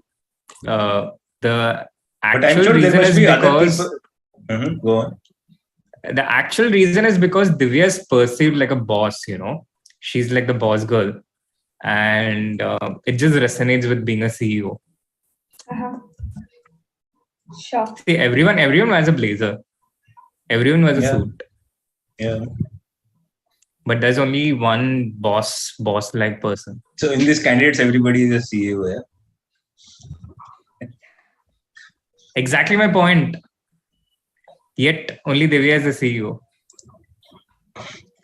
Okay. I don't know what to say. Ronak, I think he's taking your advice and he probably is going to take this bishop. Yeah. Oh yeah, oops. Yeah. We're in the live boat.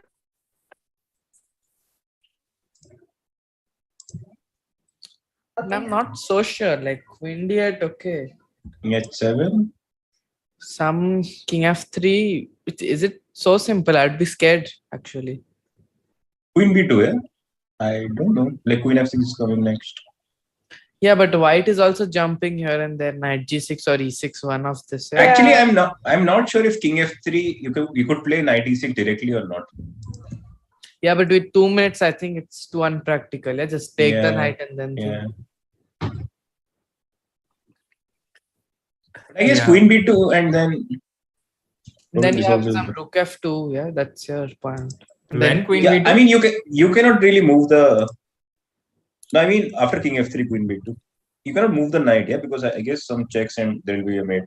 Yeah. So if not, then I can simply play Queen F6 later, Rook F2, Queen F6. If Firouzja would have got this in blitz, I would think he might hold it against anyone. But classical, okay. It also depends on the situation, yeah, the time situation and stuff. For him, it is blitz only, no, right now. With 30 seconds increment.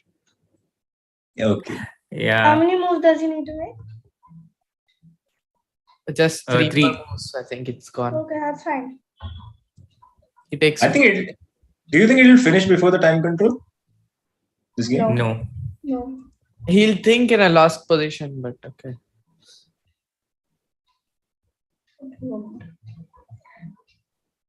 Yeah, I mean, it is not entirely clear. Yeah, I can play Queen E8 maybe also. Here? No. Yeah, it has happened, I think. You went for it. Yeah. But at least I have Queen F6 if nothing. Right. Yeah. Queen F6 maybe. Then Queen C6 is threatened. Maybe E4. Maybe E4. Queen C6 anyway. Huh? Yeah, just.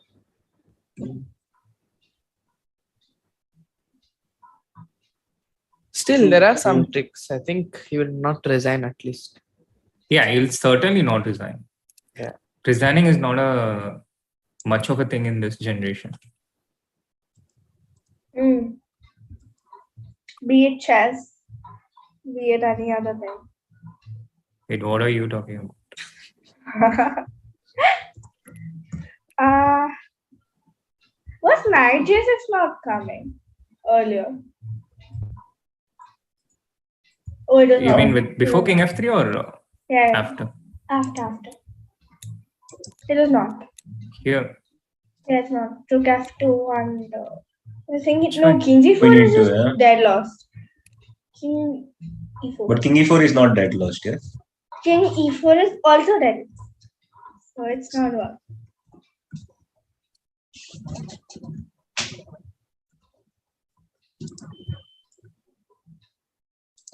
Okay, yes, let's finish this off. Queen E8. No, I like Queen F6. Or maybe Rook F2 and then Queen F6. Whatever. One of them. No, Queen F6 first is better, I think. Okay, Queen F6. So what can you do here? Like Queen C6 is coming, so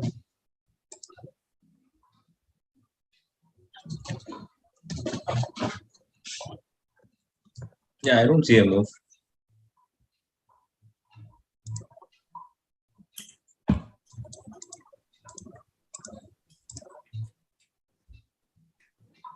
Ronak, what do you think? Ronak would be very happy, no? With That black? Caruana is winning. Yes, Yeah, sir. I'll be happy. I also wanted Naka to win, but okay. What to do? Yeah, he can't get everything in one day. No, it would be real fun if those two play a match. Eh? Magnus doesn't want to play. I don't know. But for that, he has If to that beat. happens, Caruana would be a big favorite, I think. People underestimate Hikaru. Yeah, that's the problem. Or maybe Ronak overestimates Hikaru. I know how much I've lost, so that could be the reason. Okay, you lost in Bullet Blitz, Rapid. Everywhere, but I've also bet him, but still.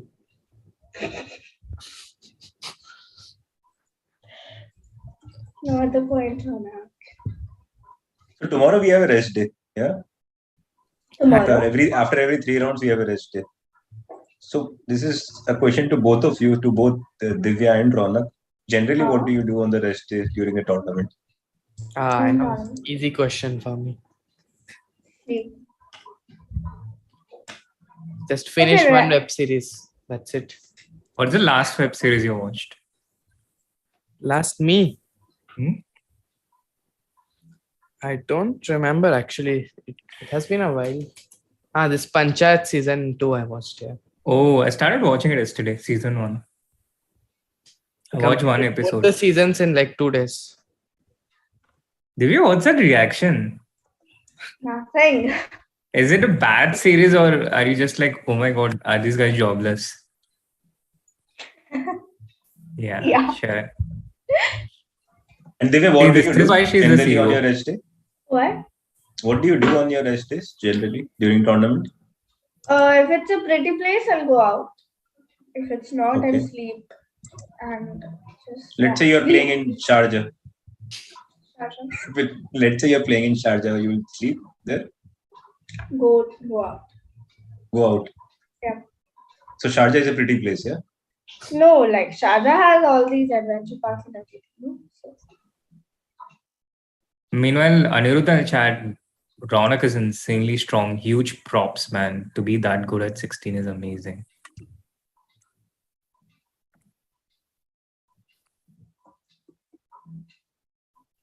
And after move 60, you do get a 30-second increment. Guys, what are your thoughts on that? Classical chess with increment, without increment? I feel has 1 been a hour huge- 30 minutes is like finish. Yeah, there shouldn't be this 40 move rule. That will make. But the do you want 30 seconds increment or do you want like 2 hours each? End of 30 story. seconds increment is better, I feel. Abhijeet, what are your thoughts? Yeah, same. I've forgotten how to play without increment actually. Like, I don't know what was my last tournament without increment. And So Divya? it would be a big shift for me if I had to play without. Abhijeet, you should try the Rapid Chess Championship if you want to play without increment. But What is the you're Rapid talking Chess about Championship? So the Rapid Chess Championship is one of chess.com's flagship events, which happens every weekend, Saturday. Yeah? Yep. Yeah. Initially, it was restricted to the top 100 GMs in the world, but later it was opened up to all the grandmasters in the world. But it's still a pretty strong event. okay, guys, turns out Raja did not see Bishop H2 at all. Oh. What a shock. I mean, I don't blame him. You're not seeing Bishop H2. Yeah, he did not see Bishop H2. If you don't I see, you do don't not see. blame him, but Because I don't know, candidates, probably the pressure. Why are you putting me in the spot? Meanwhile, someone in the chat asking, where is Nihal these days? Nihal is playing in Armenia. He just drew his game today, so he's on 2 out of 4. He had to miss one of the rounds because he was down with a viral infection, but now he's feeling much better. And also some top juniors playing like Hans Niemann, Haik Martirosyan. Oh, that's the update.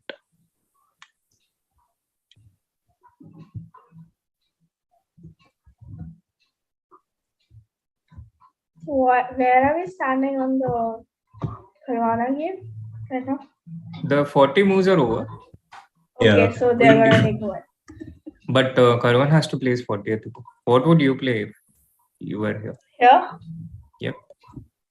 You can always give a check here and then think. No, but like here, check thoda risky ho jayega because there's no like. But check and queen d2, just exchange the queens. Yeah. Or Okay. queen. Reasonable, no? Pretty much. It's just forced. He has to go maybe queen a4, but okay. B5. It has to be lost. Yeah. Yeah. b5, queen b3, some bullet tricks with f6, but that's it. Queen c3 check on the board. I Queen think c3 it's check on the board. And now I guess we are going to take some time. take what? I mean, for the move. Okay, but king g4 is the only move. Yeah. So he played it, and probably queen d2 we're going to see pretty soon. And Okay, it's almost gone. oh, by the way, what are you guys playing next? What are you on? Playing Olympic. Nothing before that, yeah. I got too much of it. And Ronak? I'm playing in Benask from 6th. Binask is a very pretty place. Are you Area, so playing maybe. there? So, huh? Are you playing there? No, I'm not playing this. At But first I I've thought you were playing there. I did play there long time ago, and yeah, nice place. Any place becomes nice if you win there. But generally, the place is quite beautiful also. Yeah. It's with the mountains and everything. Raunak, are you younger than Gukesh or older? Or same age. Older, but by months. Like 3 months, 6 months? No idea. He does not know when Gukesh was born, so Yeah. not his fault. I don't blame Ronak.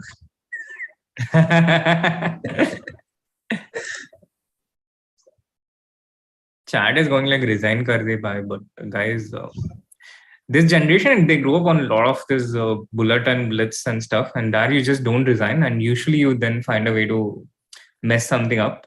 Classical chess, it doesn't happen, but that habit carries over. You just don't resign easily. You just keep playing.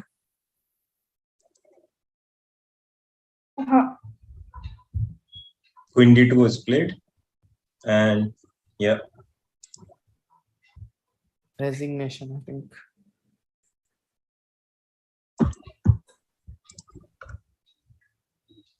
Yeah, I mean, Okay. nothing to do, yeah. Yeah, after a few minutes of denial. Yeah.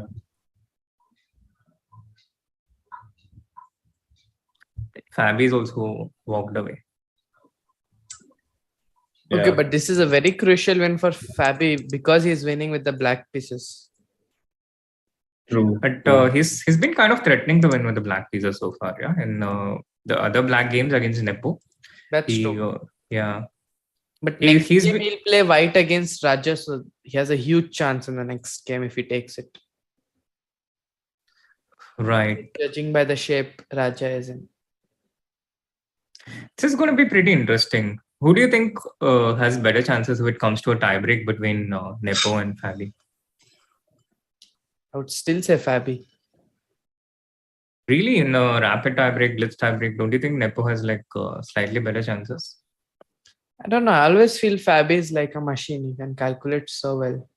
So, yeah. Right. Alireza continues with queen a4. Literally the only move that doesn't trade the queen and doesn't also get mated. He covers the d1 square, keeps the queen alive. And You can play h5, no? But You can do whatever probably. yeah, I mean, just forces resignation, I guess. Okay, he played Queen A4. no. Yeah, he Queen played queen A4. a4. Yeah. Yeah, h5 check wins. Yes, Again, King these G5 are- to D8, yeah. Yeah. Sorry, what? But again, these are pretty useful moves to make when your opponent has only like 20 seconds. Yeah, you just make these moves and try and make it less obvious for them to win. Just keep prolonging the game. Yeah. But here, But when- practically every move is winning. Yeah, I can even play A5 and win. Yeah, but that's the thing. Yeah, when you have 20 seconds and as the game prolongs, the chances of you getting flagged is higher. Okay, but if you want to flag, you'll take on D2. You'll not allow your opponent to mate. There, Yeah. person. And, Oh, he's resigned. And we see it, yeah.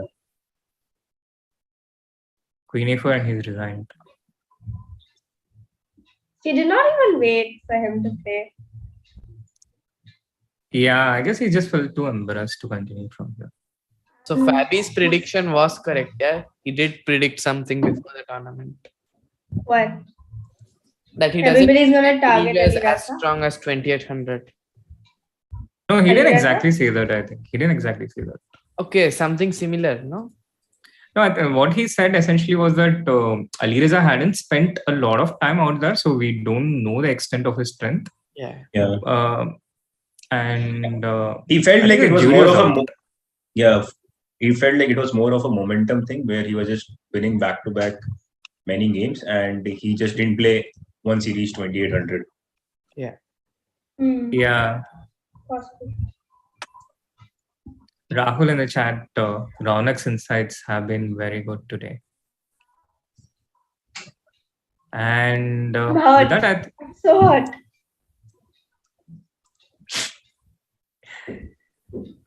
imagine my feelings then.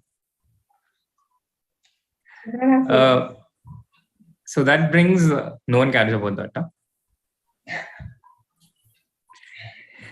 So that brings an end to an exciting day in round 6. So Vishy's predictions coming true today.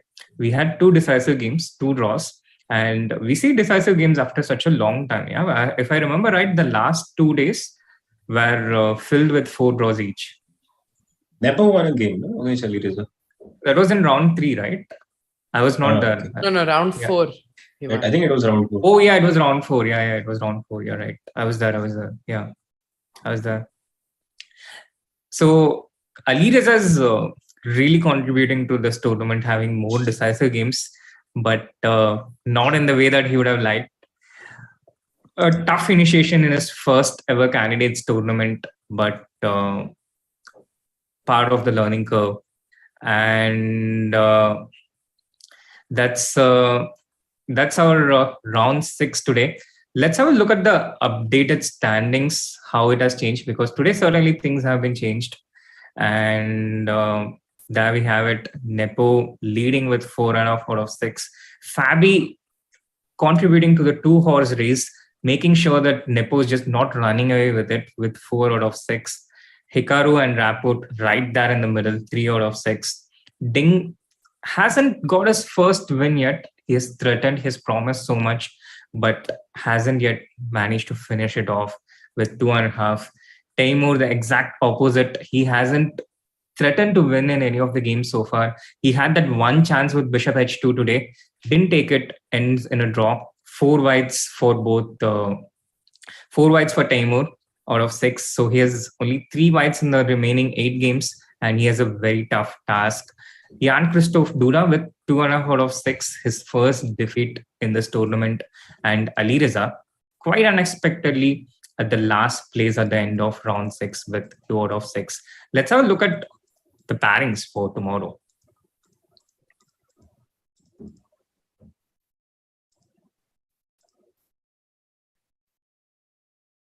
Yeah, we have Radjabov versus Rapport at the top.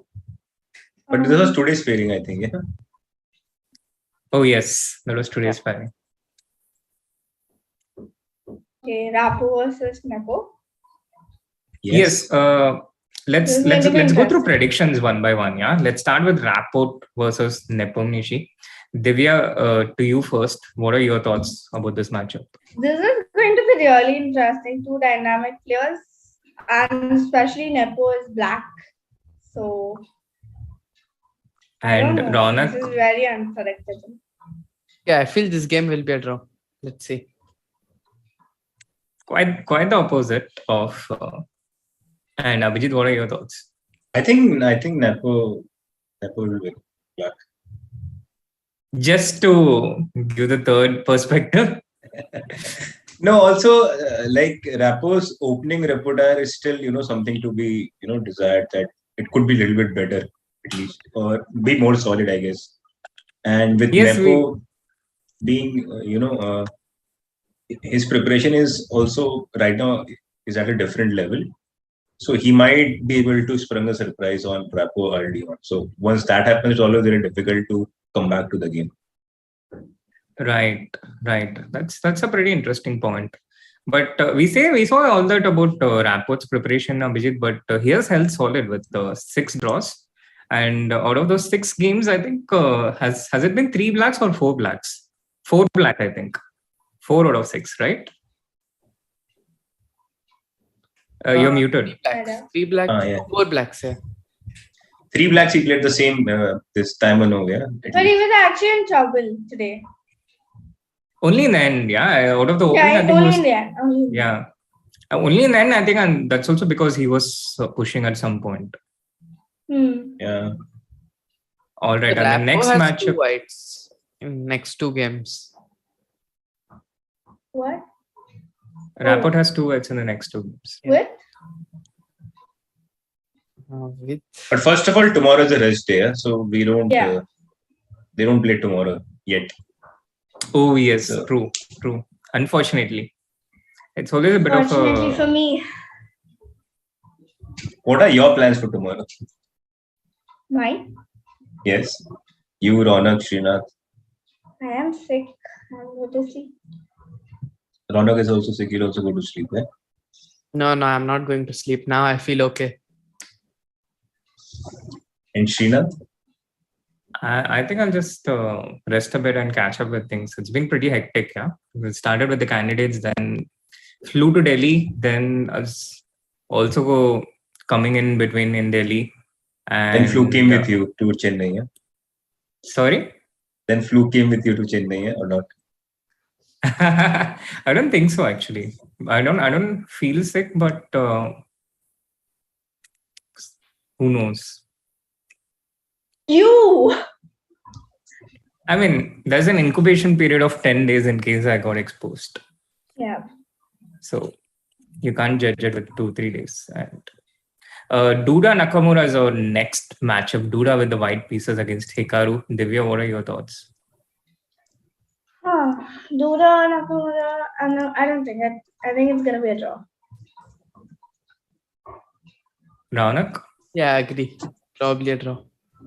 Abhijeet? Totally agree with Divya. Now you're getting more and more reasons why she's the CEO, yeah. And Ding Legend with the white pieces against Alireza Firouzja. Divya, once again leading Ding. off with your thoughts. You think I Ding's would going to say take it? Yeah. Raunak Draw. and Abhijeet? I mean, I cannot say Firouzja will win with black, so I have to pick one. You can actually. I mean, it won't be the Yeah, most surprising thing. I can, but I want Ding to do well also. So I would say Ding. But then you want like Alireza to not do well, yeah? So, Oh my But god! Alireza is already -2, yeah? I mean, it's not up to me anymore. He has to win, like, I don't know, many games to just come back. Right. I also think Ding with the white pieces, he'll be a difficult opponent for Alireza, who is once again finding his feet in his candidates so far. And the final matchup of day after tomorrow between Fabiano Caruana with the white pieces, Taimur Radjabov with black, Divya. Okay. I don't know this one because I'm personally supporting Raja, but Caruana is also playing well. he wants to keep her CEO tag, that's Draw, no? Oh, hello, excuse me, I'm not losing it anyways. So just The people's tag. yes. But it's Too fun. diplomatic. It's fun doing commentary with you and Raunak. Same here. So what are your thoughts? I think Fabi wins. And Abhijeet? Yeah, Fabi wins. All right. So to sum up the predictions, Fabi and Ding big favorites with the white pieces. Duda, Hikaru expected to be a draw. Rapport, Jan, we had all three predictions. That is the end of round 6, guys. That is a wrap today. And thank you so much, first of all, for the 50K subs. Thank you so much, chat, for sticking through. And thank you so much, Abhijeet. As always, a pleasure.